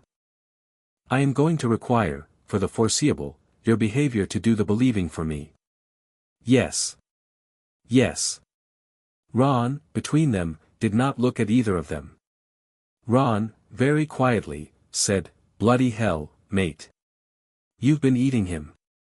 There was nothing Harry could say to that. He did not say anything. He finished the porridge. He drank the tea. He stood. He went up. He did not, on the stairs, place his feet in the small precise economy that had been on him at the foot of the stairs an hour earlier. He placed them the way Harry's feet had placed themselves for 16 years. He hadn't, before he reached the top, realized he was making himself do it. At 1 o'clock he stood outside the potions classroom. He did not knock. He had decided, walking down, that he would not knock. The door was, this afternoon, ajar by an inch, Snape's particular indication that he was inside and that the matter of the next visitor's entry was not, today, an event to which Snape was inclined to give the dignity of the formal knock. Harry, who would once not have understood the inch, today saw it the way Snape saw it, and pushed it open with 2 fingers. Snape was at the desk. The desk was, today, covered in books. Snape had, since dawn, been doing what Severus Snape did when Severus Snape was depleted to 71% and had decided to stop pretending he was not. He had been doing inventory. The books on the desk were the books of his life, 3 thick ledgers in the small cramped hand of a man who kept his own books because no one else would have kept them properly, and 2 thin black books in a hand that was not, on inspection, his at all. There was, beside the books, a small open box of files. There was, beside the files, a single wand, which was Snape's wand, lying on the wood. Snape did not, normally, set his wand down on the desk in front of him. Snape kept his wand in his sleeve. The wand on the desk meant, Harry, looking at it, did not need the system to tell him what the wand on the desk meant. The wand on the desk meant I have laid down my hand. Sir, Harry said. Potter. I'm not coming tonight. Snape did not look up. He turned a page of the ledger he was reading. His hand, today, did not tremor. The page lay flat. Granger has worked it out. Yes, sir. And Weasley. Yes, sir. You told them. I did, sir. In contravention of your own, let us say, operational best practice. Yes. Yes. I am not, Potter, displeased. Harry did not move. You have, by the look of you, expected me to be. I have, sir. You will discover, before this is done, that I am not, in the matters that count, the man you have spent 6 years constructing in your head. Sit. Harry sat. He sat where Snape had had him sit on Friday, at the desk in the front row, drawn up close. He did not, today, drink tea. There was no tea. There was, today, only Snape and the books and the wand. You will tell Granger and Weasley, Snape said, what they want to know. You will, at all costs, tell them. You will, in particular, allow Granger to do what Granger does when she has been given a problem like this, which is to find a way to break it. She will, with whatever charity she can find for me, look. If she finds a way to break the system, you will take that way. You will, in that case, not present yourself in this classroom on any further evening. Are we clear? Yes, sir. Is there anything else? Sir, Hermione thinks the headmaster should be told. Snape's hand went still on the ledger. And I told her, in the end, no. And she has agreed to wait. But she's worried that if Voldemort suspects, then, sir. She thinks Dumbledore should know. Granger is correct. Sir. She is correct, Potter, on the substance. She is incorrect on the timing. Albus will, by tomorrow, know. He will know because I will, tonight, tell him. I will tell him because if I do not, he will, in his own time, discover for himself, and I would rather, tonight, look him in the eye than wait until he comes down the stairs to me having looked elsewhere first. Are we clear? Yes, sir. You will, separately, prepare yourself for a meeting in the headmaster's rooms, I would estimate Sunday afternoon, at which I will not, by particular request, be present. Albus will, after speaking to me tonight, wish to speak to you. You will go. You will be courteous. You will tell him what you have told me. You will not, however, ask his advice on the matter that lies between you and me. That matter, I have asked you to do for me. That matter, I will, in spite of Albus and in spite of Granger and in spite of all the small good people who will, in the coming days, attempt to remove me from this room, that matter, I will, on my own honor, hold to. Yes. Yes. Is there anything else? Sir, speak, Potter. He is going to summon you. Snape, on the other side of the desk, very carefully, with the small precise economy of a potions master setting down a file, closed the ledger. Yes. He's going to summon you within the next week, I think. Maybe 2. He hasn't been pleased with my reports. Harry stopped. He had said my reports.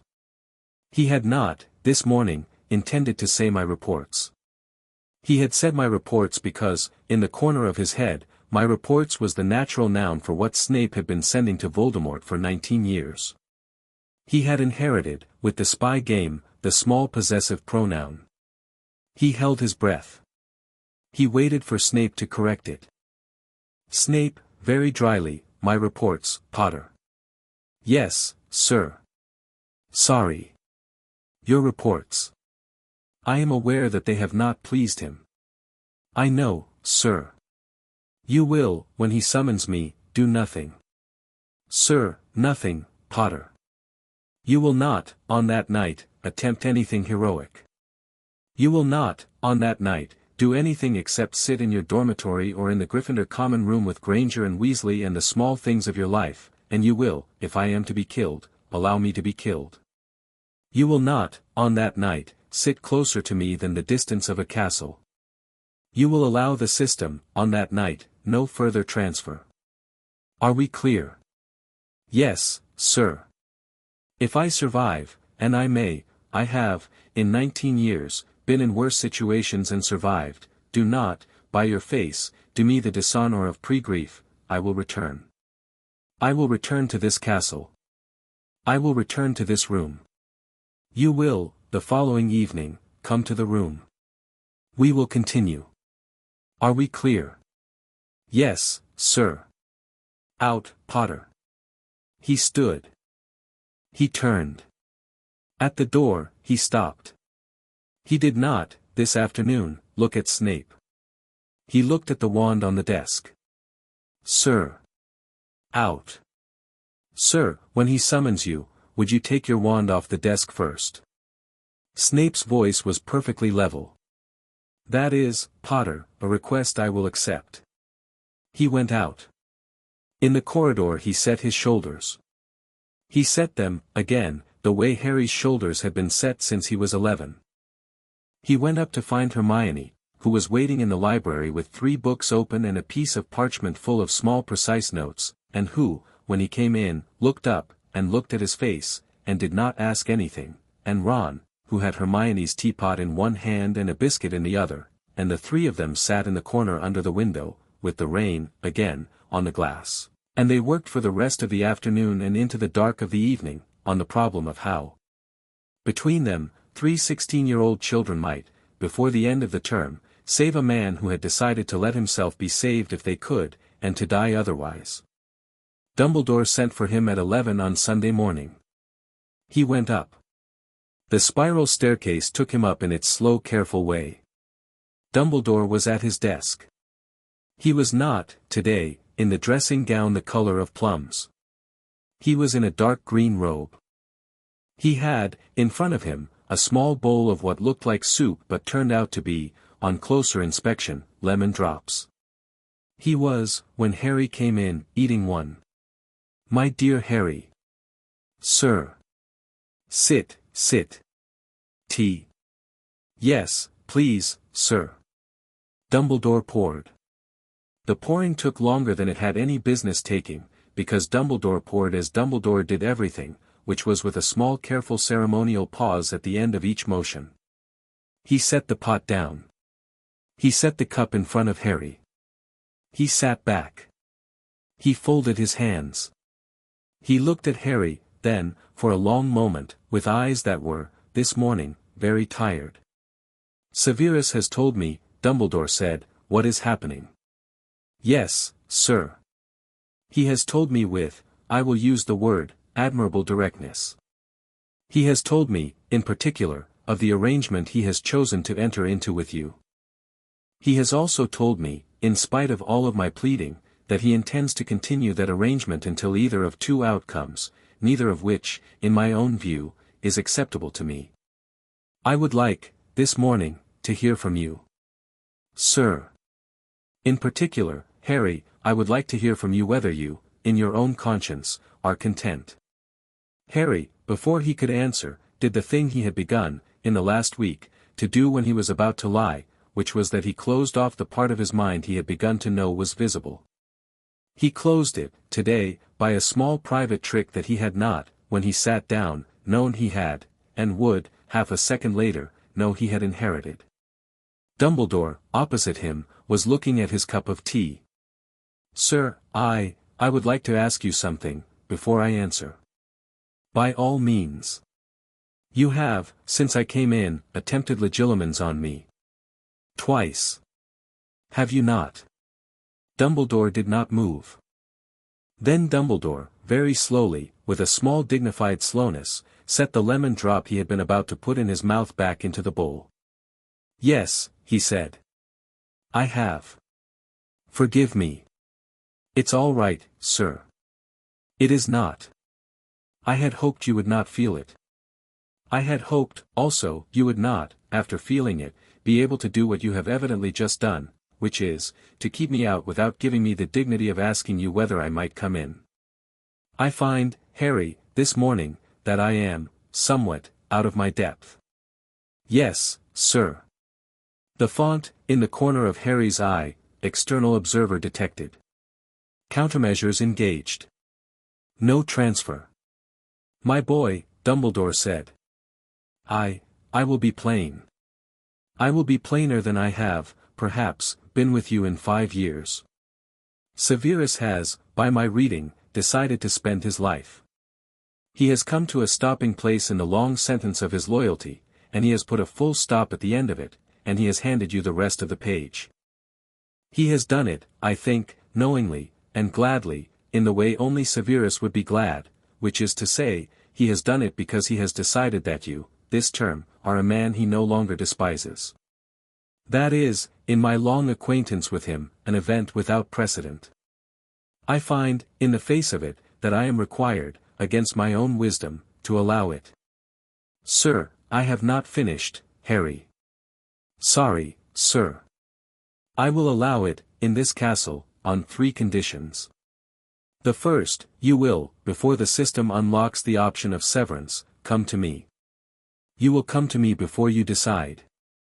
We will, on that day, sit in this chair, and you will tell me everything that is in your head about what to do, and I will tell you, in turn, everything that is in mine. We will decide together. I will not, however, decide for you, because the system has, by its protocols, lodged the decision in you. Do you understand? Yes, sir. The second, you will, if Severus dies, come to me. You will not, if Severus dies, attempt anything heroic on the night that it happens. You will, on that night, allow me to assist. You will permit me, for once in your young life, to be of use. Yes, sir. The third, you will, when the system gives you a final choice, choose to spare him. I will not, my dear boy, lecture you on the morality of this. I will only say that there is no, let me be plain, fight to be had with the Dark Lord that requires Severus Snape's death. There is no sum you can do, by which his death pays for Voldemort's. You will, when the time comes, sever the system, even at the cost of skill, and you will return him to me. Are we clear? Yes, sir. Drink your tea. He drank his tea. He drank his tea, today, the way he had drunk his tea on Friday night, with both hands on the cup. He did not, today, set the cup down before the cup was empty. Dumbledore, on the other side of the desk, watched him drink, with the careful blue gaze of a very old man who had, that morning, just discovered that he was not, after all, in charge. Harry. Yes, sir. You and Severus are doing a thing that would not, in a better arranged universe, have been required of you. I am sorry. I have, in the small ways I can, failed you both. You haven't, sir. I have. Do not be polite. I have, by my own design, kept you ignorant of a great many things, in the hope that the ignorance would, when the time came, be a sort of armor for you. You have, this term, by accident or by the worst thing, system design, my boy, what an extraordinary phrase, taken your own armor off, and have begun to step into a fight that I had wished, all your life, you would not have to step into so soon. I am sorry. You will, I think, fight better in armor you have chosen, than in armor I have put on you in the night. That is, in the small good way I can put it, the only honest thing I have to offer you this morning. Sir, Harry said. If I have to choose, between severing and not, between him living and, sir, I don't know if I can choose. You will, my dear boy. You will choose, when the time comes. It is, in fact, the only thing in all of this, I am certain of. You will choose. You have, since you were 11, been a boy who chooses. Do not, this morning, become a boy who does not. Drink the tea. He drank. After a long while, Dumbledore said, "Out, Harry. Walk with Miss Granger today. Walk with Mr. Weasley. I will, in the coming days, ask Severus to come for fish again. He will not, again, refuse me. We will, this week, by small and unfashionable means, hold a line. Out." He went out. He went down the spiral. He did not, on the staircase, place his feet in the small precise economy. He placed them the way Harry's feet had placed themselves for 16 years. He placed them, this morning, with a small clean conscious effort. He was, for the rest of his life, going to have to place them with effort. He had, by now, 2 sets of feet. On the Tuesday Snape was summoned. Harry was in the library when the mark on Snape's arm did whatever the mark on Snape's arm did when it was activated by a man Snape had once loved enough to take it for. He was reading, at the time, a book Hermione had put on the table in front of him, which was about old binding curses and which had, on every other page, a small careful penciled note in Hermione's hand suggesting things to try. He felt, across 2 corridors and 3 floors, the mark go. He did not know how he knew. He knew. He looked up. He looked at Hermione. Hermione looked at him. "He's been called," he said. "Yes. I'm not going to do anything." "No. I promised him." "I know." Hermione, she did not say anything. She set her hand on the table. Her hand was small and dry and warm. The hand did not move. She did not, this evening, say actually. She did not, this evening, say anything. She kept her hand on his for 10 minutes by the library clock, and then she said, "Stay in the library, Harry." "All right. Ron is coming. I told him. He is in the dormitory. He will bring food and a deck of cards. We are going to sit here until 11. We are going to play Exploding Snap, and we are not going to talk about it. Do you understand?" "I understand." She lifted her hand off his. She turned the page of his book. She wrote, in pencil, a small careful note in the margin. Ron arrived 10 minutes later. He brought, against the wisdom of Madame Pants, a small parcel of cheese sandwiches. He set them on the table. He set the deck of cards beside them. He did not, when he sat down, look at Harry. He did, however, in a way Harry would remember, hold his hand out across the table and clasp Harry's once, hard. "Mate," he said. "Yeah." Cards. They played cards. The first round of Exploding Snap, true to its name, exploded, and Madame Pants looked at them across the desk with a small dry expression in which Harry recognized, faintly, his own face from earlier in the morning. She did not, however, throw them out. They played for 3 hours. At 11, when there was, against all reason, still no mark-shaped news from any direction, Hermione said bed, and Ron said all right, and Harry said, into the small clean silence of the library after the candle had been blown out, "He's coming back." "How do you know?" "I know. Harry, I know, Hermione. He's coming back." He came back. He came back at 2 in the morning. He came back into a castle that, at 2 in the morning, did not, on Snape's instruction, know that he was coming back. He came back through a side gate, on a route that was not the route a man came back on. He came back with his cloak black with rain and his face the color of the inside of a closed cellar and his wand, against all reason, still in his sleeve and not, today, on a desk. Harry knew he had come back because the font, at 2 in the morning, in the corner of his eye, said, "Proximity event. Source proximate. Transfer paused, per user request." He sat up in bed. He had been, by his own promise to Snape, sleeping with as much distance as the castle permitted between them. The system had, since the morning, been, by his command, dormant. The system had, this evening, given him no skills, and would, by his command, give him no further skills until he, in conscience, lifted the embargo. But the font, source proximate. The system, by its own polite admission, was telling him that Snape was back. The system was, by its design, kindly informing him that the man he had been draining for a month was within the boundaries of the castle, with his mark still on his arm and his life, by some miracle, intact. He lay back. He stared at the canopy. He cried. He did not cry the way he had not cried for a month. He cried the way he had not, since he was 8 years old, allowed himself to cry. He cried into the pillow with both hands over his mouth so that he would not, in the dormitory at 2 in the morning, wake the 4 other boys. He cried for 15 minutes. He did not, when he was done, feel better. He felt, very faintly, smaller. He felt that he was, by an inch, returning to the size of his own body. He thought, he is back. He is in the castle. The mark did not, tonight, take him. He thought, he is alive.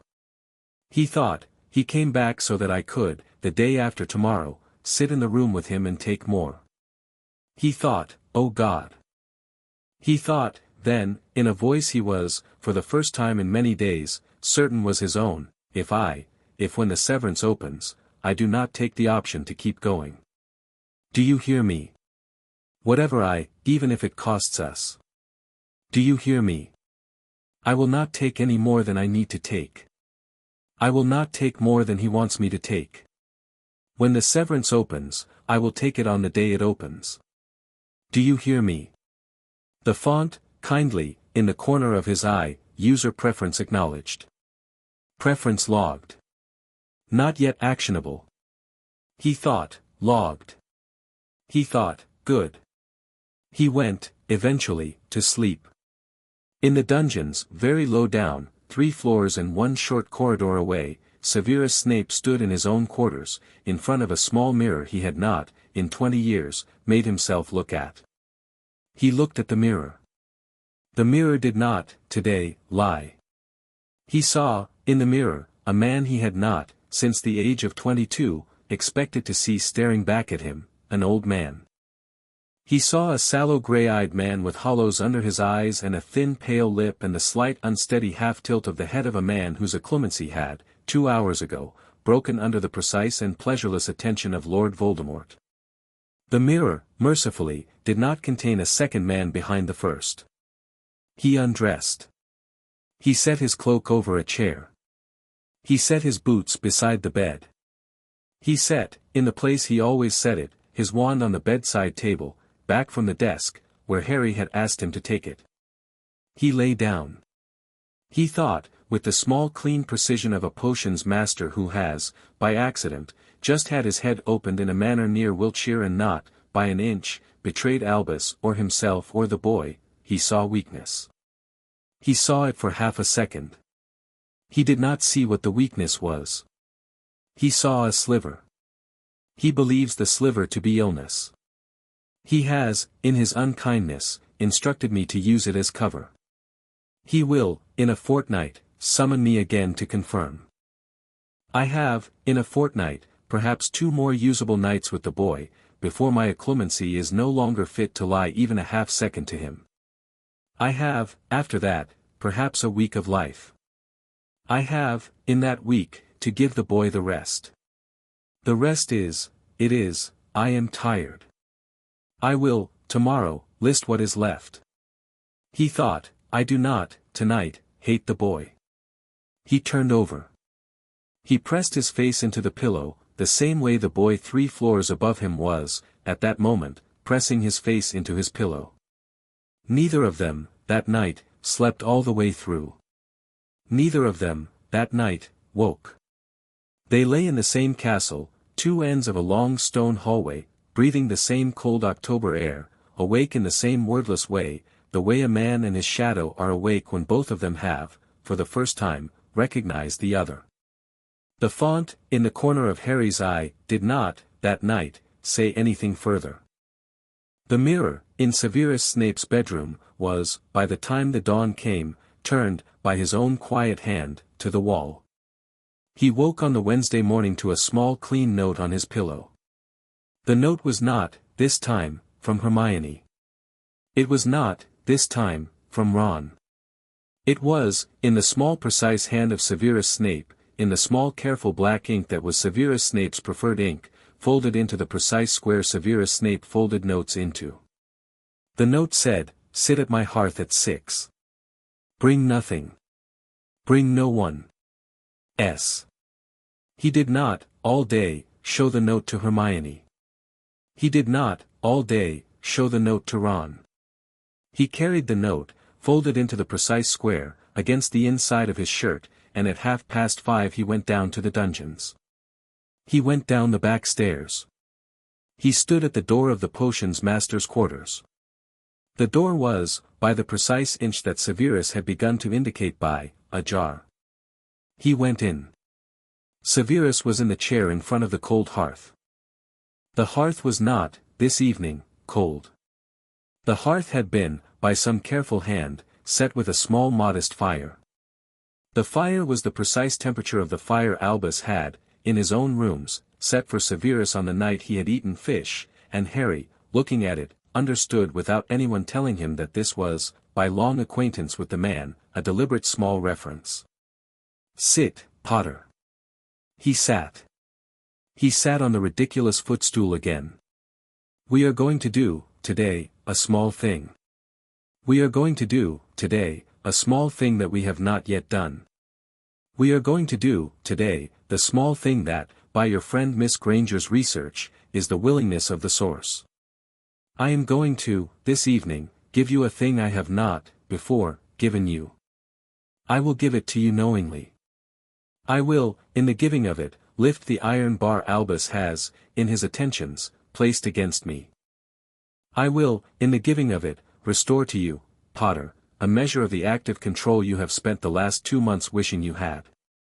You will, after this evening, no longer be passive in this. You will, after this evening, be a partner. The system, by its design, has no rule against this.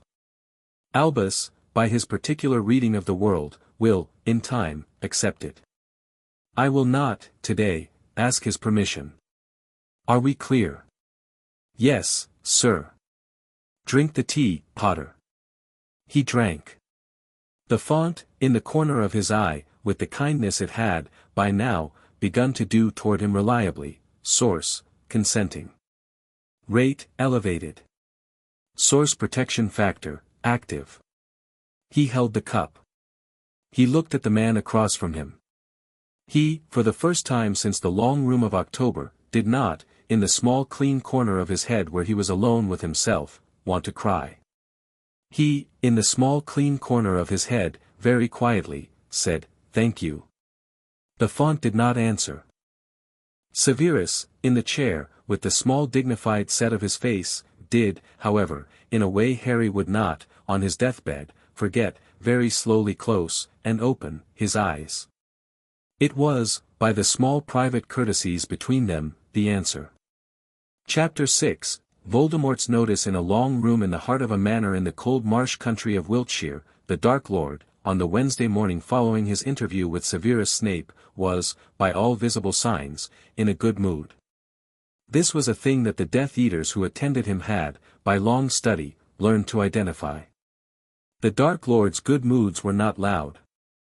They were not, in any honest sense, kindly.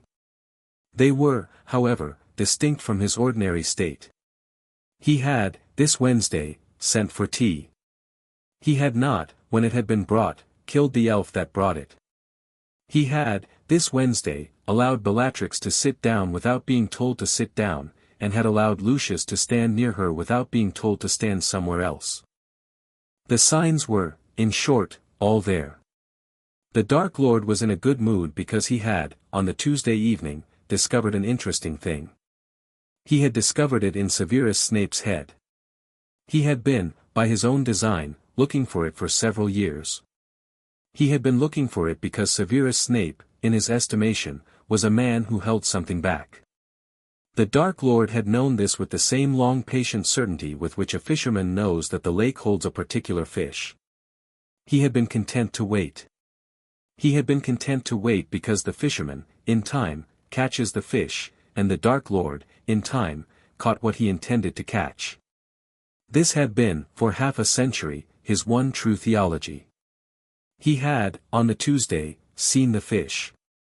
He had seen it in a small flicker, like a fish in shallow water, in a single half-second in which Severus Snape's mind, held, all the long years, behind walls that the Dark Lord had grudgingly come to respect, had thinned at the edge, and shown him, for the space of one frame, a porcelain cup, and the steady palm of an older Snape, set down on a wooden desk in a candlelit room, and across from him, a black-haired boy with his mother's eyes.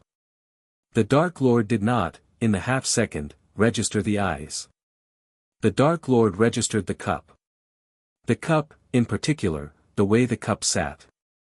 The cup was being shared. He had withdrawn from Severus Snape's mind without finishing the rest of the inquiry. He had, in the moment, made a great show of being satisfied with the surface report. He had even, by way of dismissal, said a kind word to him. He had used a great deal of energy not to allow Severus Snape, who was, after all, a man of some training, to notice that he had been noticed. He had sent Snape home. He had then, at 3 in the morning, written a single note, by hand, on a piece of plain parchment.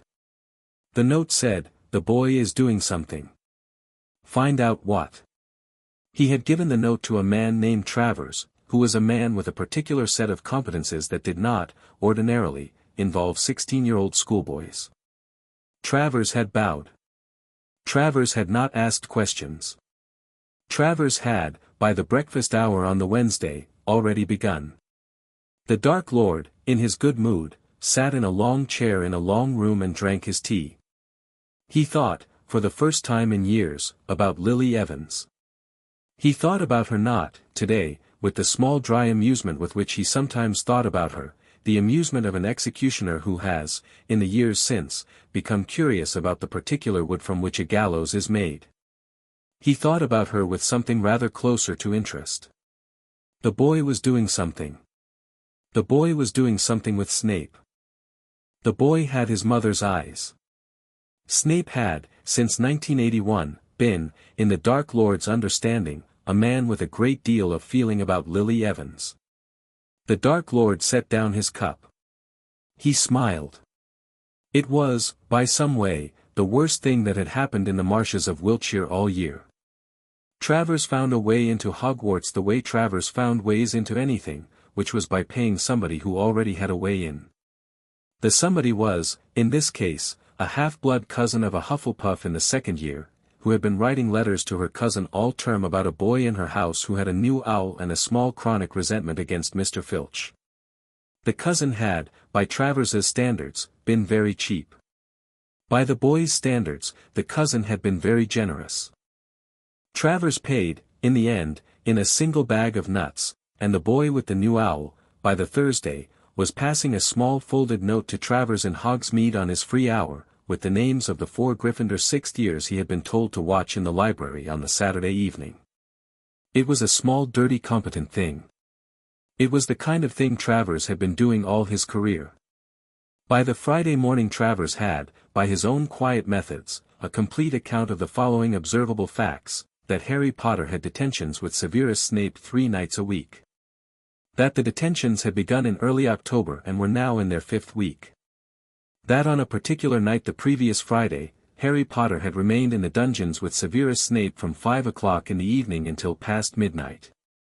That, since the start of the detentions, Harry Potter's grades had improved. Improved was, indeed, an extremely mild word, from failing to outstanding, in a number of subjects that included potions, defense, charms, and transfiguration.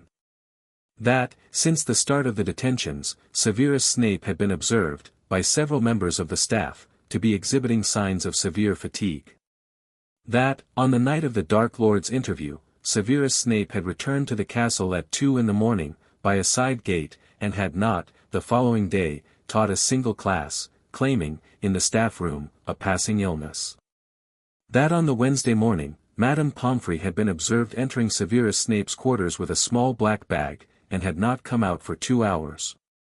Travers, who had been a Death Eater since 1972 and an unimaginative man for all of his life, looked at the small list of facts in his small dirty room above the Hog's Head and put them down on the table in front of him. He sat for a long time looking at them. Then he wrote, on the back of the paper, in his own hand, a single sentence: "The boy is doing it." He folded the paper. He sent the paper.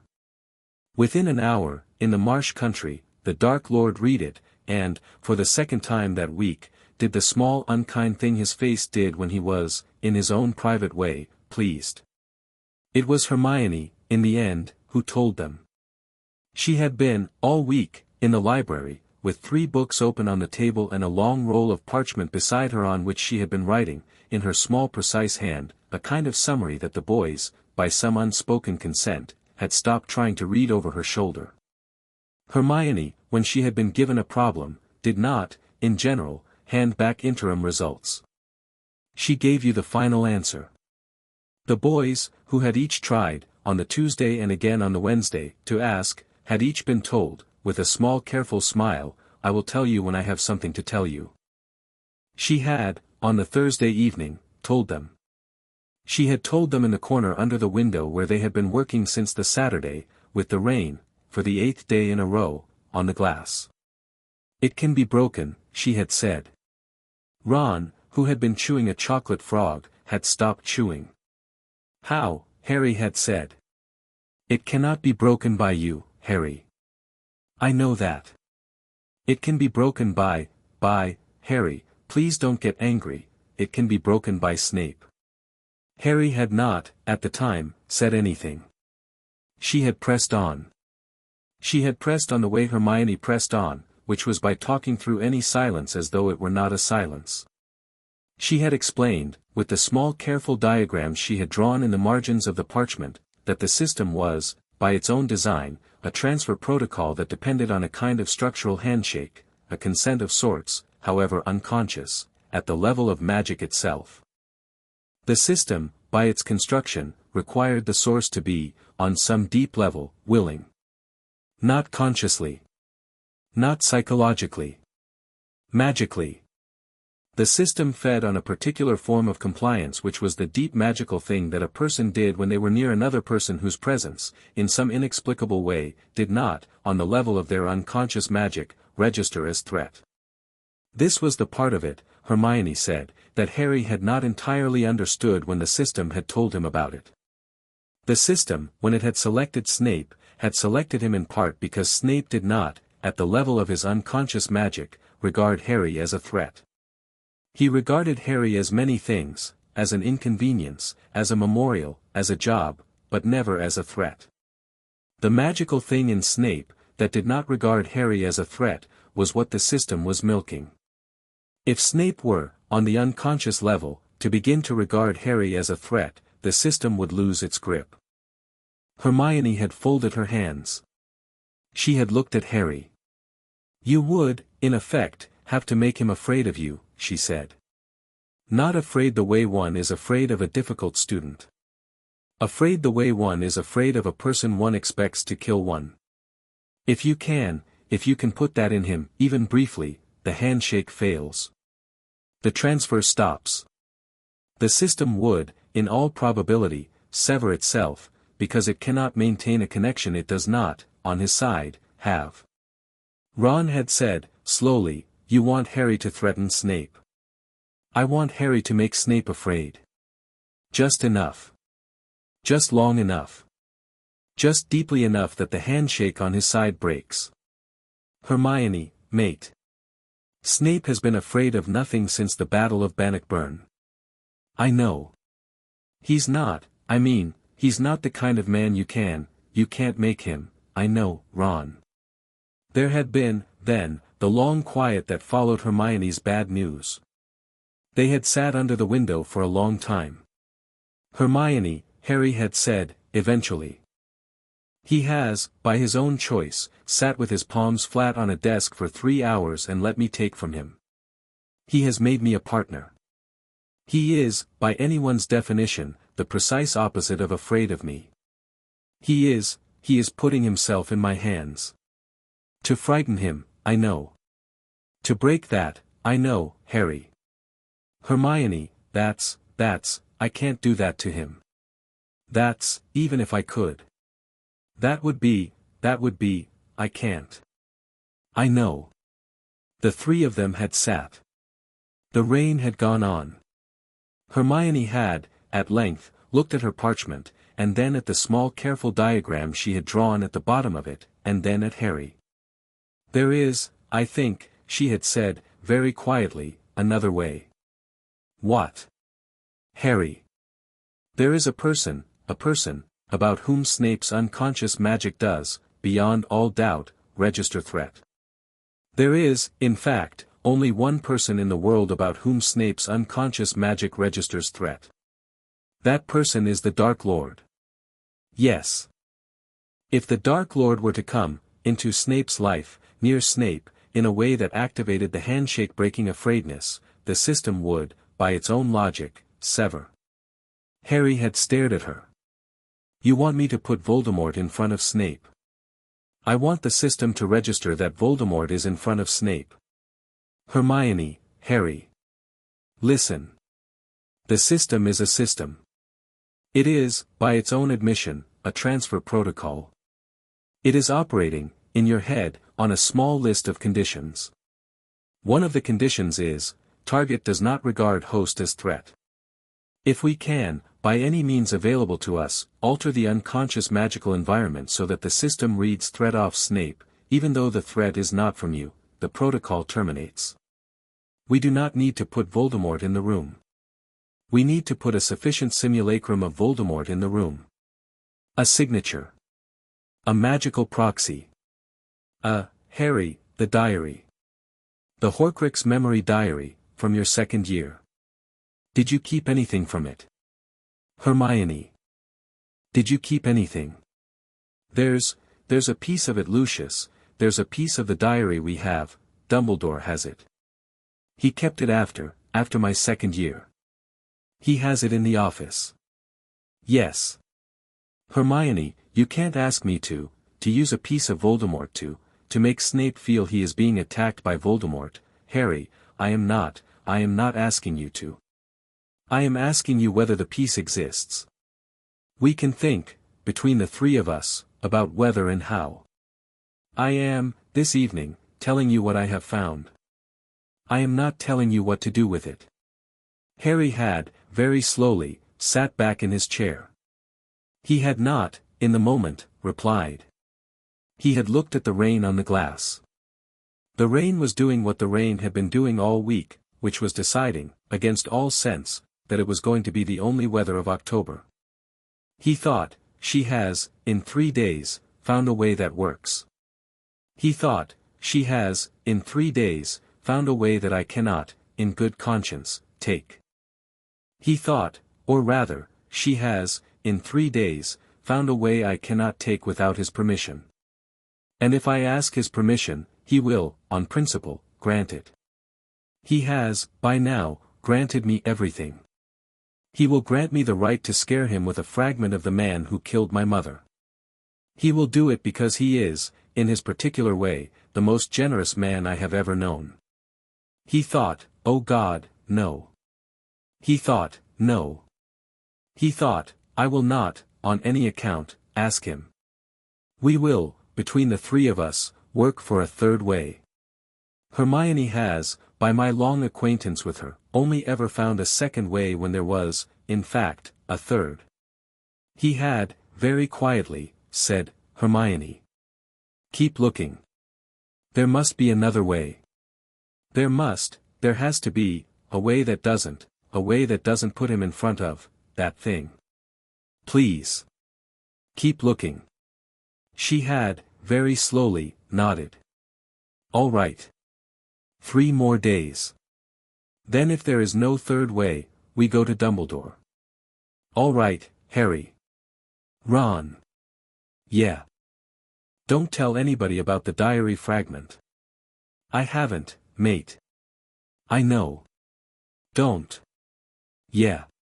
They had gone, eventually, to bed. On the Friday Snape did not, by mutual unspoken agreement, hold detention. Harry did not, by his own resolution, go down to the dungeons. He did not, today, attempt to be near Snape.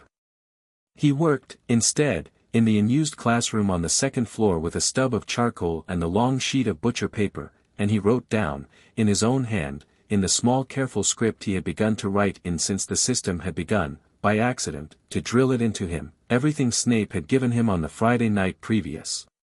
He wrote, by lunch, 3 feet of parchment. He looked at the parchment. He had, in 3 feet of parchment, the names of every Death Eater in the inner circle. He had the recognition phrases. He had the rotating challenge protocols. He had the ward keys to 2 of the Dark Lord's safe houses. He had a description, in detail, of the wards on a third. He had the location of the Dark Lord's preferred place of rest, which was a manor in the marshes of Wiltshire, on a piece of land that had, since the 11th century, belonged to a family extinct since 1612, whose names Voldemort had taken for his use. He had, written down in his own handwriting, the small list of habits of the man, that he, on his evening meals, took tea with milk, that he, on the long winter nights, did not sleep, but sat in a tall narrow chair and read, that he had, in his life, only one fear that he had not, by ordinary means, defeated, and that the fear was, Harry sat at the desk for a long time. He had not, until he had written it down in his own hand, known that he knew that. He had not known, when he had been sitting across from Snape in the dungeon classroom with the porcelain cup between them and Snape's hands palm flat on the wood, that Snape had given him this. Snape had given him this. Snape had given him, in the small palm-flat way Snape gave things, the single thing that an intelligence operative learns, by years of patient watching, about the man he is spying on. He had given Harry the man's only fear. The fear was not death. The fear was, in a way that Harry, sitting in the unused classroom on the second floor with charcoal on his fingers, found that he could not, on any account, write down, was a particular small ordinary thing that the Dark Lord had been afraid of since the age of 7, and that he had, by every means available to him, spent 55 years trying to ensure that he would never again have to face. Harry, looking at the small thing in his head, found that he could not, for a long time, breathe normally. It was the kind of fear that, in the hand of a sufficiently equipped opponent, could be used. It was the kind of fear that, in the hand of a sufficiently equipped opponent, could break the Dark Lord in a way that no curse, no army, no prophecy, and no boy with a wand had ever, in the man's life, been able to break him. Harry sat with both his hands flat on the desk for a long time. He sat with the hands flat on the desk in the precise place his palms had begun, in the last week, to fall when he sat down. He looked at them. He did not, for half a minute, recognize them. Then he, very slowly, took them off the desk, and folded them, in his own way, in his lap. He folded the parchment. He folded it into a small thick square. He put it inside his shirt, against his skin. He went up to the library. Hermione looked up when he came in. He sat down opposite her. He took her quill from her hand. He, in her own small precise handwriting, wrote on her parchment a single sentence, "I have enough. I will not need more." She read it. She read it twice. She set the quill down.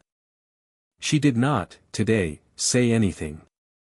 She put her hand on his over the parchment. She kept it there for a count of 10.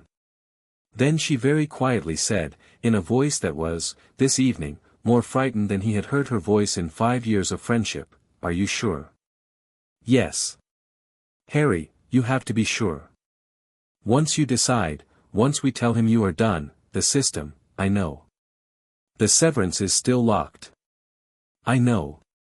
You will not, Harry, you will not, after the severance unlocks, look at him in that desk and think, just one more night. I won't. Harry. I won't, Hermione. She, very quietly, leaned forward. "Promise me." "I promise." She let her hand go. She picked up the quill. She wrote, on her own parchment, in her own small precise hand, in the same way she had written it for him, "Then on Sunday we tell Snape." He read it. He nodded. He did not, all afternoon, say another word. They sat at the table under the window in the library, with the rain, again, on the glass, and they did not, for the rest of the afternoon, work on anything in particular. They sat. After a long while, Ron joined them, and put a small parcel of cheese sandwiches on the table, and did not ask. They ate the cheese sandwiches. When Madame Pants put out the candles, they got up. They walked, together, to the common room. They did not, on the way up, place their feet in any particular way. They were, all three of them, that evening, only themselves, and Harry, who had been sleeping with somebody else's hands at the ends of his arms for 3 weeks, found, walking up the stairs between his two friends, that his own hands were, for the first time in a long while, his own, and were, very quietly, in their own way, gentle. On the Sunday morning the Dark Lord summoned Snape again. He had not been planning to. He had been planning, by his good mood Wednesday's design, to wait the fortnight, and to permit Severus a small recovery, so as to maintain in him the illusion that the Tuesday's encounter had passed without consequence. He had been planning to permit Travers a further week of investigation in Hogsmeade. He had been planning, when Travers had assembled the picture, to summon Severus then, and to spring on him, with the patient mercy of a careful predator, the truth. He had abandoned his plan because Travers had, by a small surveillance error on the Saturday, observed Hermione Granger leaving the castle with Harry Potter and a third boy and entering, by way of the Hog's Head's back passage, a place that should not have been entered. Travers had not understood what he had seen. Travers had, however, sent a very small note that contained the words "the girl knows." The Dark Lord had read the words "the girl knows." The Dark Lord did not, by his own private theology, like girls who knew. He had sent a mark on the Sunday morning. He had sent it during breakfast, when, by his calculation, the staff of the school would be at the high table, and Severus's absence would be most awkward. Severus had felt the mark go. Severus had, with the small grim dignity of a man who has been doing this for 19 years, leaned over to Albus Dumbledore, 2 seats along the high table, and said, "Headmaster, I am required." "Severus, it cannot wait. You are not well enough." "I am as well as I will be. I will go." He had stood. He had walked, in spite of his knees, out of the great hall with the precise level pace of a man who had decided, walking, that he would not, by anything in the room, be permitted to look unwell. Harry, at the Gryffindor table, had set his fork down. He had not, that morning, eaten porridge. He had not been eating porridge. He had been pushing it round the bowl while Hermione, beside him, had been writing in her small careful hand a final draft of the long letter she had been writing all night, which was the letter, she had not yet shown it to him, that they were going to send to Dumbledore that afternoon, after they had had their conversation with Snape. She had, when she had seen Snape stand, very gently put her quill down. She had, very gently, put the letter to one side. She had, very gently, looked at Harry. "Today, then?" "Yes." "You are still ready?" "I am, Hermione." "You will not, today, attempt anything heroic?" "I won't." "You will, today, sit in the common room with Ron and me and wait for him to come back?" "I will." She, very gently, set her hand on his. The hand of a girl who, by the age of 16, had been told too often by too many adults what she was supposed to be feeling. The hand was thin and dry and warm. It was, in the moment, the only honest comfort that anybody in the castle, this morning, was going to offer him. He held it. He had never, before this morning, held Hermione's hand at a table in front of half the school. He did not, this morning, care. He held it. He held it tight enough that, after a moment, she pressed back in a small careful way. He thought, looking at Snape's back as it went out of the great hall. "Come back. Come back. Come back. Come back. I will, when you come back, not take any more. I will, when you come back, do whatever you ask. I will, when you come back, sit with you in the dungeon and we will talk, the way men talk, and we will work out a third way. I will not, on any account, fail to come back. Come back." Snape went out of the door. He did not, by the small unkind protocol of the spy game, look back. Harry sat. Hermione's hand stayed in his.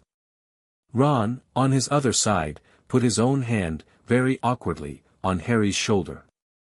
They stayed at the table like that until the staff had cleared the high table, until the elves had cleared the porridge, until the last of the small Sunday late-risers had wandered in and not noticed them, and then, by silent consent, they got up, and went up to the common room, and sat in the chairs by the fire, and did not, for the second time in 8 days, talk. The font, in the corner of Harry's eye, very kindly, source, traveling.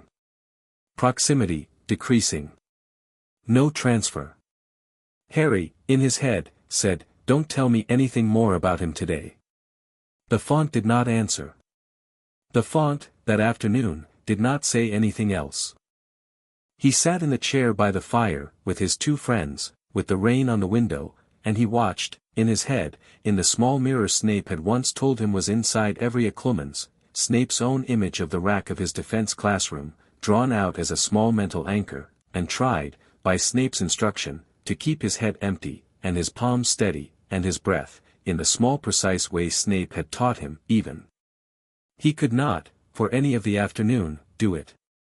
He sat, and waited, and breathed, and listened, and the rain went on, and the castle, very faintly, ticked, and somewhere, in a long room in the marsh country of Wiltshire, an old man with no nose and a face like a cold flame held the mind of his most loyal spy in a hand he had spent 55 years training to hold, and looked, with the slow careful attention of a man taking inventory, at every small corner of it for the cup.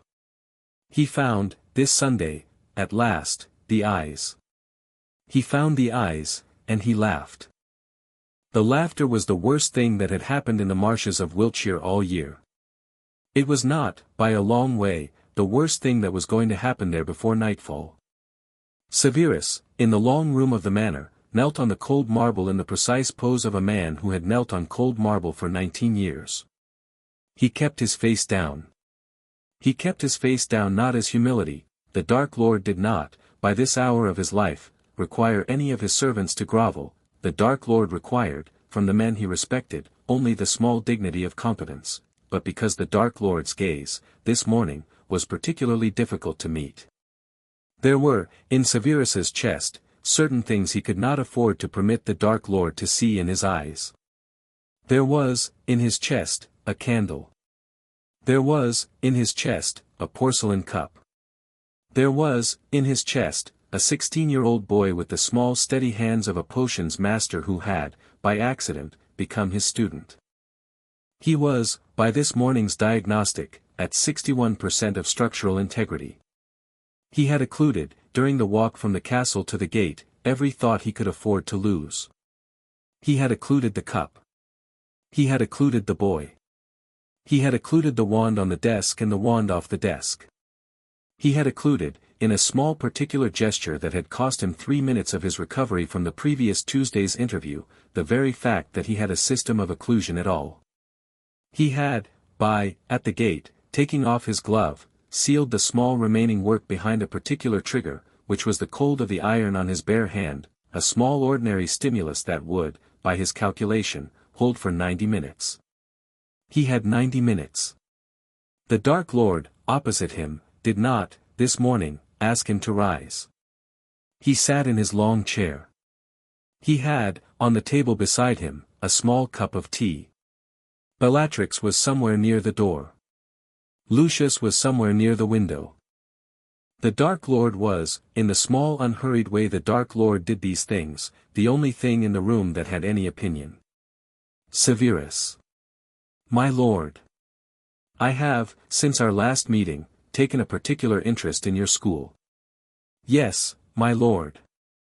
You have, in your school, a student who interests me. My lord, I have, in my school, the child of every family of my acquaintance. You will need to be, by my dullness, more specific. The Dark Lord smiled. It was the small unkind smile he did when one of his servants tried to be witty. Severus. The boy. Potter. My lord. You have, since the beginning of October, kept the boy in detention. 3 nights a week. For a period of, I believe, 2.5 hours each evening, with, on a recent Friday, a particular detention of considerably longer duration. Yes. Yes, my lord. You have, in those detentions, been observed by my agents to be, let us use the word, in close proximity to the boy. My lord, the detentions consist of cauldron scrubbing. The boy is required by his mistress of house to undergo a form of remedial instruction. Madame McGonagall has, by her sentimental view of him, decided he is to be saved.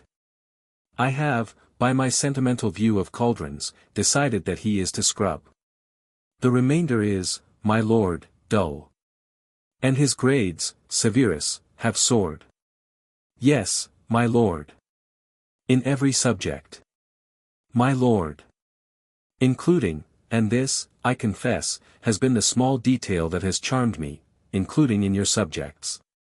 The potions master who has not, in his entire teaching career, given the boy higher than a poor, has recorded for the boy, in the last fortnight, 3 outstandings. This is, Severus, a fact I find I would very much like you to explain. Severus, with his face down, said, My lord, I have, in the last fortnight, been somewhat ill. Ah. Ill. A passing illness. The healer has been informed. I have been advised rest.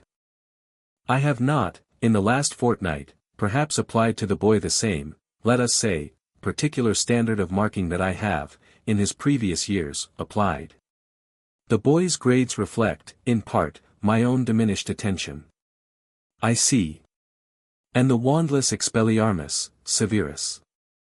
Severus, behind his occluded walls, felt the cold of the iron on his hand begin to fade. He had, by the gate, sealed his work. The seal was, he knew, holding. The seal was, however, against the small intelligent patient probe of the man across the room, beginning to thin. My lord, the boy has demonstrated, in my defense classroom, a passable approximation of a wandless disarming charm. The approximation is, I am sure, the product of his having read a book. A book. My lord. Severus. I will, in a moment, look into your head. I will, in a moment, find out for myself whether the boy has read a book. I will, in a moment, also find out a great many other things.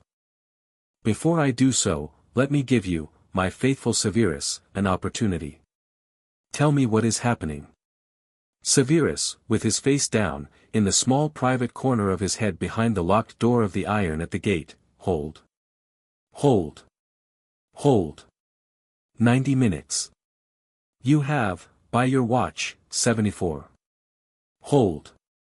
He said, aloud, My lord, the boy is, I believe, doing something. I do not know what. I have, in the last fortnight, suspected him of having come into possession of something, a relic, perhaps, a book that should not be read. My lord, I have not, in spite of my efforts, been able to determine what. I have, by way of investigation, kept him close.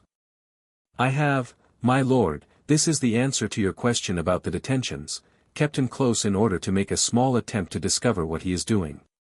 The detentions are a pretext. The proximity is the point. Proximity, Severus. Yes, my lord. And he has not, in this proximity, given anything away. No, my lord. He is, in this matter, more careful than I would have expected. I have, by the standards of his usual recklessness, been impressed. You have been impressed. By his careful concealment, my lord. Yes. The Dark Lord watched him. The Dark Lord, very slowly, reached for the small cup of tea. He sipped it. He set it down.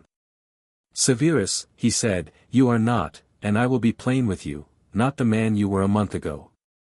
I have noticed.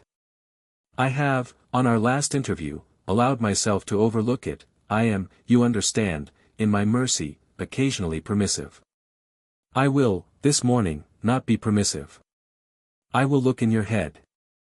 You will, while I look, allow me. If I find what I expect to find, that you have been ill in the ordinary way, and that the boy has, by some misadventure of his own, come into a small piece of knowledge that he does not understand, I will permit you to keep him close, and I will, at my leisure, make the boy mine. If I find what I do not expect to find, Severus, you have served me long enough that I do not need to say what I will find if I find it. Hold still." Severus held still. The Dark Lord's mind entered his. It was a small precise thing. It was the thing a master legilimens did when he had decided, by the slow patience of his half-century, to look properly, with the same attention with which a man looks for a fish in shallow water that he has, on several previous occasions, missed. The cold of the iron at the gate, in the small private corner of Severus Snape's head, held for 43 seconds. Then it failed. The Dark Lord saw, in the failing, a single image. He saw a porcelain cup. He saw, behind the porcelain cup, the small steady palms of an older Snape set down on a wooden desk in a candlelit room. He saw, across from him, a black-haired boy with, Severus Snape, in the precise instant the failing happened, did the thing he had decided, in the last week, to do if it came to this. He moved. He did not move physically. He moved in the inside of his head. He moved a small precise piece of his own mind, a particular memory, a particular reach of his own attention, into the precise spot the Dark Lord's gaze was about to fall on. The piece he moved into the spot was a memory of his own mother, screaming at his father on the stairs of a narrow house in Cokeworth. It was, by any measure, the most painful private thing in the inside of Severus Snape's head. It was also the only thing in his head that was, magically, large enough to cover the porcelain cup. The Dark Lord, very briefly, was very confused. The Dark Lord, very briefly, looked at the screaming woman on the stairs. The Dark Lord looked at her for 2 seconds. The Dark Lord, in the 2 seconds, did not know what he was looking at. The Dark Lord, in the 3rd second, withdrew. The Dark Lord stood up. He walked, in his long unhurried way, across the marble. He stopped in front of Severus Snape. He bent. He took Severus Snape's chin in his cold hand. He lifted Severus Snape's face so that he could, in spite of the iron at the gate, look into his eyes. "My faithful Severus," he said, quietly. "Your mother. My lord. You hide her, Severus. After all these years. My lord, I am ashamed." The Dark Lord, very slowly, smiled. It was, this time, the small kind smile he did when he had decided that a servant of his was, by the misery of his private life, sufficiently humbled. "You are forgiven. You will, however, in the next fortnight, bring me a report on the boy. You will determine what he has come into possession of. You will, I think, find that he has, indeed, read a book. You will identify the book. You will bring it to me. Are we clear?" "Yes, my lord." "You will, in the meantime, recover from your illness." "Yes, my lord." "Stand." He stood. His knees, this morning, did not do the thing. He did not, by force of will, allow them to. He kept his face, on his face, by force of will. "Out, Severus. Bring me a book." He went out. In the corridor, in the small dim hall of the manor, he leaned, by accident, against the wall. He pressed his back against it. He breathed. The screaming woman on the stairs was still in him. He had, by use of her, kept the cup, he had, by use of her, paid, in his own private currency, for the cup. He would, in the small private corner of his head, owe her interest for the rest of his life. He thought, with the small precise economy of a potions master, he believed me. He believed me for now. He has given me a fortnight. He will, in a fortnight, come back. I have, in a fortnight, very little time. I have, in a fortnight, only enough time to give the boy the rest, and to die. He walked out of the manor. He walked through the wards. He disapparated. He came back to the castle by the side gate, the way he had come back on the Tuesday, with his cloak black with rain. He came into the dungeons by the back stairs. He did not, on the back stairs, place his feet in the small precise economy of a potions master. He placed them, this morning, in the small heavy way of a man who, for the first time in 19 years, was tired enough that his economy had begun to fail him. He went into his rooms. He closed the door. He sat down in the chair in front of the cold hearth. He did not, for the better part of an hour, move. The font, in the corner of Harry's eye, 4 floors above him in the Gryffindor common room, very kindly, source, returned. Source integrity, 53%. Severance, unlocked. Chapter 7, Severance option. Harry stood in the doorway of the potions master's quarters at 4:30 on the Sunday afternoon, with his hand on the cold iron of the handle, and did not, for the count of 7, knock. He had never, before this afternoon, been in the potions master's quarters. He had never, before this afternoon, known where the potions master's quarters were. He knew, this afternoon, both. He knew them in the same small clean way he knew that the cauldron in the unused classroom on the 3rd floor had a chip in its rim, by Snape's hand, somewhere in his own. He had walked here by an instinct that had not, for any of the walk, been his. He knocked. There was no answer. He knocked again. Nothing. The font, in the corner of his eye, kindly, source present. Waking. Non responsive. He opened the door. He had not, in his life, opened a teacher's door without permission. He had not, in his life, opened any door he had not, at some point in the conversation leading up to it, been invited to open. The door, this afternoon, did not, by the precise iron of its hinges, complain. Snape was in the chair in front of the cold hearth. He was, by the look of him, awake. He was, by the look of him, also somewhere that was not, in the strict geographical sense, the chair in front of the cold hearth. His eyes were open. His hands were on the arms of the chair, palms down. He was not, by the way his chest moved, breathing the way a sleeping man breathes. He was breathing the way a man breathes when he has decided, by the small dignity of his self-respect, to keep the breathing on a particular rhythm and is, by force of will, holding to it. Harry came in. He closed the door behind him. He did not, this afternoon, sit. Sir. Snape's eyes moved. They came, slowly, to Harry's face. Potter.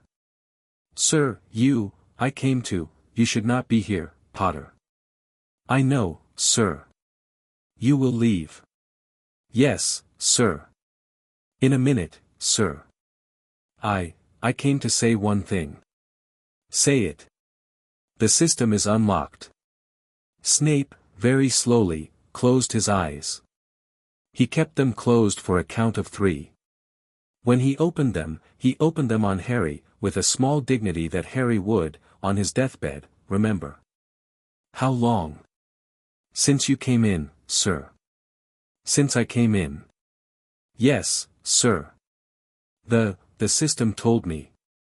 The proximity, sir, you went from 61% to 53% in the manor. It crossed the threshold. The severance is open. I can take it now. Then take it, Potter. Sir, Potter. Sir, I came to tell you, before I do, that I'm going to take it. The severance. I'm not going to keep going. Snape's eyes did, at this, the thing they did when Snape was about to say something he had not, in 19 years, been moved to say. They did it for half a second. They did not, in the end, finish the thing. He closed them again, briefly, and reopened them. You will not keep going. No, sir. You will not, in spite of having available to you the option to keep going. You will not, in spite of the fact that taking the option would, by the system's logic, give you the rest of me. You will not, Potter, keep. No, sir. I won't. Why? The question was, this afternoon, asked in a voice that Harry had not, in 6 years, heard Snape use. It was the voice of a man asking after a child's reasoning, with the small dry curiosity of a teacher who had decided, in spite of himself, that the answer would be useful. Harry, very quietly, said, because I have what I need. Potter, sir, I wrote it down. Yesterday. The things you gave me on the Friday. Sir, you gave me the inner circle. You gave me the wards on Wiltshire. You gave me the fear. The thing he is, sir, I have it. I have enough. I don't, by what I have I don't need to take the rest of you to fight him. I don't. Sir, I'm telling you because I made you a promise, and I'm keeping it before I act. I am going to sever the system. Today. Now. Before I lose my nerve. He was, by the end of the small speech, shaking. He did not, this afternoon, by force of will, allow himself to look at Snape directly. He looked at the line of the cold hearth. He looked at the small dark place above the hearth where, in another man's room, a man would have put a portrait of his mother. There was no portrait. There was, in fact, nothing at all on the wall above the hearth. There was only a small dry rectangle of stone where a portrait had, at some unguessable distant date, been removed. Snape, after a long moment, said, Potter. Yes, sir. Sit down. Sir, sit, Potter. Before you fall over. I have, on this hearth rug, a small ridiculous footstool which I have used twice in a decade. You will sit on it. You will sit on it because I require you, before you sever the system, to do me the courtesy of one conversation. After the conversation, you may, with my blessing, sever it. Yes. Yes, sir. He sat. The footstool was, in fact, ridiculous. It was a small embroidered thing with a fringe and a lion's head leg. Harry, sitting on it, did not, for a moment, dare look up.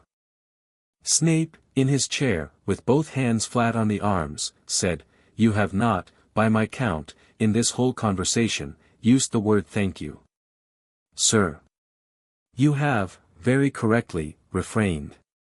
You have learned, in the last 6 weeks, by way of me, that thank you is the worst thing a young person can say to an old one when the old one has, by his own choice, given the young one something the old one knew, when he gave it, he was not going to live to take back. You will not, today, say thank you. You will, instead, sever the system. You will, in severing it, restore me to whatever scrap of a life I am to be permitted, or, by the system's particular cruelty, you will not. We do not, this afternoon, know what you will be returning me to. We do, however, know what you are giving me up. You are giving me up the rest of me. You are giving me up, Potter, perhaps the better part of my next 20 years' work as the Order's instrument. You are giving it up because, in your conscience, you cannot bring yourself to take the rest of a man you have decided you do not, after all, hate. You will not, Potter, say thank you to me. I have, by far, the worse end of the deal. I will say thank you to you. I have decided. You will sit on the ridiculous footstool and you will hear me. Harry, on the footstool, was, very quietly, crying again. He did not, this afternoon, do anything about it. He had been doing it since the threshold of the door. He had decided, walking down, that he was not going to pretend he had not been. Potter. Sir. Look at me. He looked. Snape, in the chair, was, for the first time in 6 years that Harry had been able to observe him, not, in any visible way, sneering. The face was the same face. The lines were the same lines. The black eyes were the same black eyes. There was, however, in the small careful set of the mouth, a thing that was not, by any honest description, the thing Snape's mouth had done in any of his classrooms in any of Harry's 6 years. The mouth was open by half an inch. The chin was, by half an inch, lifted. You have done a thing, Potter, that I have not, in 19 years, observed any 16-year-old to do. You have chosen, against the system, against your own short-term interest, against the immediate logic of survival, to keep, Potter, keep an old man you have spent 6 years detesting. You have chosen to keep him because, by some accident of your father's better blood, you have, since the cellar, decided that you do not, in the end, wish him dead. You have, in addition, chosen to keep him without his ever, on his own initiative, having earned it. He has, in fact, hated you. He has hated you with a particular meanness of which he is, now that he sees it on your face this afternoon, deeply, deeply ashamed. Sir, I have not finished. Sir. I am ashamed, Potter, because you have done a thing this afternoon that I, in your place, would not, 6 years ago, have done.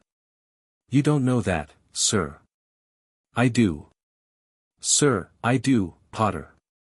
I know it in the small clean way one knows, looking at one's younger self at the end of one's career, the things one did not, in one's young life, have the capacity to do. I would not have done it. I would have, in your place, kept going. I would have, in your place, drained the man. I would have hated him quite well enough to do it. I would have told myself, by way of the small thin theology of the talented 16-year-old, that it was for the war. I would have hated him, and I would have drained him, and I would have, after the draining, used the skills to fight the Dark Lord, and I would have, somewhere in my 40s, in the middle of a battle, suddenly noticed, with a great cold pain, that I had at the center of myself the small bad foundation of having killed a teacher. You will not, Potter, have that foundation. You will, by this afternoon, save yourself it. You will, by this afternoon, sever the system and you will return me, diminished, as I shall be, to my chair.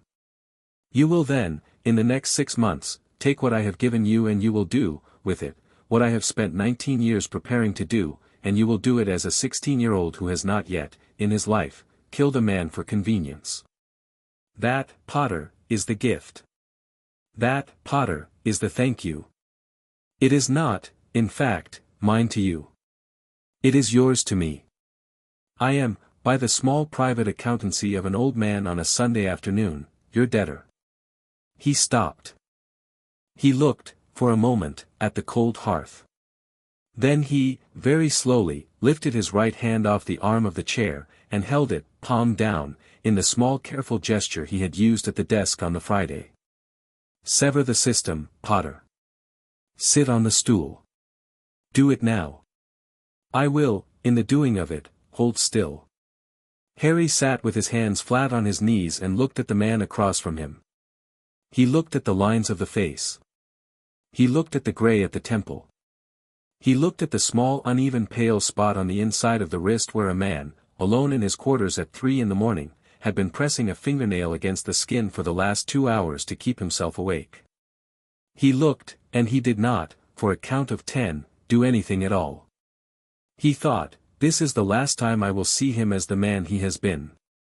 He thought, if I sever, he becomes, by the system's design, somebody else. He becomes a man who has, in the next month, to learn, at 54, how to brew at 60% of the speed he brewed at last year. He becomes a man who has to relearn the small things of his life one by one. He becomes a man for whom I have, by my hand, decided that he no longer is the man he was. He thought, or I can, this afternoon, take. I can take everything. I can keep the rest of him in me. I will, by the system's design, become a 16-year-old who can fight Voldemort. He will, by the system's design, become a body in a chair. He thought, no. He thought, no. He thought, Hermione made me promise. He thought, I made me promise. He thought, in a voice that was, this afternoon, very small and very certain, Sever. The font, in the corner of his eye, very kindly, user command acknowledged. Severance initiating. Proceed. There was, then, no fanfare. There was no light, no thunder, no clean dramatic sundering of the kind that, in his life, Harry had grown up expecting magic to perform. There was a small clean unlatching, behind his eyes, of a door he had not, until that moment, realized he had been holding open with his shoulder. The door closed. The font, very kindly, severance complete. Skill acquisition, preserved. Further transfer, terminated. Host, stable. Source, stable. Source integrity, 53%. Recovery, uncertain. Harry, on the stool, sat very still. He did not, for a moment, look up at the man in the chair. He was, in the moment, afraid to. He had, he discovered, sitting there, been holding a particular tension along the back of his neck, for the last 3 weeks, that he had not, until this moment, realized was the tension of being two people. He was, in the moment of the unlatching, only one. He was, in the moment, only himself. It was a small, profound, and almost embarrassing relief. He looked up. Snape, in the chair, had not, on the surface, changed. The face was the same face. The hand on the arm of the chair was still palm down. The chest was still moving in the careful rhythm. But Snape's eyes had done a thing, in the small moment of the severance, that Harry had not, in 6 years, expected to see in them. They had filled up. They had filled up the way the eyes of an old man fill up when he has, against his will, been moved by a thing he had decided he would not, in his life, be moved by again. They did not, for the count of 3, overflow. Snape, in the chair, by force of long habit, did not, in the count of 3, permit them. After 3 he, very slowly, raised the hand that had been palmed down on the arm of the chair to his face, and laid it across his eyes. Out, he said, quietly. Potter. Out. Sir, out. He stood. He stood, very slowly, because his knees had, at some point in the last 20 minutes, decided that they were going to do the thing Snape's knees did. He went to the door. At the door, he turned. He did not look at the chair. He did not look at the man's hand across his eyes. Sir, he said, into the closed wood. I'll come back tomorrow. You will not. Sir, you will not come back, Potter, until I send for you. I will, in the next several days, be in no condition to be looked at. You will respect this. You will respect it as a small private decency that I have, in my long life, never asked of any of my colleagues. I will send for you. You will, when I send for you, come. Yes. Yes, sir. Out. He went out. He closed the door behind him. In the corridor, he stood with his back against the wood for a long minute. He listened. Behind the door, very faintly, he could hear the man in the chair, by himself, in a way that Harry had never, in his life, expected to hear Severus Snape do, and which Harry, by the small careful courtesy of having loved 1 or 2 grieving men in his life, did not, in his head, name. He walked away. He walked down the corridor. He walked up the back stairs. He walked, with his own feet placing themselves in the small uneven 16-year-old way of Harry Potter's feet, all the way back to Gryffindor Tower. He did not, in the corridors, see anyone. The castle, on the Sunday afternoon, was at a Quidditch match. Harry, who would, 6 months earlier, have been on the broom, did not, this afternoon, mind being on the stairs. He went into the common room. Hermione and Ron were in the chairs by the fire. He came over. He did not, for a moment, sit. They looked up at him. He looked at them. "Done," he said. Hermione, very quietly, said, "He's alive." "Yes. And the system, severed." Ron, who had, in the last several days, become, very quietly, the most patient of the three of them, did not, this afternoon, say bloody hell. He stood up. He hugged Harry. He hugged him with the particular careful awkwardness of a tall thin boy who had not, in his life, hugged another boy except at funerals. He held on for a count of 3. He let go. Hermione stood. She did not hug him. She put her hand on his arm. She kept it there. "Sit, Harry." He sat. He sat in the third chair, between them. He, in the chair, did not, for a long time, speak. He sat with his hands in his lap. He looked at the fire. The fire, that afternoon, was the small honest fire of a Sunday afternoon, banked for the long evening, and crackling, very gently, in the way Sunday fires crackle when there are 3 children in front of them who have decided to do nothing in particular for the next hour. He sat and watched it. After a long time he said, "Now what?" Hermione, beside him, said, "Now we plan." "Yes. We have, by my reckoning, between 10 and 14 days before Voldemort summons him again. He has, by his report, given Voldemort the impression that the boy, that you, have read a book. Voldemort has asked for the book. We need, between now and the next summons, to give him a book. A real one. One that contains a, let us say, sufficient explanation for what has happened to him." "Hermione, I know. I will, in the next 2 days, write the book." "You will write the book?" "Yes." "Hermione, you cannot, that is, to write a book that explains a system of magical theft to a Dark Lord, that is, yes, Harry. I know. You, Hermione, Harry. The book I am going to write is going to be a forgery. It will be a careful forgery. It will be of the kind that the Dark Lord, even by his standards, will, I think, find satisfying. It will be a manuscript that contains, believably, a partial method of skill draining. It will not contain, Harry, anything close to the truth. It will contain enough plausible nonsense, at the right level of arcaneness, to convince the Dark Lord that he has been told what happened, and to convince him, in particular, that he has the original book and that there is, accordingly, nothing further to find. I will, in the writing, do my best work. You will, in the giving of it to Snape, do yours. Hermione. Yes. You, Hermione, that's brilliant. Yes. Ron, beside her, very dryly, mental, mate. She's been planning it since Tuesday. Tuesday before last. Hermione, looking at the fire, it seemed prudent. Harry looked at her for a long moment. He thought, in the small clean way he had begun to think since the unlatching of the door, I have, by my long acquaintance with her, only ever found a second way when there was, in fact, a third.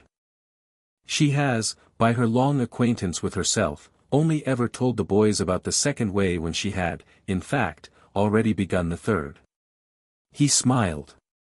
It was, for the first time in 5 weeks, in his face, a smile.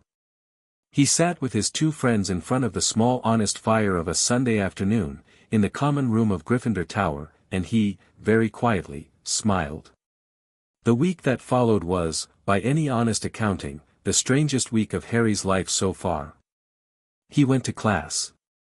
He attended potions on the Monday, Slughorn, on his bench, defense on the Tuesday, with a substitute. The substitute was a small unhappy man from Manchester whose name Harry did not, by the end of the week, learn. He did charms. He did transfiguration. He did, in fact, all of his subjects, and he did them, by the small clean stable thing in his head that had remained, after the unlatching of the door, in his possession, at the level he had been doing them all term. His teachers, who had, in the last week, been quietly hoping that the boy's small mysterious renaissance was going to continue, allowed themselves to be pleased. McGonagall, on the Wednesday, in her office, said, "Mr. Potter. Professor. You are doing better." "Yes, Professor. I will not, today, ask how." "Thank you, Professor. I will, however, observe that Professor Snape is, this week, taken ill, and that you are not, in any obvious way, distressed by his absence. I find this an interesting development." "Yes, Professor." "Will he recover?" Harry did not, for a moment, answer. "I think so, Professor." "You think so?" "Yes, Professor." "Out, Mr. Potter." He went out. In the corridor, walking away from her office, he allowed himself the small clean dignity of not pretending that the conversation had been about cauldrons. Hermione delivered the book on the Saturday. It was bound in old brown leather. The leather was, by her quiet design, not new old, it was the old leather of a real old book that she had, by the assistance of a small and somewhat illegal charm, hollowed out and refilled with fresh parchment. The parchment had been aged in tea. The hand was a small precise 19th-century hand that was not, on inspection, Hermione's hand, but was, by another small and somewhat illegal charm, on the parchment by Hermione's wand. The book had a title in Old Latin. The title was, by Hermione's small careful translation, On the Diversion of Magical Aptitude from the Master to the Apprentice. It was a title that, if one read the Latin carefully, was on the very edge of the technical, in the way that titles only ever are when their writer has decided that ambiguity is, in the end, the better part of valor. Harry, looking at it in the library, said, "Hermione, it's perfect." "Thank you." Hermione, it's actually, it looks like, I have been, in my spare time this term, reading rather a lot of old books." "Hermione, don't, Harry." "Hermione, I will," she said, "be embarrassed by my own goodness if you continue." He stopped. He picked the book up. He held it. It was heavier than it should have been. The weight was, by her design, the weight of authority. He took it down to the dungeons that night. He did not, today, knock. He had been instructed not to knock. He had, on the Wednesday evening, received a single note from Snape, by the elves. Snape had, by his particular method, sent it as a small folded square in Harry's porridge, which had said, in the small precise hand of Severus Snape's improved condition, Friday. 6. The book. Harry came down on the Friday at 5:56 and waited 4 minutes and went in at 6. Snape was at the desk. The desk was, this evening, not covered in books. It was empty. There was a single small file on the corner of the desk, of the structural diagnostic, which was, this evening, colorless, the color of clear glass. There was, beside the file, a small glass of water. There was, beside the glass of water, a single wand, which was Snape's wand, lying on the desk. The wand on the desk meant, I have laid down my hand. It meant, this evening, something else. Sir, Harry said. Potter. I brought the book. Show me.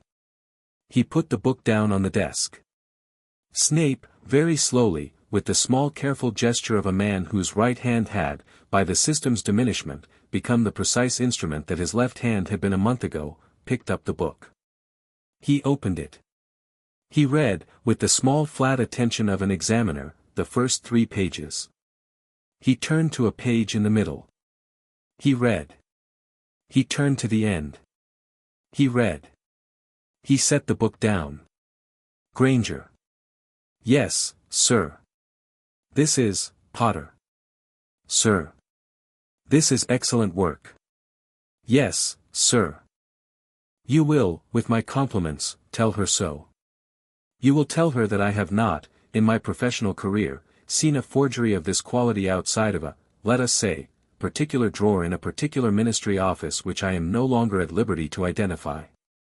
You will tell her, in particular, that the small typographical error on page 73, ad libitum for ad libidinum, was a stroke of authentic foolish brilliance. She will know what I mean. Yes. Yes, sir. You will, on the Sunday morning, bring this book to my chambers. I will, on the Sunday afternoon, send it to him. He will, by the Tuesday following, have read it. He will, by the Tuesday following, be pleased. Yes, sir. You will, then, by the small remaining margin of safety we have purchased ourselves, have between 2 weeks and 4 to do what I have asked you to do. Harry did not, for a moment, move. Sir. Yes. Are you will not, you are not going to, I will not, on the next summons, be killed. Sir. Potter. I have, in the last 2 weeks, recovered to the precise level the system has left me at. I will, on the Sunday afternoon, send the book to the Dark Lord. He will, on the Tuesday, read it. He will, on the Wednesday, summon me. I will go. I will, by use of Miss Granger's brilliant forgery, hold him for an hour at the surface. I will return. I will then, on my honor, by what is left of me, hold the line in this castle for as long as the small bones of my body will permit. You will, in the meantime, go and do what we have planned for you to do. You will not, in spite of any sentimental urge of yours, return to my classroom unless I send for you. Yes. Yes, sir. You will leave, this evening, by the back stairs. You will not, on the way up, look back. Yes. Yes, sir. He picked up the book. He stood. He turned at the door. He did, in spite of every instruction, look back. He did it because he was 16 years old, and because he had, in the last 6 weeks, learned a great many things from the man across the desk, but had not, in any of the 6 weeks, learned how to leave him without looking back. Snape, at the desk, did not, this evening, scold him. Snape, at the desk, in the small private corner of his face that was, this evening, not the face Snape had worn in front of any of Harry's 6 classroom years, raised one hand, half an inch, off the wood of the desk, palm up, in a small private gesture that was not, by any honest description, a salute, and was, by any honest description, the closest thing to one. Harry returned it. He raised his own right hand, palm up, in the doorway. He did not, by any pretense, hide the gesture. They held the gesture for a count of 3. Then Snape, at the desk, very dryly, out, Potter. He went out. He went up the back stairs. He did not, by his own private dignity, look back. In the common room, on the Friday evening, Hermione, when he told her about ad libitum and ad libidinum, did, against all her stated intentions, blush. Ron, beside her, said bloody hell, and then said, without looking at any of them, I am not going to ask you what those words mean, Hermione, and she said good, and the 3 of them sat in front of the fire and laughed, in the small clean way of children who had, for the first time in 5 weeks, allowed themselves a laugh. They had, by Hermione's reckoning, between 2 and 4 weeks. They had work to do. Harry, sitting in his chair, with the small kind clean weight of a single severed door at the back of his head, thought, for the first time in 5 weeks, in his own voice, then we go. Hermione, on the second Tuesday of the 3-week stretch, came to find Harry in the unused classroom on the 3rd floor at 5 o'clock in the morning. She did not, at 5 o'clock in the morning, look like a girl who was supposed to be in a school. She looked like a girl who had, by long acquaintance with the inside of a library, decided that the bones of her face were going to be the bones of her face whether she had slept or not. She had her bag over her shoulder. She had a small heap of parchment under her arm. She had a piece of toast in her hand. She put the toast down on the desk in front of him. Eat, she said. Hermione, I eat. Then we talk. He ate. When the toast was gone, she sat down opposite him. She put the heap of parchment between them. She, very carefully, with the small precise instinct of a girl who had decided, in the night, that her two friends were not in fact, in this matter, capable of the planning by themselves, said, "Harry, I have, by my reckoning, identified 4 ways in which the plan as it stands will fail." He stared at her. 4. 4. "I will, in the next 20 minutes, explain them to you. I will then, in the following 20, explain to you how I propose to fix each of them. I will then, in a final 5, explain to you why the plan as it stands cannot, in any version, be executed by you without me and Ron. I will then say eat another piece of toast. I will then, at 6 o'clock, walk you down to the great hall, and we will have breakfast. Are we clear?" "Yes." "Listen." He listened. She spoke for 20 minutes by the small careful timepiece she had, in front of her on the desk. She walked him through each failure mode. The first was the ward sequence. The second was the choice of approach. The third was the dosage of the Patronus, which, she had decided, was too low for the long open ground of the Manners Avenue. The fourth, and this was the one she had, by her face, found the hardest to identify, and the hardest, this morning, to say aloud, was Harry himself. "You will, on the day," she said, "be tempted to keep going. You will not, on the day, do the small clean efficient thing. You will, on the day, decide that the small clean efficient thing is a betrayal. You will, on the day, in the middle of doing the small clean efficient thing, hesitate. The hesitation will, by my reckoning, cost you between 5 and 10 seconds. The hesitation will, in spite of Snape's training, kill you.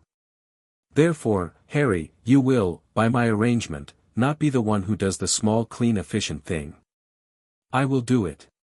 You will do the rest." He stared at her. "Hermione." "Yes. You, Hermione, you can't, I can. I have, in the last 6 weeks, by your own careful inheritance of the man's instruction, learned a great deal more than any of us have given me credit for. I have, in particular, learned that the small clean efficient thing, the small detail you are not, by your conscience, going to permit yourself to use, is, in fact, by my reckoning, the only thing that will, by its nature, work. I will, on the day, by my arrangement, say it. I will say it because I do not, in spite of every careful good thing I have ever read about him, share your particular hesitation about Tom Riddle. I will not, in the moment, hesitate. You will do everything else. Are we clear?" He sat with both hands on the table for a long count. He thought, she has, in the last 6 weeks, been doing all of the hard work, all the time, in private, while I have been doing the visible work, in public, in the corner of her eye. He thought, she has, this morning, decided to spare me a thing I had not, yet, asked anybody to spare me from. He thought, I cannot, in conscience, let her. He thought, and I cannot, in conscience, refuse her. He said, very quietly, Hermione. We will, on the day, decide who does it. Together. Harry, together. Hermione. I am not going to walk into the manor without, Hermione. Please. We will, on the day, decide. She looked at him for a long moment. Then she very slowly, with the small dignified set of her chin, nodded. On the day. Yes. Yes. Eat the other piece of toast. He had not noticed the other piece of toast. There was, on the desk, in the small careful place she had set it, another piece of toast. He ate it. She walked him down to breakfast. He did not, at the breakfast table, look at Snape on the staff table. He did not, by his own small private agreement with Hermione, look at any of them. He had work, this morning, to do. At dinner that evening, on the Thursday before the Monday they had set as the day, Dumbledore caught Harry's eye across the hall. He did not, by any visible sign, summon him. He did, however, by the small precise nod he gave from the head of the staff table, indicate that, should Harry wish, at some point in the evening, to walk the long way back to Gryffindor Tower, Dumbledore would, by his own arrangement, be on the second-floor landing at 9:15. Harry came up the long way. Dumbledore was, at 9:15, on the second-floor landing. They walked, in a small dignified parallel, around the corner of the gallery. They stopped by the small window that looked out onto the courtyard. The courtyard was, in the small grey of the evening, empty. Harry. Sir. You are, by my reading, ready. I think so, sir. I will, on Monday morning, walk in with you. Yes, sir. You will, on Monday morning, do exactly as Miss Granger has rehearsed you to do. Yes, sir. You will, in spite of any urge of yours, not deviate. No, sir. I am, Harry, I am proud of you. He did not, this evening, say thank you, sir. He had, by the long courtesy of the man across the desk in the dungeons, learned. He nodded, once. Dumbledore, very slowly, smiled. Bed, my boy. He went to bed. Chapter 8, Empty Mirror. The Dark Lord read the book on the Tuesday. He read it in the long room of the manor, in the long chair, with the small cup of tea on the table beside him. He read with the slow careful attention of a man who had, in his life, read more books than he had lived years, and he read, in particular, with the small specific pleasure of a scholar who has been brought, by the patient industry of an inferior, an object that he had not himself been able to find. He read the introduction. He read, with particular attention, the chapter on the diversion of small skills. He read, with rather more pleasure than was good for him, the section in the middle on the false handshakes of the unconscious mind. He read the appendix. He read, in the appendix, the small printed table of correspondences which had, in his estimation, been the part of the book that an ordinary apprentice would have skipped, and which was, by his particular taste, the part that gave the book away as genuine. He set the book down.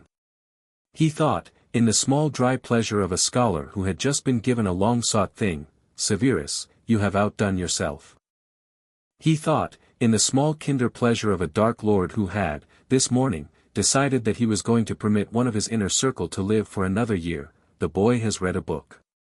The boy is to be brought to me, when ready. He will be useful. He thought, Severus is to be permitted his recovery.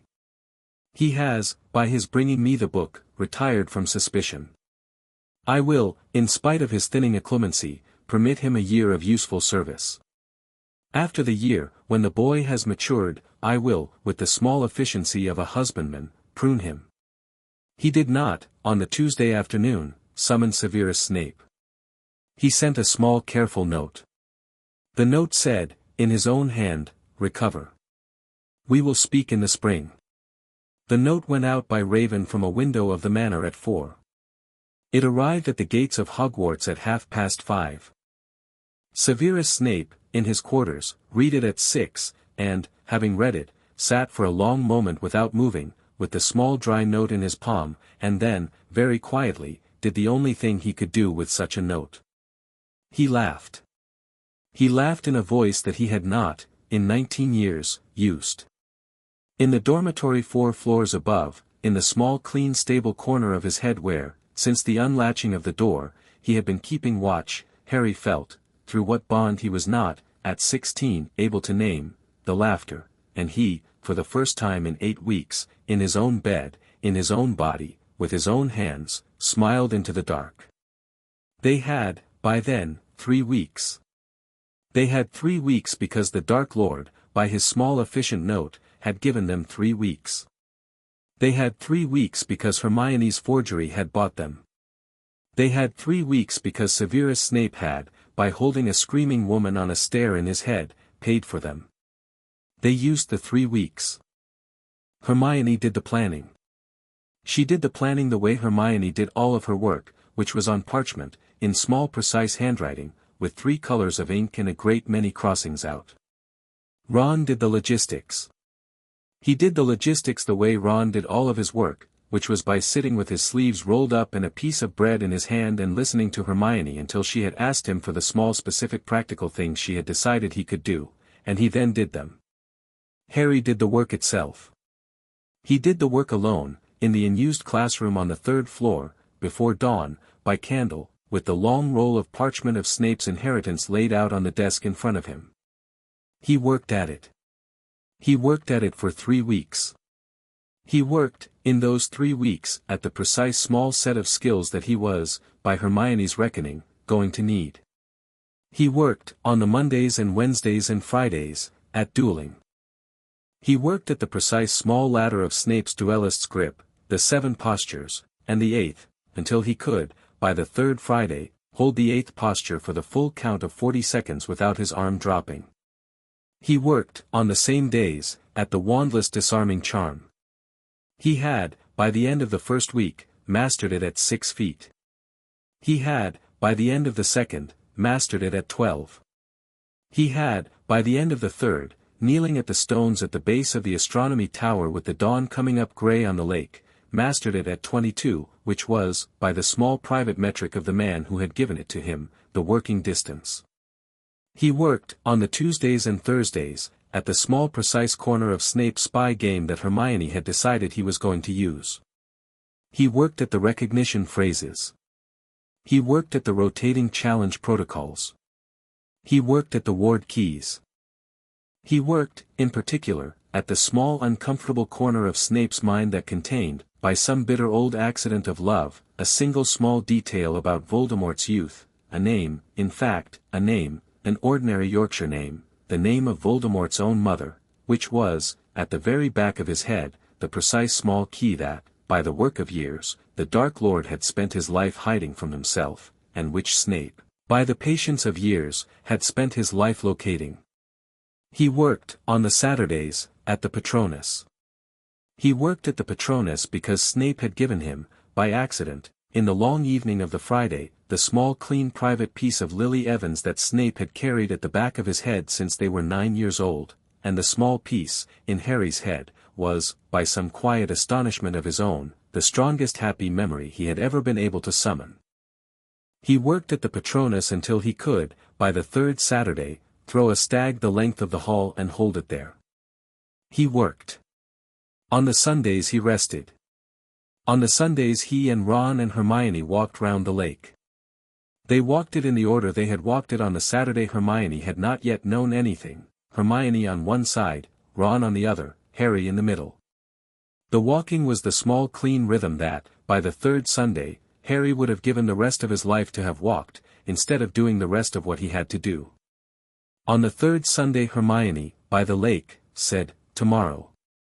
"Yes." "You are sure?" "I am, Hermione." "You will not, by any account, go alone." "I won't." "We are coming with you." "Dumbledore is coming with you." "The Order is coming with you." "You are not, Harry, going alone." "I know, Hermione." "You will, when we go in, do as Dumbledore tells you." "I will." "You will not, in spite of any urge of yours, try to finish him." "I know, Hermione." "You will, in particular, Hermione. Not, in any account, attempt to use the small detail. That is a last resort. That is Harry, that is, in fact, the thing we have decided not to use." He looked at her. "Yes. You will not." "I will not." "Promise me." "I promise." She looked at him for a long moment. Then, very quietly, she nodded. Ron, on the other side, said, into the silence, "Bloody hell." "Yes." "It's tomorrow, isn't it?" "Yes." "All right. All right. All right."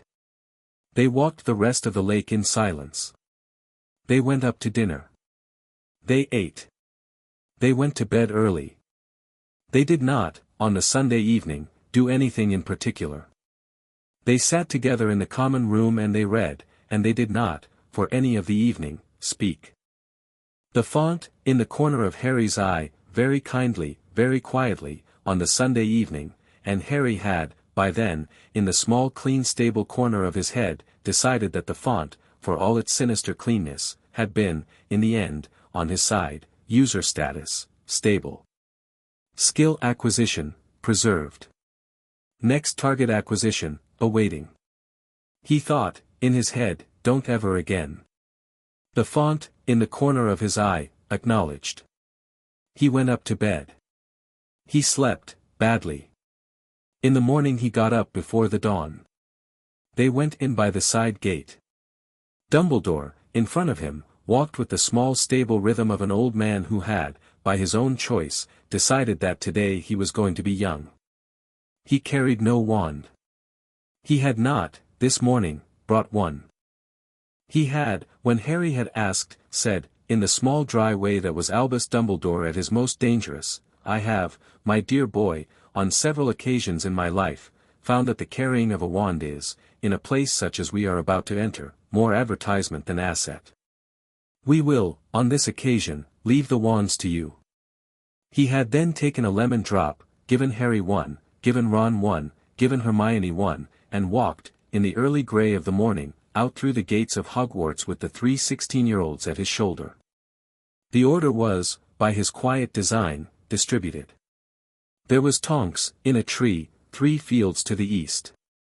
There was Moody, on a small hill, 2 fields to the south. There was Kingsley, in a hedge, somewhere. There was Hagrid, at the back, carrying nothing but his very large hands. There was, in a small barn on the next farm, a Muggle policeman whom Dumbledore had, by some old kindness, befriended, and who was going to, by mutual agreement, telephone for a great many other policemen if a great many other policemen were necessary. There was no Snape.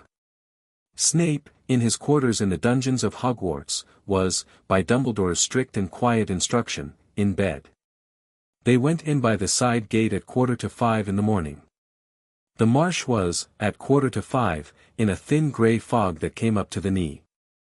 The manor was, in the fog, a single small black thing at the end of a long avenue of poplars. There was a single light in the upper window. The light was the Dark Lord. The Dark Lord, by Snape's patient instruction, never slept.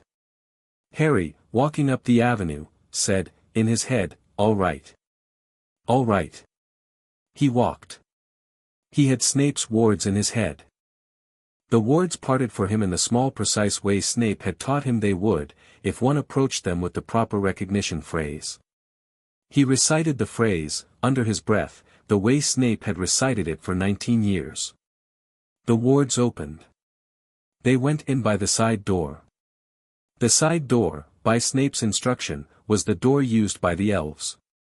It was a small narrow door with no enchantment on it heavier than a Muggle lock. Hermione had the lock undone in 2 minutes. They went in. The corridor was empty. They walked the corridor on Snape's directions. They turned the precise corners Snape had told Harry to turn. They came, by Snape's instruction, to the long room. The long room was, at 5 in the morning, lit by a single candle. The Dark Lord was in the long chair. He was reading. He was reading, by the candle, a book that Hermione had not, by the long brown leather of its cover, written. He was reading the book without, for the moment, knowing that they had come in. He had, on the table beside him, a small cup of tea. He looked up. He saw Albus Dumbledore in the doorway. He saw, behind Albus Dumbledore, Harry Potter. He smiled. It was, by some way, the worst smile Harry had ever seen on a face. It was, by some way, also a smile that he had, by the inheritance of 3 weeks ago, been expecting. Albus, the Dark Lord said. And the boy. Tom. And Mr. Weasley. And Miss Granger. How very, Hogwartian, of you. Tom. You have come to me at 5 in the morning, Albus, with 3 children. I confess, I had not, even after our long acquaintance, expected this sort of folly of you. Is the prophecy, by your reading, today? The prophecy is, by my reading, irrelevant. Albus. Tom. The boy is going to speak to you. You will listen. The Dark Lord looked at Albus Dumbledore for a long moment. Then, with the small unhurried amusement of a Dark Lord who had been, after all, a very long time without a visit, he set the book down on the table. Speak, boy. Harry stepped forward. He stepped forward, in the precise economy that Snape had taught him to step forward in. He set his shoulders an inch back. He placed his feet a precise breadth apart. He let his right hand hang in the small still pocket shape it had begun, in the last 3 weeks, to fall into when he was not doing anything in particular with it. He did, in the small private corner of his head, the small private trick of occlumency that, by Snape's careful drilling, allowed him to hold a particular thought in a particular place where, by the magical signatures of his own body, it would not, for the moment, show. He held, in particular, the small detail of the Yorkshire name in the front of his mouth, where it would not, by the small careful unfocused attention of the Dark Lord, register. Tom, he said. The Dark Lord, in the chair, did not move. Boy. I have come to tell you a thing. Speak. I have, in the last 2 months, been carrying a system. The system is, by its design, a transfer protocol. It was given to me, by some agency I have not been able to name, in the cellar of Severus Snape, on a Tuesday in October. The system has, by its design, the capacity to drain the skills of a target, and to give them to its host. The target was, by some accident or by some design of the system, Severus Snape. I am aware, boy. I have read the book. Severus has been, kind, enough to bring it to me. The book Severus brought you was a forgery.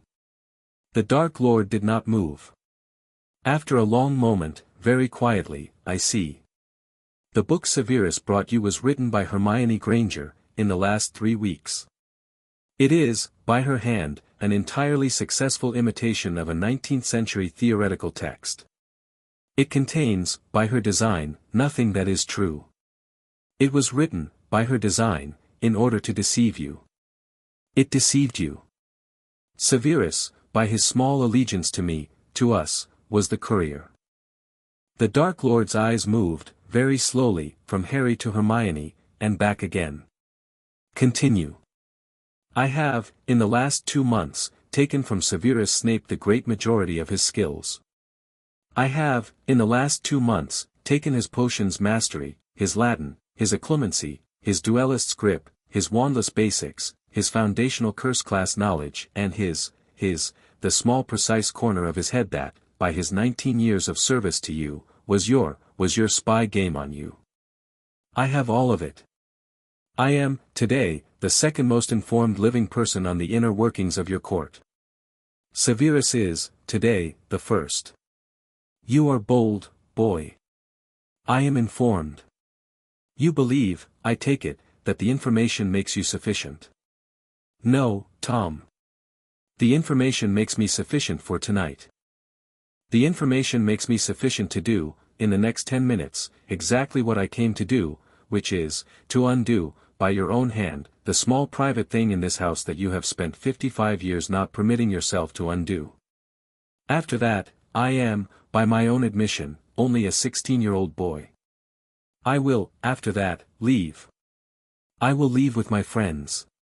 I will leave, in particular, with Severus Snape, who is, by your kindness, in his bed in his own school, recovering from the small fortnight of illness you have, by your inattention to him, granted him. You will, after that, find, by your own measure, that I have not, in fact, done you any further harm. You will find that the small thing I have undone in you is, when you look at it in the morning, the small thing that you should, in fact, have undone in yourself decades ago. You will find, Tom, that the small undoing has, in the end, lightened you. You will, by your own count, be, I think, more dangerous, not less. You will be more dangerous because you will be lighter. The Dark Lord, very slowly, stood. He stood in the small unhurried way of a man who had, by the count of his own breath, decided to stand. He did not, in standing, reach for his wand. He looked at Harry, in the doorway, with the long careful attention he had, that Tuesday in October, looked at the porcelain cup in Severus Snape's head. "You will, boy, in a moment, regret your boldness. I will, in a moment, do you a small dishonor. But, first, speak. Speak this small thing. What is the small thing you have come to undo?" Harry, very quietly, looked at Dumbledore. Dumbledore, in the doorway, did not, by any visible sign, give him any signal at all. Harry, in the corner of his head, was, very quietly, alone. He took, in his head, his last small look at the small detail. He thought, in the corner of his head, "Sorry, Hermione." He spoke. He spoke a single Yorkshire name, in a small careful voice, in the precise inflection in which Severus Snape's grandmother in Cokeworth had, in 1937, spoken it on a night when the Snape family had been visited, by a small thin starving boy in a damp jumper, who had been brought, by a charity, from an orphanage in London. He spoke the name Merope. He did not stop. He spoke a second name, Mary. He spoke a third, Tom. He spoke, in the small careful sequence Snape had taught him by accident on a long evening in October, with his palms flat on a desk, with a porcelain cup between them, the precise four-word sentence that had, in 1937, been said by an old woman on the stoop of a Yorkshire cottage to a small thin starving boy in a damp jumper, after she had given him a piece of bread, and which had been, by his small private theology, the only sentence of kindness ever spoken to Lord Voldemort in his entire long, unhappy life. The sentence was, "Tom, lad, come in." The Dark Lord, in the long room, in the candle, did the thing he had spent 55 years not permitting himself to do. He flinched. It was a small flinch. It was, in fact, the smallest flinch Harry had ever seen, by anyone in his life. It was, however, by the very particular magical metric of a man who had spent 55 years not flinching, the largest flinch in human history. The candle, in the chamber, very briefly went out. It came back. It came back a different color. It came back, by some small private signature of the room, the precise color of an October evening fire in a Yorkshire kitchen in 1937. The Dark Lord stood very still. He stood, in the long room, in the changed light of the candle, with both his hands at his sides. He had, in his entire life, never stood with both his hands at his sides in front of a 16-year-old boy. He said, with the small dry attention of a man who had been, by a child, very gently mortally struck, "You presume." "Yes. You presume on a kindness I have not, in 55 years, allowed myself to remember. Yes. You presume, boy, on the small piece of my history I had decided I would die without. Yes. You are, Severus, the small thing, I'm sorry, Tom. You are sorry. The boy is sorry. The boy has presumed. The boy has, in the small careless way of all boys with their fathers' names in their mouths, come into a man's house at 5 in the morning and undone a piece of him. The boy is, in his way, boy, admit, finally, kind. The boy is sorry. The boy will, in a moment, leave. The boy will, in a moment, take his friends, and his headmaster, and his fish-eating sentimental shadow of a teacher, and he will leave. The Dark Lord, with both his hands at his sides, did not, on that morning, reach for his wand. The Dark Lord, in the long room, in the changed light of the candle, did the second small thing Harry had not, in his life, expected to see. He sat back down. He sat in the long chair. He put his head against the high back. He closed his eyes. He said, with his eyes closed, out. Dumbledore, in the doorway, did not move. Tom. Out, Albus. Tom, you will give me your word. I will give you no word, Albus. I will, however, allow you the small 30 minutes you require to leave. I will, after the 30 minutes, do as I decide.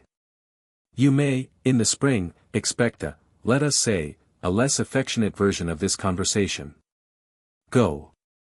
Dumbledore, in the doorway, said, Tom. The boy is right. Out. The boy is right that you are, in this small undoing, lighter.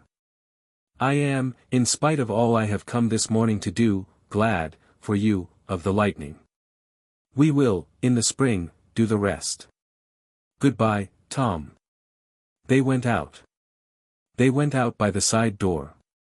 They went down the avenue of poplars. The fog had, by the time they came out into it, lifted to the waist. They walked through it without speaking. At the bottom of the avenue Moody and Tonks and Kingsley met them. Hagrid, who had been at the back of a hedge, came up and put one of his very large hands on each of Harry's shoulders for a count of 3. Nobody spoke. They apparat, by Dumbledore's hand, in groups of 2, back to Hogwarts. Harry came last. He came back to the small clean stone of the entrance hall. He sat down on the floor. He sat with his back against the wall of the entrance hall, in the early morning grey of the castle, and put his hands flat on the stone, palms down. He cried.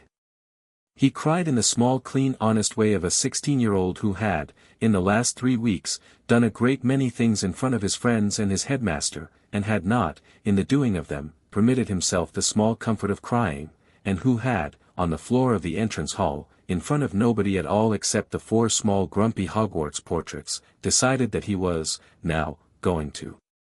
He cried for 10 minutes. He stopped. He stood up. He went down to the dungeons. He knocked, this time, before he opened the door. Snape was in the chair. Sir. Potter. It's done.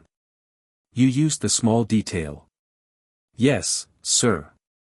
I see. I'm sorry, sir. You will not, Potter, be sorry. You will not be sorry to me for using the small detail. The small detail was, in the end, given to you to be used.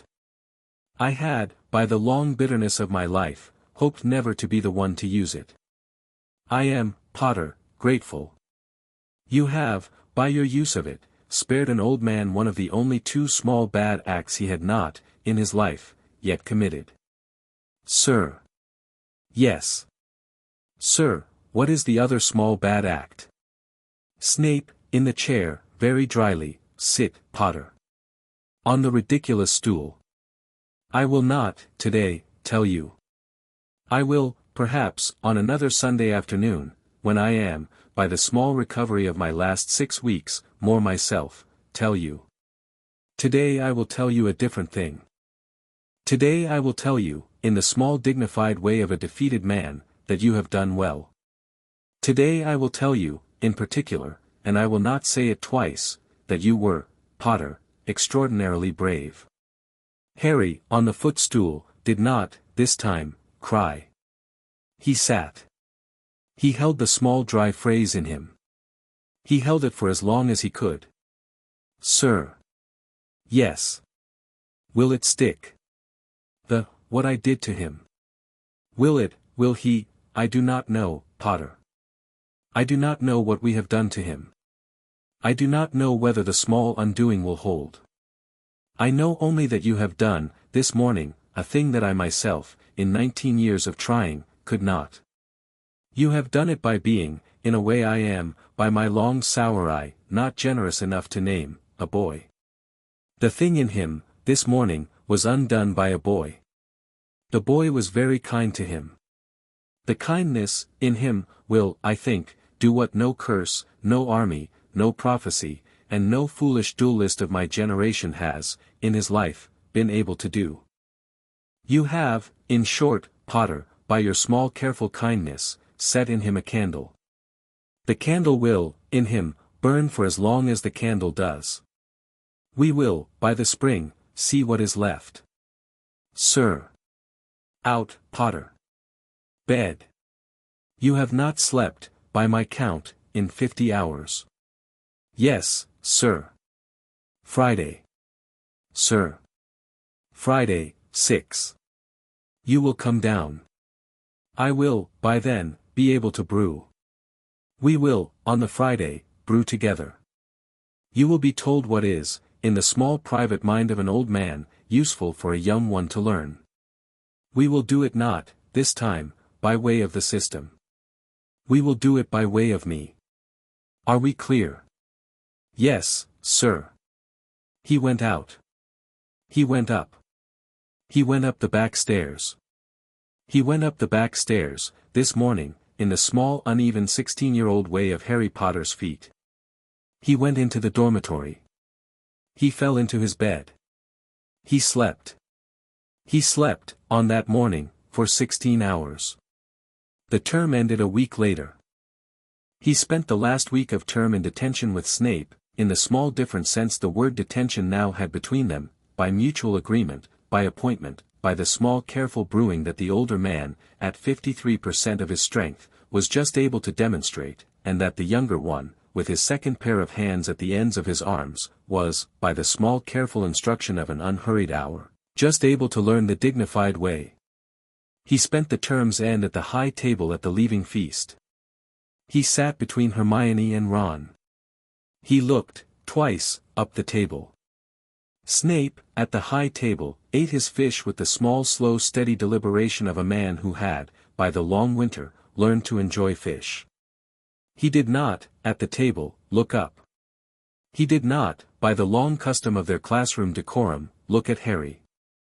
But, at the small private moment in the leaving feast in which Dumbledore stood, and raised his goblet and looked, with the small kind ceremonial benediction of a headmaster, the length of the high table, Snape, very quietly, raised his right hand, palm up, half an inch from the edge of his plate. Harry, at the Gryffindor table, saw it. He raised, in return, his own. Hermione, beside him, on the small careful observation of a girl who had been watching them for 6 weeks, in the small private corner of his head said, in a small dry whisper, "You two are impossible." He smiled. He, very quietly, said, to her, "I know." In the dungeons on the first morning of the new term, in February, Severus Snape, in his classroom, took the first years for their first lesson.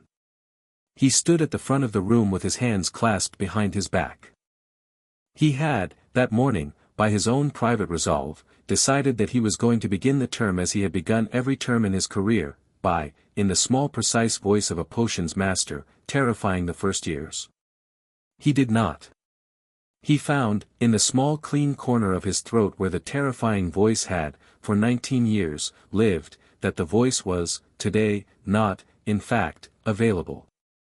He found, instead, in the place where the terrifying voice had been, the small quiet voice of an older man who had, by accident, learned, in the previous October, a great many small things he had not, by the small bitterness of his life, known he had wanted to learn. He stood at the front of the room with his hands behind his back, and he looked at the small frightened first years in front of him, and he, very dryly, said, "You will, in this room, learn the small precise art of brewing. You will, if you do not pay attention, ruin a cauldron. The cauldron, as it happens, is not yours. The cauldron is the school's. The school is, by long understanding with its citizens, indulgent of ruined cauldrons.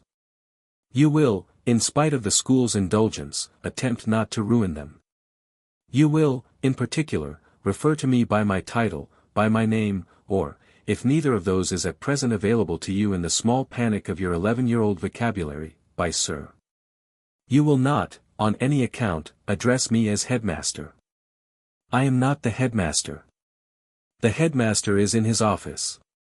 The headmaster has not, in my long experience, set foot in this classroom willingly in the last 19 years, and is unlikely to begin doing so now.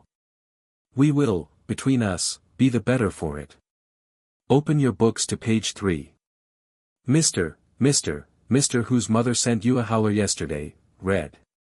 The boy whose mother had sent him a howler the previous day did not, for a moment, react.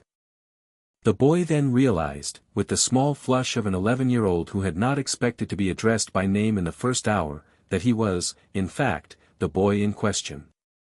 He opened the book. He read. Severus, at the front of the room, walked, in his small slow steady way, along the row, and listened. He did not, in any obvious way, sneer. He did, in his way, frown. He did, at the appropriate place, lift his hand and correct the boy's pronunciation. He did, at the end of the paragraph, in the small dry way that was Severus Snape on a Tuesday morning in February, say, acceptable. Continue. The boy continued. A small thin first-year girl in the back of the room, who had been told, by the older Slytherins on the train, terrible things about Professor Snape, watched him walk back to the front of the room and decided, in the small fast private way of an 11-year-old, that the older Slytherins had been, in this matter, mistaken, and she put up her hand to ask a question. He took it. In the back of his head, in the small private place where he had carried, since the previous October, a single small detail of an undoing in a long room in a manor in Wiltshire, the candle continued, in the small slow steady way candles do, to burn. 4 floors above him, in the Gryffindor common room, in the small last hour of his free afternoon, Harry Potter, who was 16 years old and had survived October, sat with Hermione on one side of him and Ron on the other, with his hands in his lap, in the small uneven shape his hands fell into when they were his, and watched, for the small remaining hour of an honest February day, the fire. The font, in the corner of his eye, very kindly, very quietly, user status, revised. Skill steal, dormant. Awaiting new target acquisition. He thought, in the small clean stable corner of his head where, since the unlatching of the door, he had been keeping watch, no. The font, very dryly, acknowledged. He closed his eyes. He listened to the fire.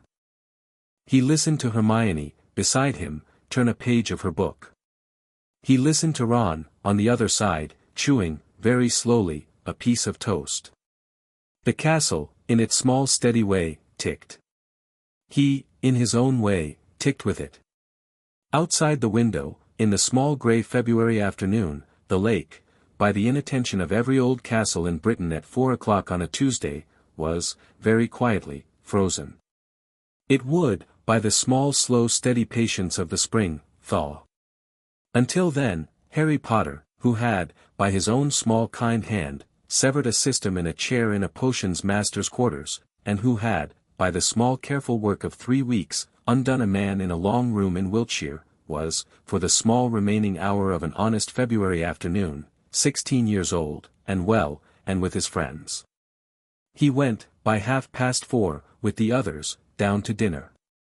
The font, that evening, did not, for the first time in many months, say anything at all. He found, by the end of the meal, that he had not, for any of the meal, looked for it. He went, very quietly, on with his life. By the end of February the snow on the lake had thinned. By the end of March the lake itself was, by the small steady patience of the spring, free. Harry, who had, in the autumn, made a great many promises to himself about the spring, kept one of them on the first warm Saturday in April, when he walked, with Hermione on one side and Ron on the other, all the way around the lake by the long path. They walked at the pace of 3 people who had decided, by mutual consent, that the walking was, today, the thing. They did not, on the walk, speak much. At the small stone bench by the boathouse, Hermione, very quietly, said enough, and they sat. Ron handed out, from his pocket, 3 small wrapped sandwiches, and they ate, and they watched the small honest spring sun on the water, and the small honest spring water on the bank, and the small honest spring breeze in the willow at the back of the boathouse, and they did not, for the small remaining hour of the small honest April afternoon, say anything at all. They went up, by 5:30, to dinner. It was the best hour Harry Potter had spent in his 16th year. That brings tonight's tale to a close. If it warmed you, kept you, or troubled you, leave a like, drop a comment with the line that stayed, and subscribe to Cosmic Wand so the next story finds you the moment the next candle is lit. Ring the bell, too. We light a fresh one every week. Until next time, keep your hands palm up.